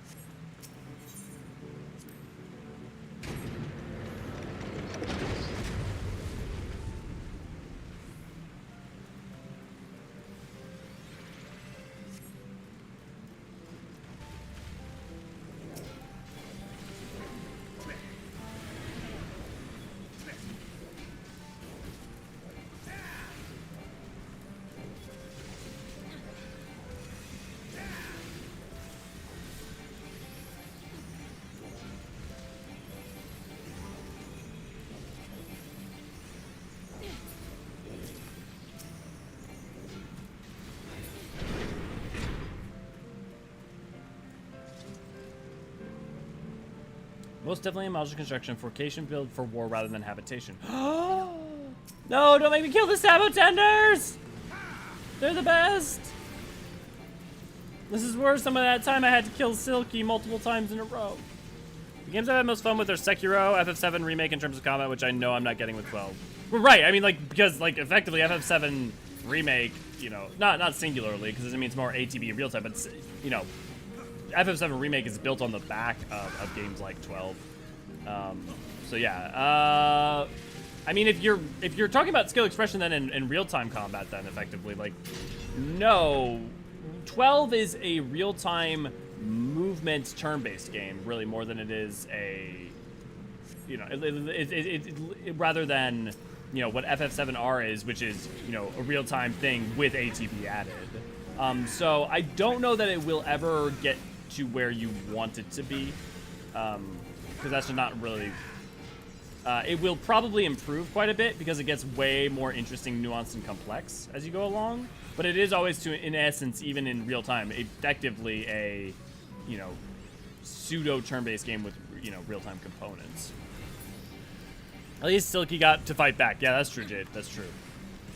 Those cactars didn't know what was up with them. Actually, I'm gonna see. Is there anything of interest with this cactar? That cactar room? Did you know that Ul'dan and Emulsion once fought side by side? 'Tis not common knowledge. I assure you it is. Join our YouTube channel for the low price of not much a month. You get custom emojis, special badges, and the warm fuzzy feeling of supporting your favorite archivists. Thank you, Ray Ray. It's more that I'm looking for a way to get through 12 at all because I haven't touched it in like a week and I want to find a way to make it a bit more engaging so I at least give it a fair shot. Yeah. In that case, let me think about that then. A door of solid iron and no sign of my key will open it. Do you see any hand levers or the like? Have you been playing on ×4 when you haven't been doing main story stuff? Because that would be one thing I recommend. Oh, let's do the wrong one this time.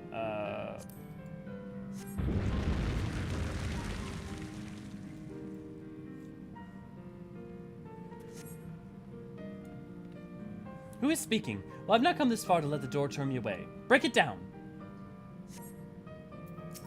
Oh, literally? Okay. Impressive. 'Tis akin to having my own personal battering ram. Okay, Nanamo. Oh, we still haven't gone into this room. I wonder... Okay, so we have to get into the fork here. But... We did... Okay, so we have to do right and right again. Okay. FF12 is my favorite Star Wars movie. I mean, it is very, very Star Wars. It's Star Wars does a Shakespeare, effectively. He said, you're welcome to go. You can go click on the sarcophagus. I can't stand sped up. It's dizzying to look at, unfortunately. Okay. I would say that the speed up thing is a very good quality of life for when it comes to, like, grinding and doing other stuff. And I mean, here's the thing to think about. In a lot of ways, 12 is kind of designed like an offline MMO.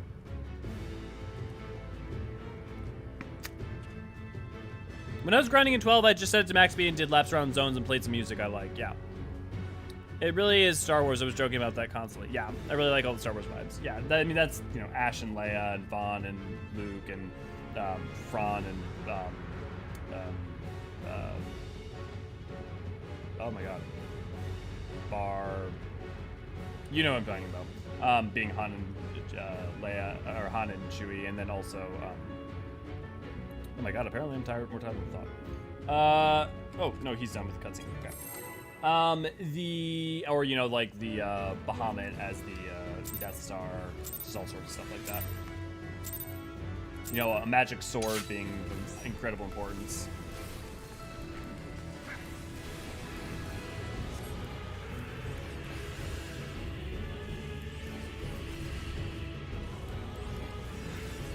Willow, good to see you, glad to have you. Gobble brooms!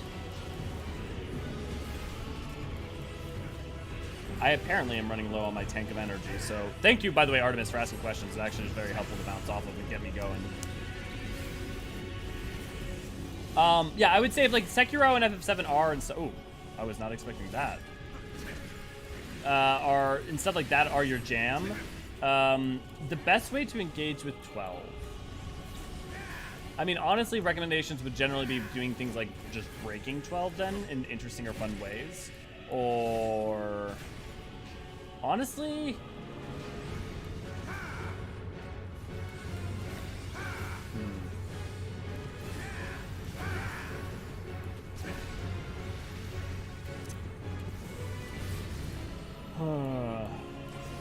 You don't happen to get any endorphins out of like power leveling and stuff like that? Like, do you get the good chemicals from that at all?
What?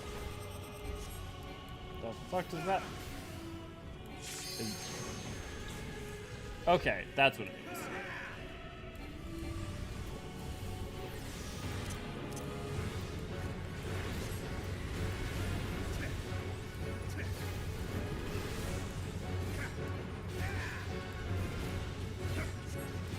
Okay, can you let your heart weep after we're done not dying to his deadly hand?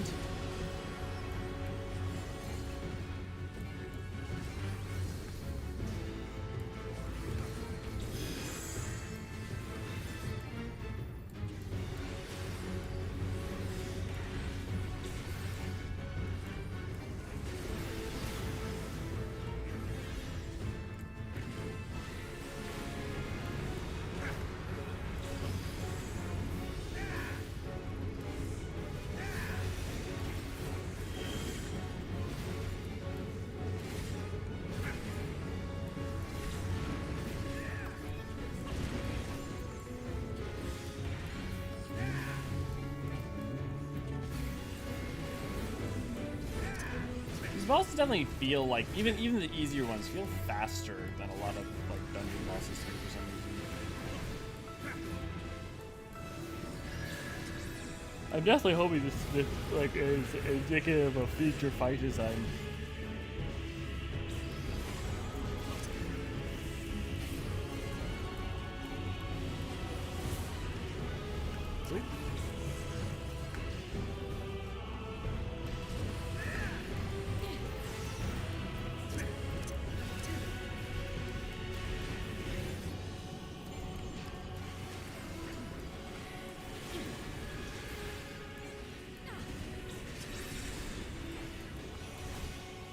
I'm not a huge fan of grinding. I prefer trying to see how close I can skate through using my party. Well, that's interesting. If that's the case, then I feel like you would love gambits, though, then, right? Because that is like kind of like what like the gambit system is in a lot of ways. Is like trying to create an optimal thing for your allies, like a close system that'll respond where you can use the minimum amount of stuff. Yeah, limit break. Isa or Sarah doesn't matter. There's no melee DPS.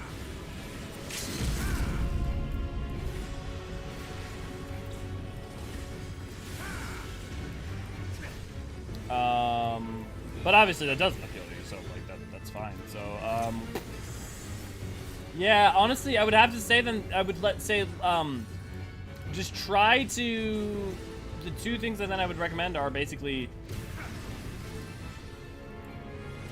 try to meet it mentality wise. Think of it more like you're playing a turn-based game in some ways that's live action rather than like real time. Rather than playing a real-time game like Sekiro or FF7R, even though you can see them as somewhat comparable. Well, it's FF7R, not Sekiro. But beyond that, I would just say try to embrace and enjoy the story. If you really want to get through it. I mean, worst case, you could consider just watching an all cutscene thing on like YouTube if you enjoy watching those. Because yeah, I'm not sure that the combat will change enough for you to ever love it, though maybe it'll change and get interesting enough for you to at least appreciate it. I was not well suited to enjoying this game. It may not be my cup of tea, but I'm not gonna let that stop me from trying. Yeah, I would say like if you're dedicated to it, go by all means go through it and then stick with it. Isa's training quest, so I'll take a second. Yeah, I would say. Have you played 15 though? Because I mean, like, if from what you're describing, you would like 15 a lot more for all its story flaws. Yeah.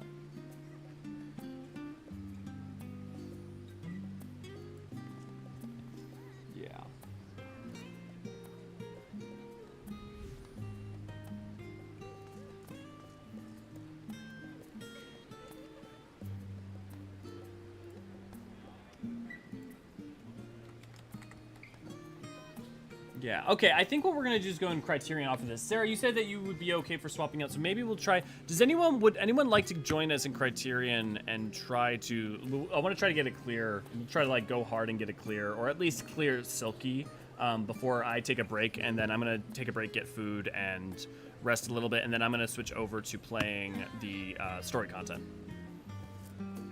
I played 15, but that was before I learned to appreciate the combat systems, and I'm just here for the story and put up with combat systems prior to Sekiro.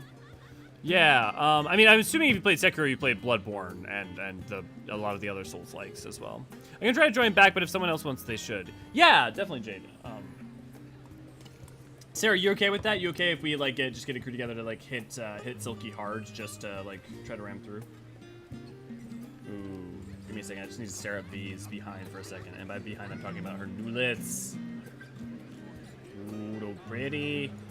So pretty. It's very pretty. Suck some all up.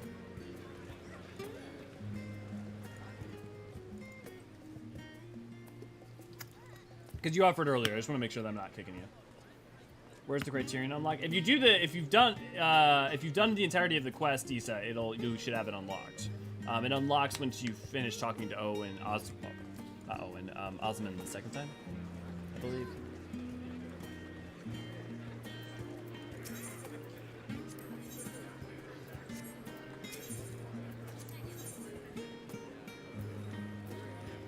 Yeah, people just making the NPC disappear because they're actually anything here worth using.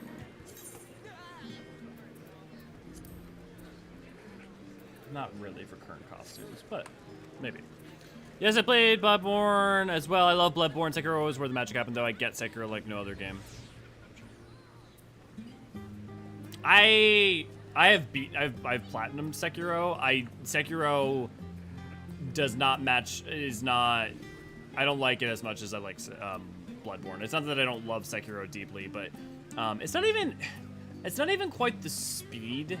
It's the logic of the way in which the parry can function under circumstances in which it can function and which it can't does not always sync with the natural flow that I assume it should. And the pacing and cadence for it don't feel as co-synchronous. Like the Mikiri counter is one of the few things in the game where it's like, yes, this matches what you said now can tap that ass. Sarah, are you in voice with me? Are you in voice with us? Are you down for switching out for Jade, or did you want to try to do Criterion with us?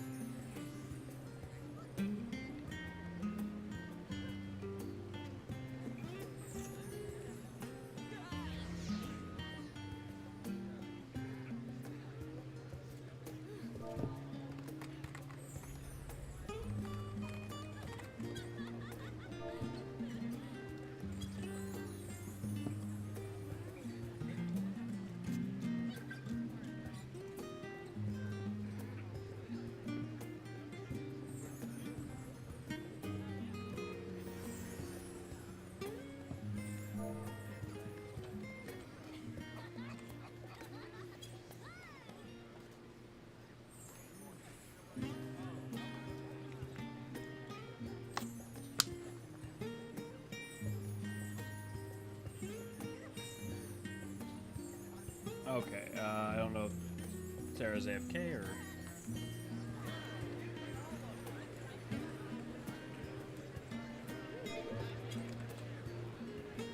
Alright, might just have to swap out for... Yeah, Jade, do you want to come join us on come to Charlian?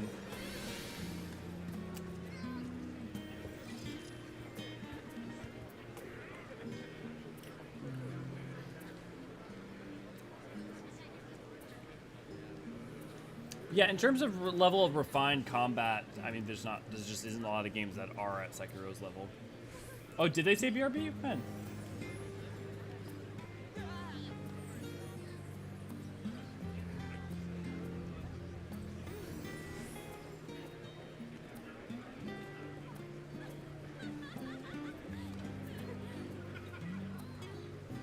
On my thing, they didn't say BRB.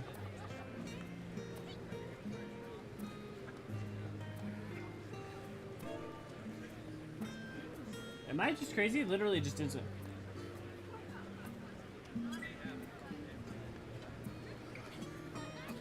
You might have been zoning in or out. Like, you can miss messages. Okay, yeah. Sarah, did you want to? So we were gonna swap in Jade because you said that if we were gonna do Criterion, you were good for that, or did you want to join us? Sounds good. Okay, cool. Just get, and then we'll get. Thanks so much for joining in, by the way, though. I really appreciate it, especially for going that long.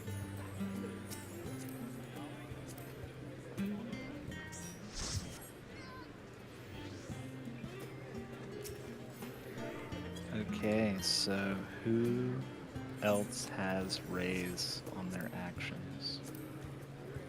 You won't. We all have raise for Criterion. Okay. Just For Criterion, there's just raise. You don't have anything else.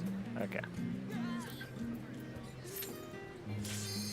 Also, this is Criterion, not even Criterion 7. Criterion is spicy, and you need to be looking at every foe and their abilities that are going off. And you will have no time to react. You have to like be positioned beforehand. Like it. Okay. It's from the get-go. It's serious. So I'm doomed. Got it. Your uptime is improved 100%. Sweet. Speaking of Star Wars and game combat, Jedi Fallen Order has a fun system. Yeah, actually does. That's a great system. Artemis, if you haven't played Jedi Fallen Order, huge recommend that. And play it on Jedi Master. Just like, if you like Bloodborne, just play that game and play that on Jedi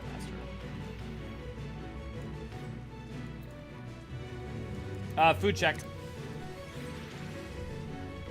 Fallen Order does indeed slap, and I'm looking forward to its sequel.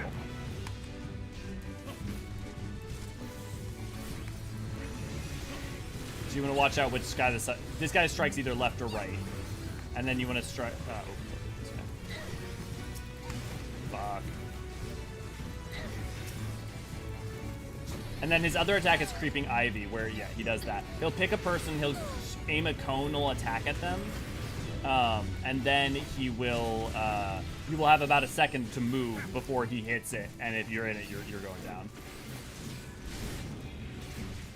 Hey, yeah, so this is spicy. Yeah, I was not kidding.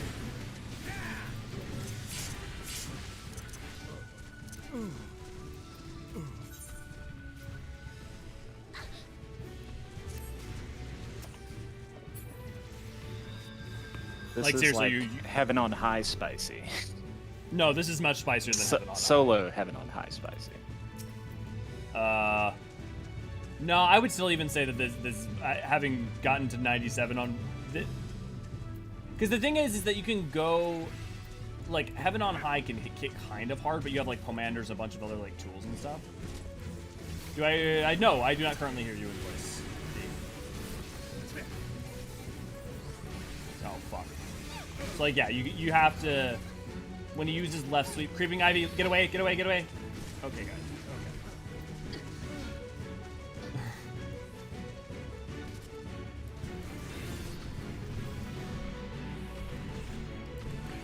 I cannot always immediately pull back. He had his cast caused him to stand still.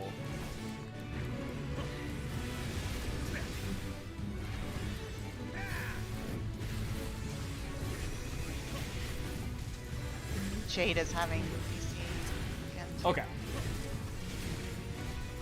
There we go. Now I can hear you.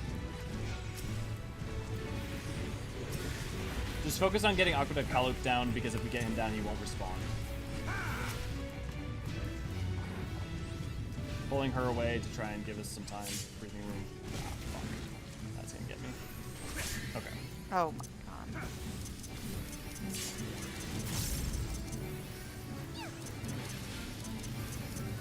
Praise me for clemency.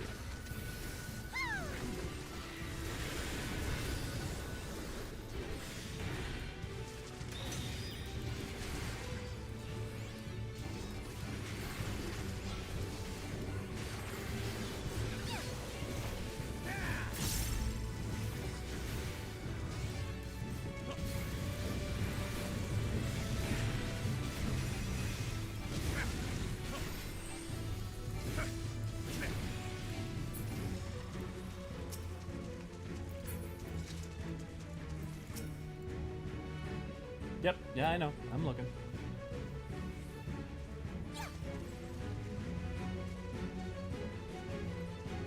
Do we even need to clear all this stuff? Is it? Yes. Oh, okay, yeah, it's blocked up. Yep. Going in? Yeah. Just need not 0. Yeah. Well, I'm sure it doesn't help too. I bet you have your dolls are out at that point. So the main thing is you want to look for this guy's head, which head's going off for this one, and it'll tell you based on the ability name. The little guys are a lot easier to ship for. So you want okay.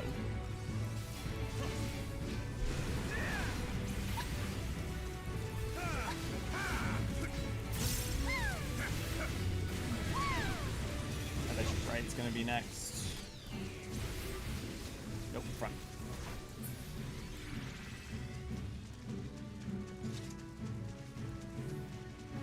Okay, this next guy, he throws an acorn attack, which is a big pain in the ass. Or it's not a big pain in the ass, but then he has another one, which is a mega AoE, which you gotta look out for.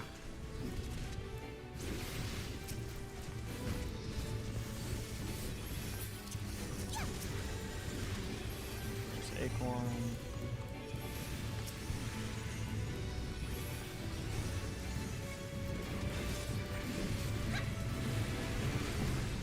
There's our Boreal Storm. That's the one I'm talking about.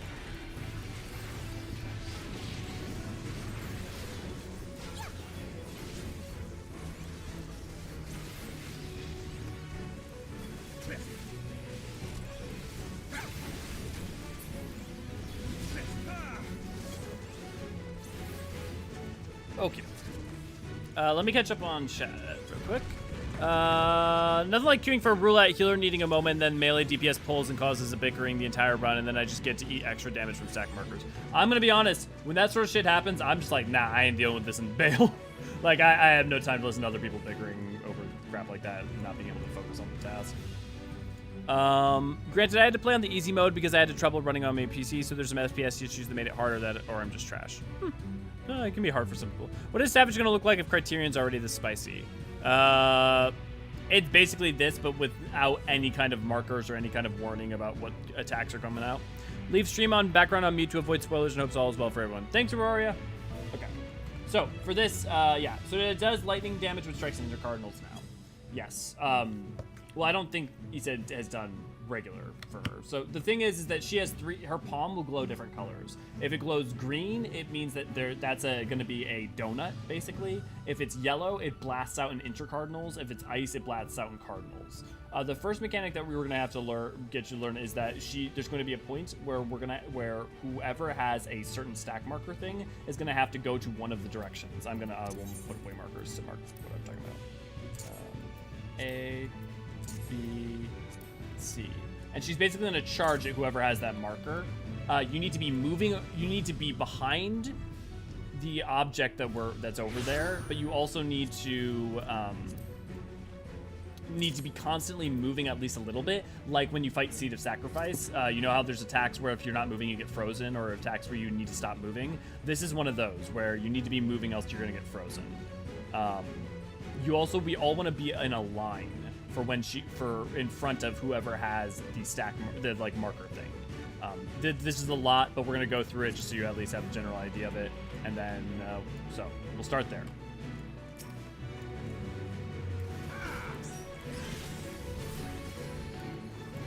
So our first attack is going to be a lightning, so you're just going to stand where you are, because the lightning is going to go off in intercardinals.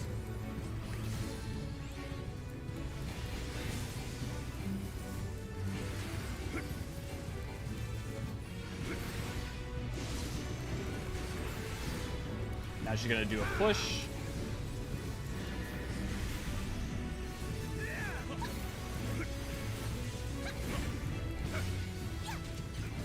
Now you're going to get out from in front of her because she's going to do a suds attack where she's going to swipe one direction, then another, then back.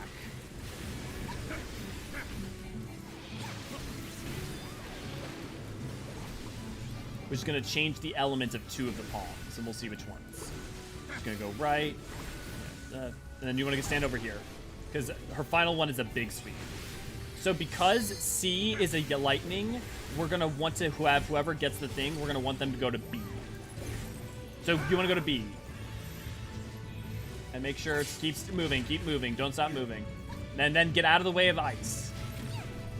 So that's the big thing, is that after that goes off, after she has that thing, you have to run to the intercardinal directions in order to, I got you, V. In order to avoid that ice X, basically. Oh yeah, that was on me. I was so busy explaining I forgot to actually go stand in the arrow area. But, so like, Jay did the right thing there. She went and stood in the AoE, because the other palm was lightning, so it was not gonna hit that palm. Do you have any immediate questions, Issa? Nope. Cool. On the thing. Once I realized you were saying palm instead of palm, it made a lot more sense. Yeah. I was like, how am I supposed to see its palm when it's facing you? Just wait till it tries to high five you.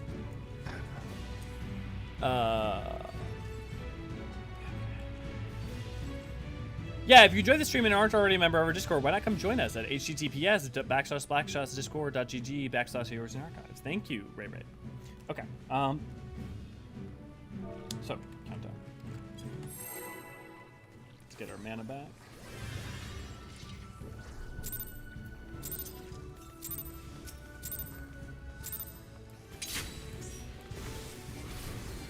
And this first part is always the same. So she's gonna do lightning. She's gonna do everything. The only thing that changes for this first part that we're doing is which palm we need to run to, if you have the like stack thing.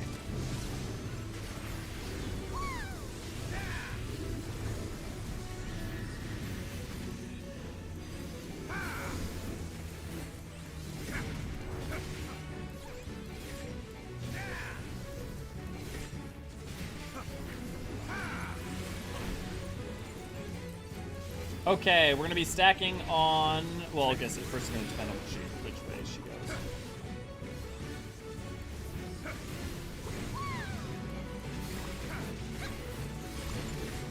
B. We're gonna be stacking on B. You can preemptively go there too.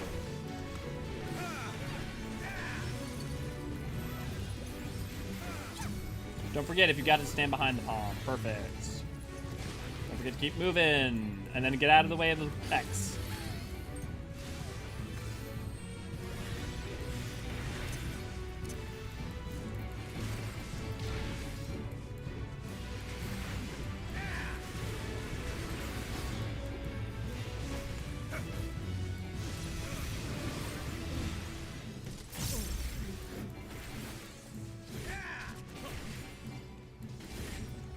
AoE's coming in.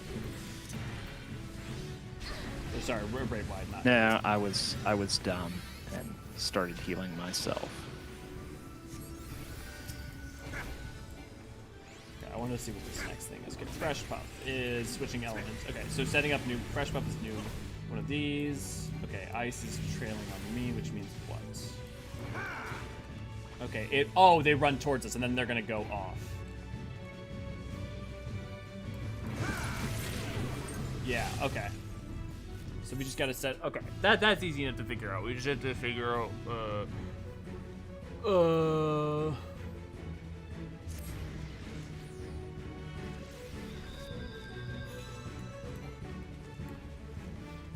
So there's gonna be lightning and ice, lightning and ice. We want the lightnings to hit the same intercardinal. So if it's, let's just say it's lightning on C, ice on A, that's going to be inverse on the other side. Which means that if you want them to run a direction, it would be like A and C. So the best place would be somewhere like, so the best place to stand would be somewhere like,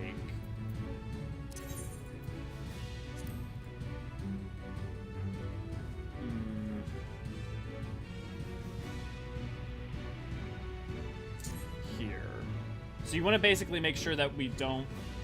One of those ice needs to get winded or swapped in some way. I didn't see an opportunity to do that. Did you? Did you, Jade? If you did, yeah. Or just a safe spot. Well, that's the thing. So imagine that C is a lightning and A is an ice. It's four. 4 is a safe spot, effectively, then. The only problem is you need to make sure that the other 2 in the top corner don't end in a position where they follow someone that ends up getting 4 hit. So, for instance, lightning needs to stay. If it's lightning, well, it'd be ice on this side. So ice needs to come in, and lightning needs to stay. So, like, if you know, north of A was lightning, you just keep lightning there, but ice you need to move off of 4.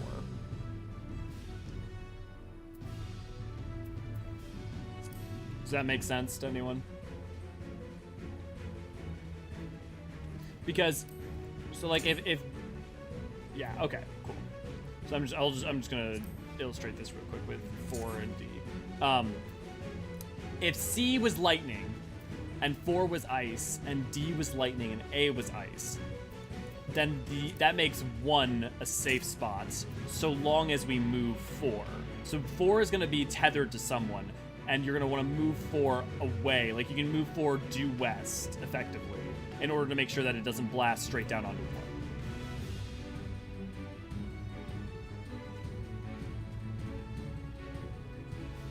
1. I need brain dead mechanics. I sadly, I don't think this is a brain dead type of content.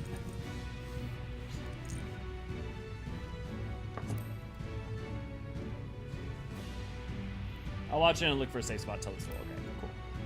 Basically, whichever side has lightning on the bottom, that is the side you're gonna stand on when we get to the second set of mechanics. That you're gonna stand north of that side, and then we need to move the ice away from the top of that side. Chrissy, good to see you. Glad to have you. What established? How was the variant dungeon lore? It's been good. So it's been decent. Honestly, surprisingly little less than I would have hoped for. I tried solo run earlier, but I'm Lord Dragoon and didn't get too far. Although I'm in Defiance, I was distracted by cats. Right now we're doing Criterion, which is actually quite enjoyably difficult. Okay, let's do it.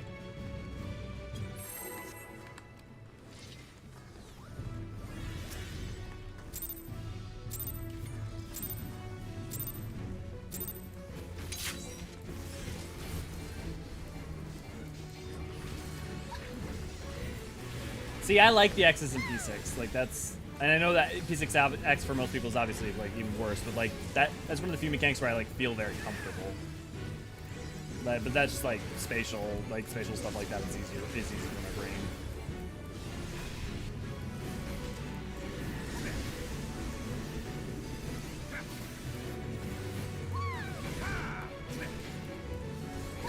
I struggle in many other places.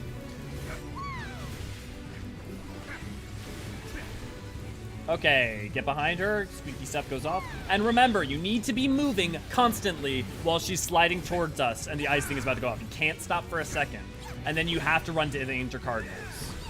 Left, left, left.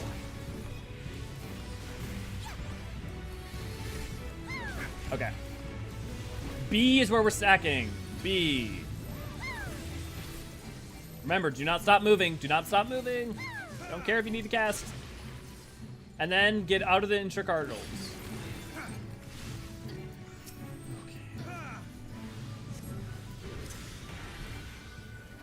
We need now, Isa. We need to get on the AOE. We need to get on the arrow.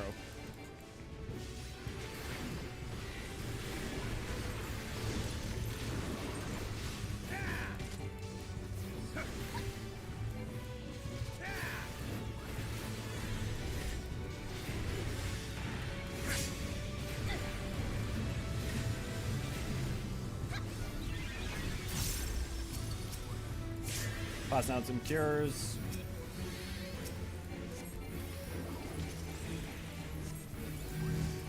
So see, okay, so it can also end up in an X. Okay, but that's still easy. That's still easy. We just got to keep it on spot. Just keep it on spot. Yeah, no, we okay. We threw it off. Yeah, no. Here, just stand on me. Stand on me. What? Oh, they can rotate too?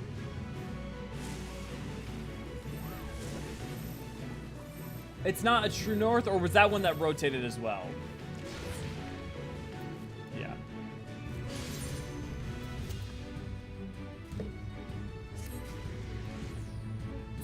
Yeah, but the variant dungeon lore, I mean, the biggest thing that we've gotten from them so far that have been of interest is the, oh, I can't open them up long here, but there's little tidbits that are in the book that Nanamo writes. I'm still convinced we are overcomplicating the first marker somehow. I don't know how we're overcomplicating it. What's complicating about it? Like, it's literally, I mean, it literally is just like,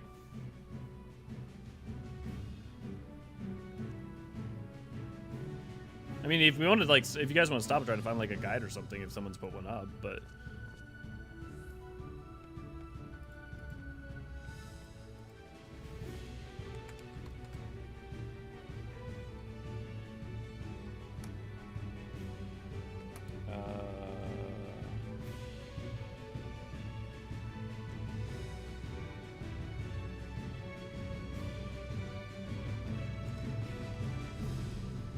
I mean, just make sure, like, again, like, if you have to do, just, like, go and then just literally just press forward and run into her.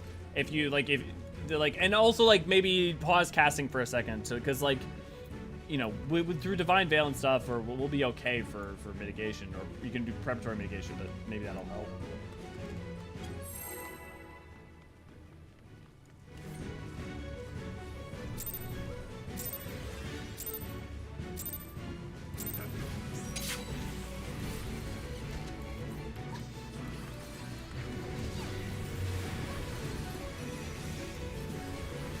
Like, the thing is, I can get the free sword consistently, so, like, I don't think there's anything weird with it.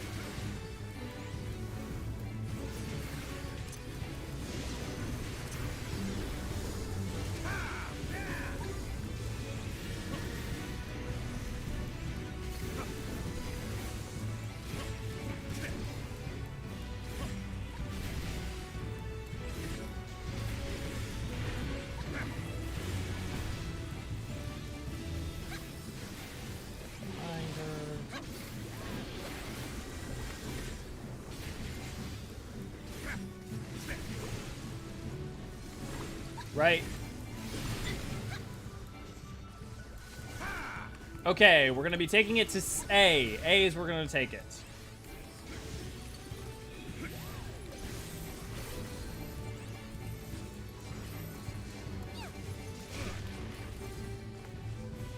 And make sure you run to intercardinals.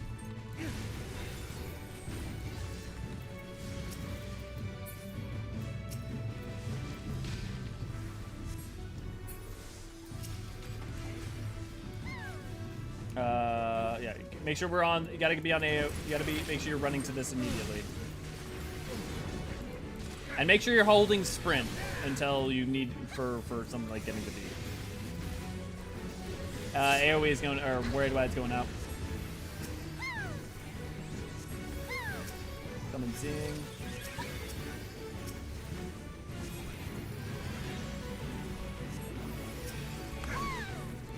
Okay. Lightning. I'm gonna try taking this to the corner, see if that works. Yeah, okay, their direction does matter. Okay. Let me try this. I don't think it's gonna work. Yeah.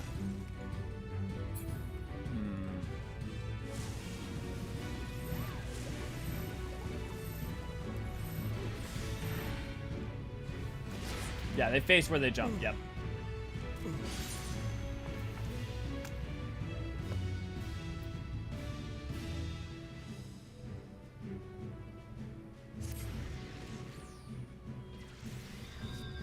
No, only 2 people get one. Unless maybe all 4 people get one. But no one's been... We've never had everyone be alive for one. Because as far as I've seen, only 2 of them get got, and 1 ice and 1 lightning. But that's also, I think, because there's only ever 2 people up at the time. And the one you get seems random. But yeah, so... Ice doesn't really matter as long as you're going north, south, east, or west. There's 2 patterns, right? Well, they can be in an X or they can be in a square. So it's not just 2 patterns. It's multiple. It can be an X or square, and it can be north or south in terms of which, like, it can be front or back in terms of which ones you get, or it can be in the X in which ways it can be.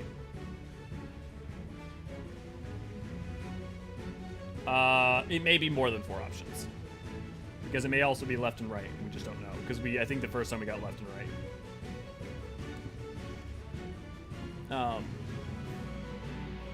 It seems like it's less like raw memorization, and more like you need to know, like, look at the ones that you need to do.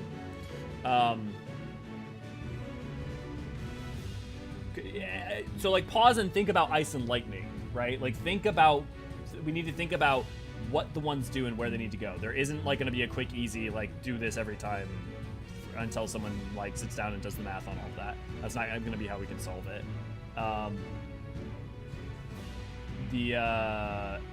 Lightning is intercardinal, ice is cardinal. So the thing is that ice is going to be either, they're always across from each other, or like, diagonal from each other. If they're over this way, if they're an X, it's still diagonal. Though I guess it's across from each other in its perspective. So if you have an ice here and an ice here, all that matters is you make sure that the ice goes north, south, east, or west, right? Because as long as it's facing that direction, the ice is still going to go effectively right along near-ish where the other one was going to go. So everyone was supposed to get one since everyone alive got tethered. Did everyone alive got? I wouldn't assume that, because that we don't know that. We don't know if 2 get tethered or if everyone's supposed to get tethered. Because we have only seen 2 get tethered each time. So let's get to that. Let's get to that phase consistently, I guess, before we worry about anything.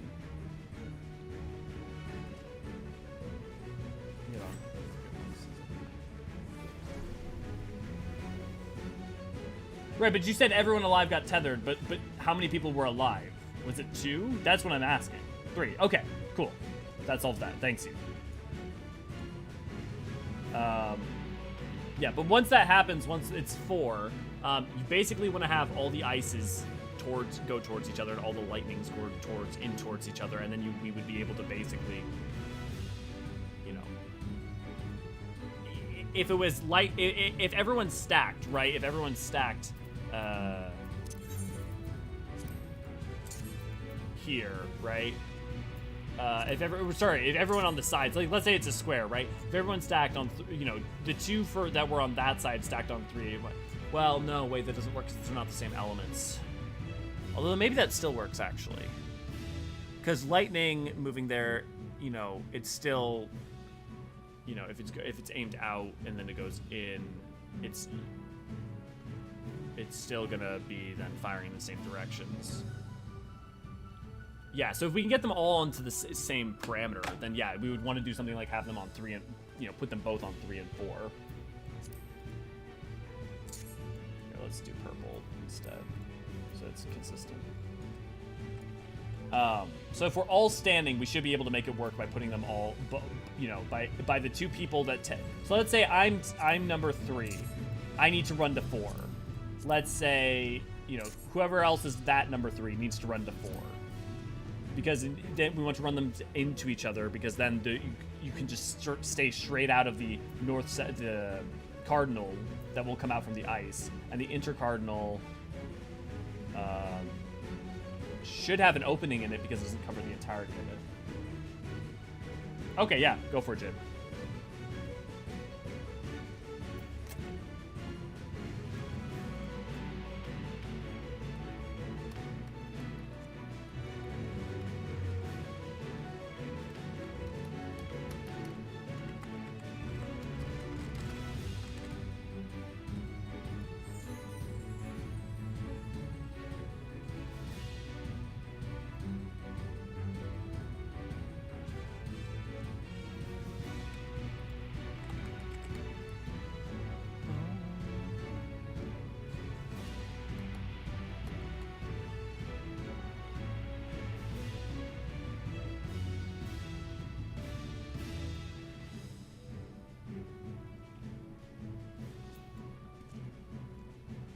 Everything good?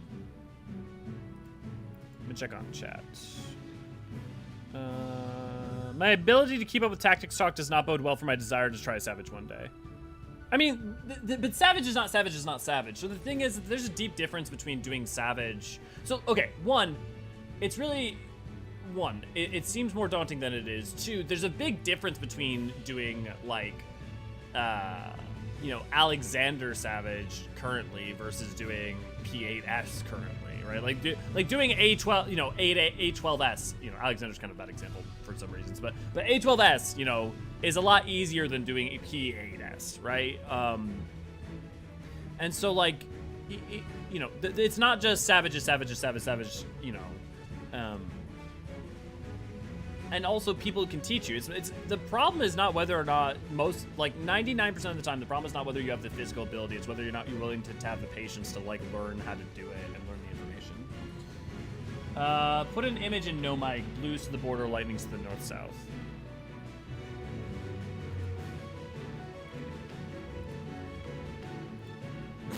Sorry, I just was, I feel for the MS Paint Life.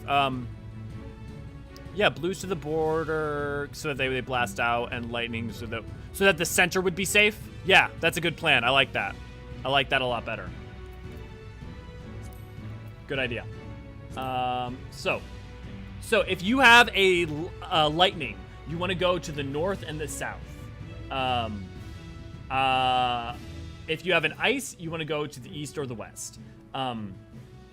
For each of us, we should take a direction. So, oh, actually,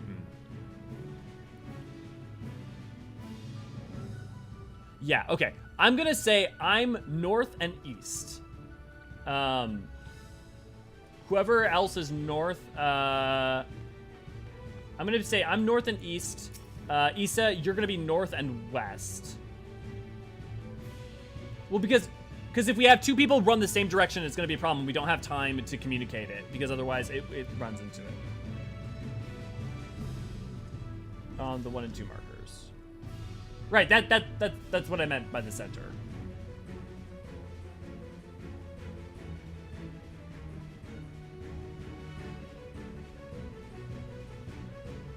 And also, well, no, because lightning, if lightning's north and south, and ice are on the sides, that means ice is going up and down and left and right, and it's clear from the middle. And the thing is that those put up there will be in the intercardinals. I guess no, because they're going to be warping that way, so that means that they're going to be, no, because if they're going to be going that way, 1 and 2 are going to be somewhat in danger, right? Because you're going to have the lightnings facing that direction, which means that they're going to blast. Well, no, they're going to be blasting out. I mean, yeah. Lightning would be facing. I don't know what the dot was for. Whatever is closest to your tether. Yeah. Just try. Okay, just pause a second. I'm trying to read. So you'd be safe out in the middle, but like in the one of the thirds. You'd be facing diag, so it splits the middle. But if lightning is facing, well, okay, yeah, that's fine. We'll do it that way. Yep. Okay, let's go for it. Yeah, I understand with how it's facing diag.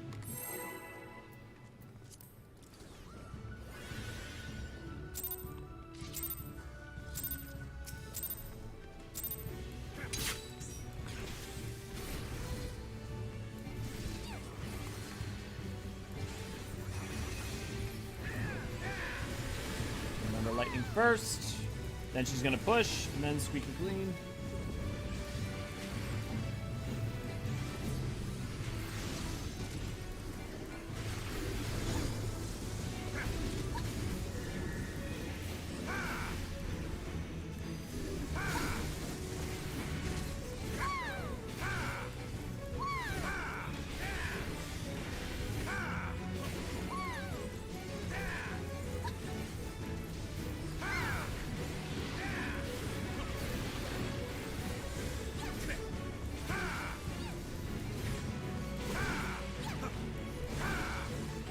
Get on the right.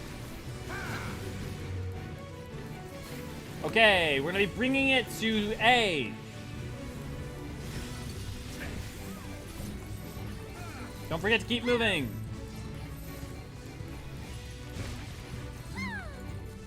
And then move.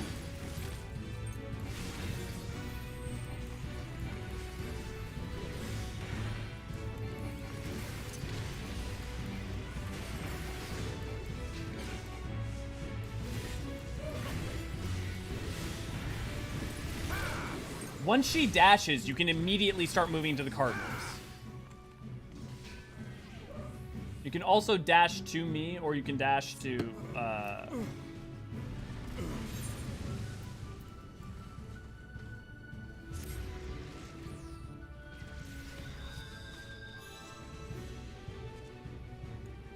Yeah, I'm saying run intercardinal from what she's doing. From her attack. You want to run to the intercardinals of her attack. I'm talking about relative to her. Right, but it's crossed from where she strikes.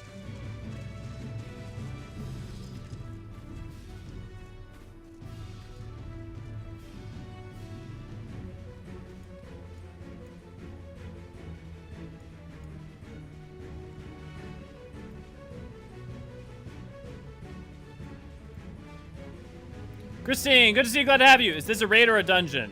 Yes, effectively. This is the new Criterion dungeon, but it is the difficulty that is more approaching something like raid or something akin to a 4-man savage.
Remember to watch out what side you need to be on for clean.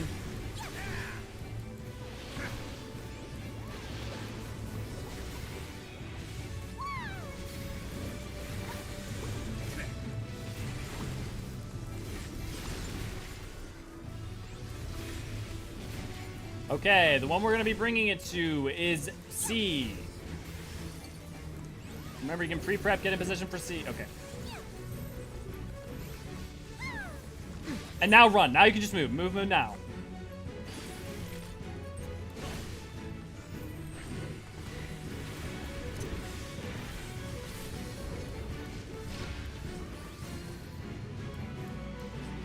Alright. Well, we're running out of time, so well, we can just call it there. On my screen, V ran back into it. Like you were running towards me, and then like you moved back to the side, which went into it. I'm not saying that's what you did. I'm just saying that's what it looks like.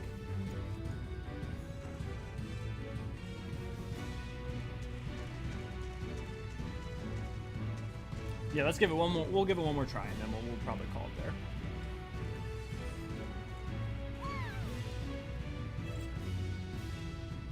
Does the dash attack not work for V for like dragging you into at least like where I'm at?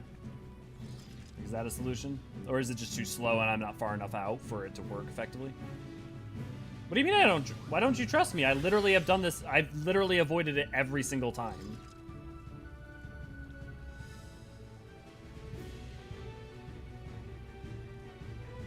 I've literally avoided it every single time.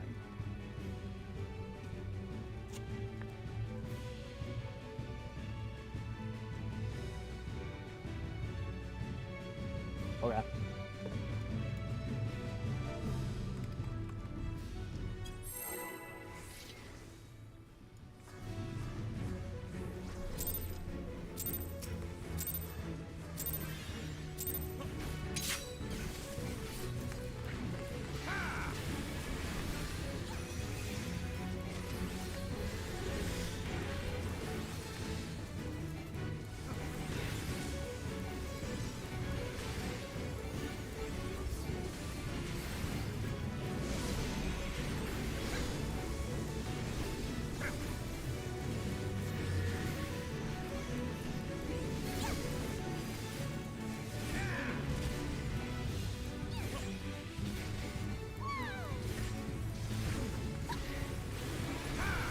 Remember, when the one I call, you can preparatorily go there right away.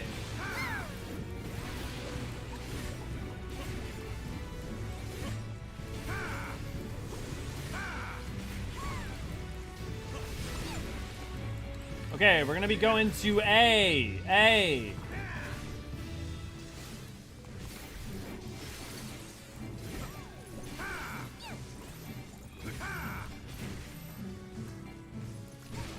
You can run right away after. See? Now make sure you get on arrow.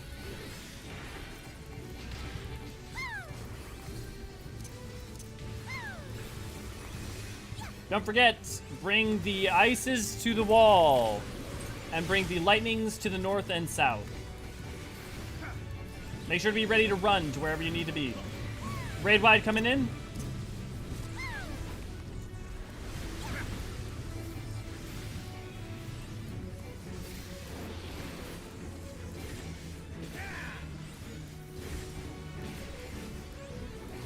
Get ready. See, this is what I was worried about, is making sure we're in place on time. Okay, let's hope this works.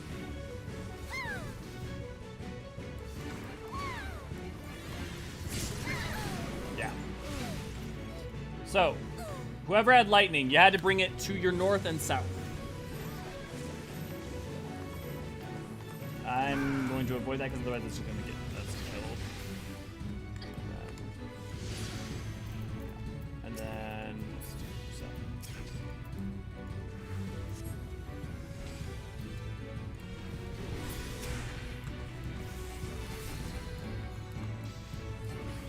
Yeah. Yeah, no, next time I'll have him in the center.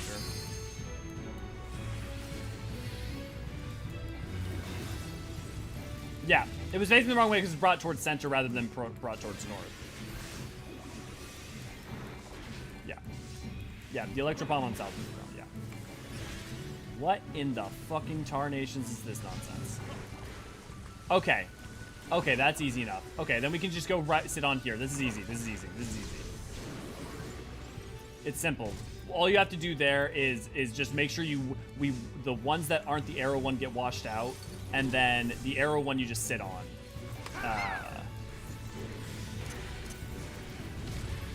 Get ready for ice. Oh fuck, that's gonna hurt.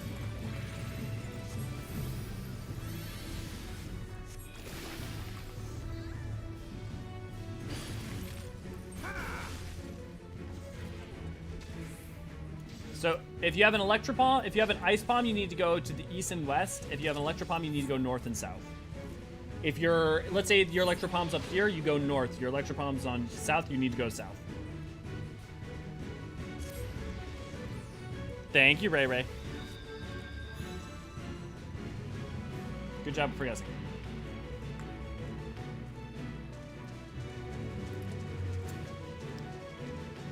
Time. We still got 10 minutes, and if we can clear that thing, I'd rather I would much rather at least get a single Silky clear, because all the mechanics are pretty straightforward. We got it.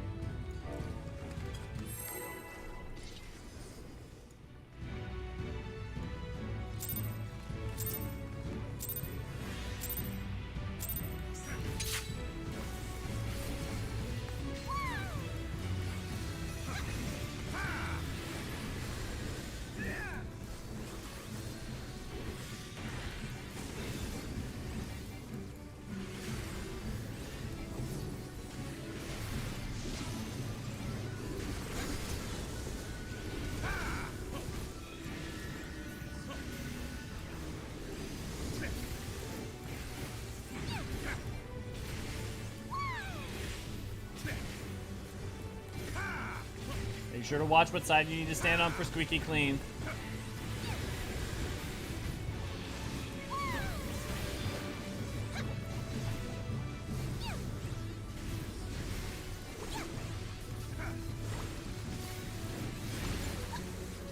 Okay, we are going to be going to B.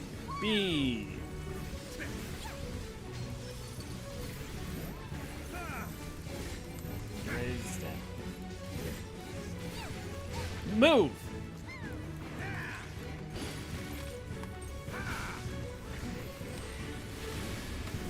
Get ready to go stand on arrow. Go stand on arrow. You just don't want to be near me. Yep.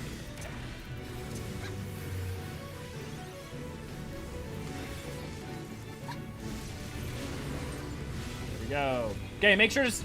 Lightning's north and south. Ice is east-west. You need to go to the wall. Not towards the center, to the wall.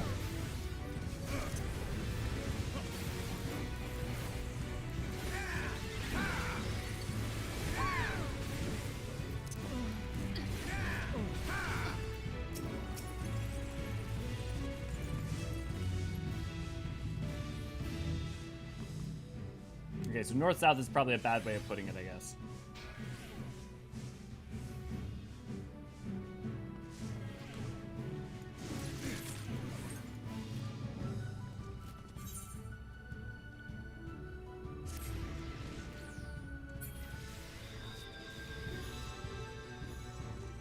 Can't you just rotate it, Jade? Can't you just do east-west and then do the can't you do the same I planned, but then instead of standing at 1-2, you should be able to stand in basically if you rotated it? Would that work?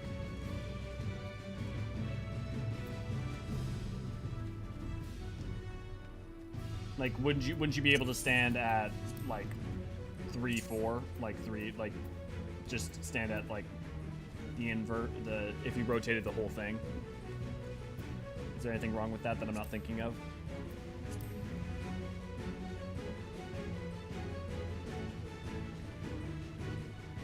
I mean, as long as you're taking your palm and making it go to the wall, it's the same principle, right?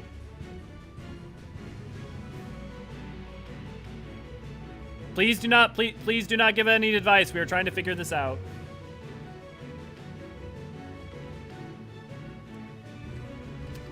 I'm aware. I see that the tank buster does not cleave. It does not have the AoE circle. Thank you very much.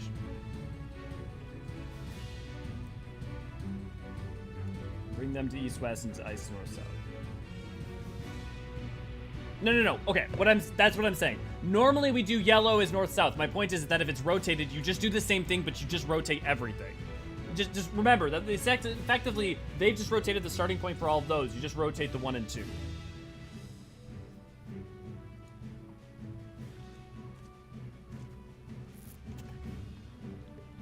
You're overthinking it. Just literally, all you have to do is rotate everything. No. Because 3, 4. No. Everything's being rotated a little bit. Because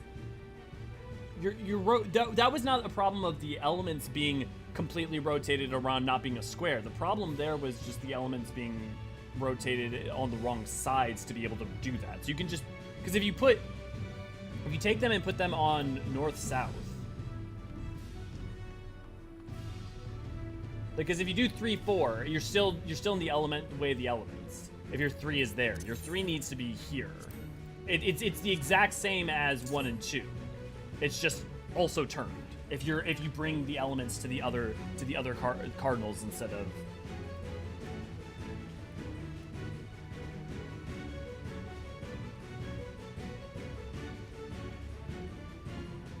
Do you understand? Yeah. So you just if lightning has to go east-west instead of north-south, 1 and 2 just also needs to rotate 90 degrees. So if you just have to look for whether or not lightning is which direction lightning is, and then you just need to stand within that.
Okay, we need to preparatorily go for C. C is where we need to go.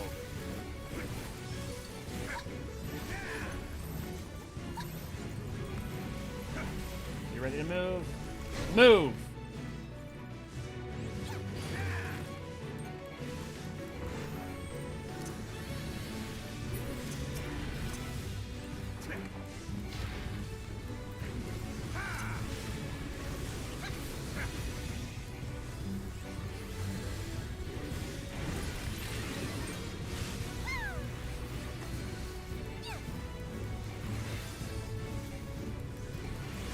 Raid wide.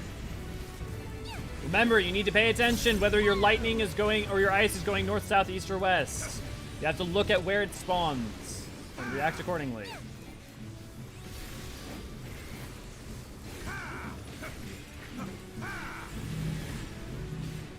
Okay, north, south lightning. Issa. Okay, that's not gonna work. Okay, guys. Oh, we'll call it there.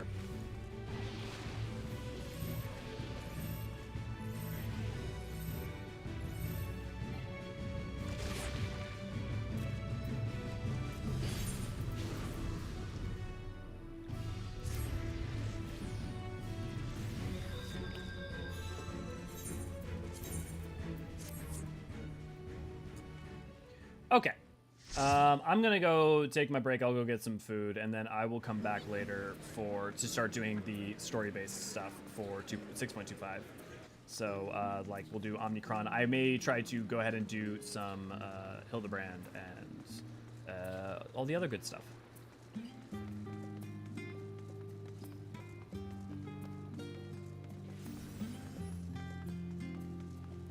Yeah, I'd love to play. I need to do story stuff after this, so I need to do that. I'll be doing that for a little bit, but I have every intention to do a lot more of this.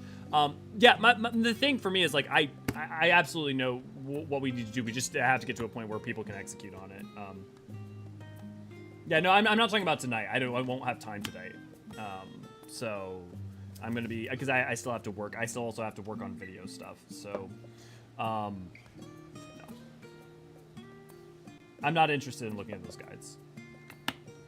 I would much rather learn to be able to figure it out myself. That is, I appreciate and enjoy that. But yeah. Okay.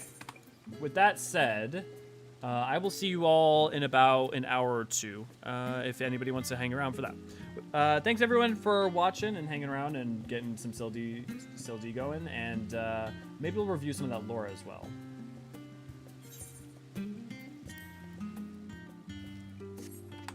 Cheers, everybody.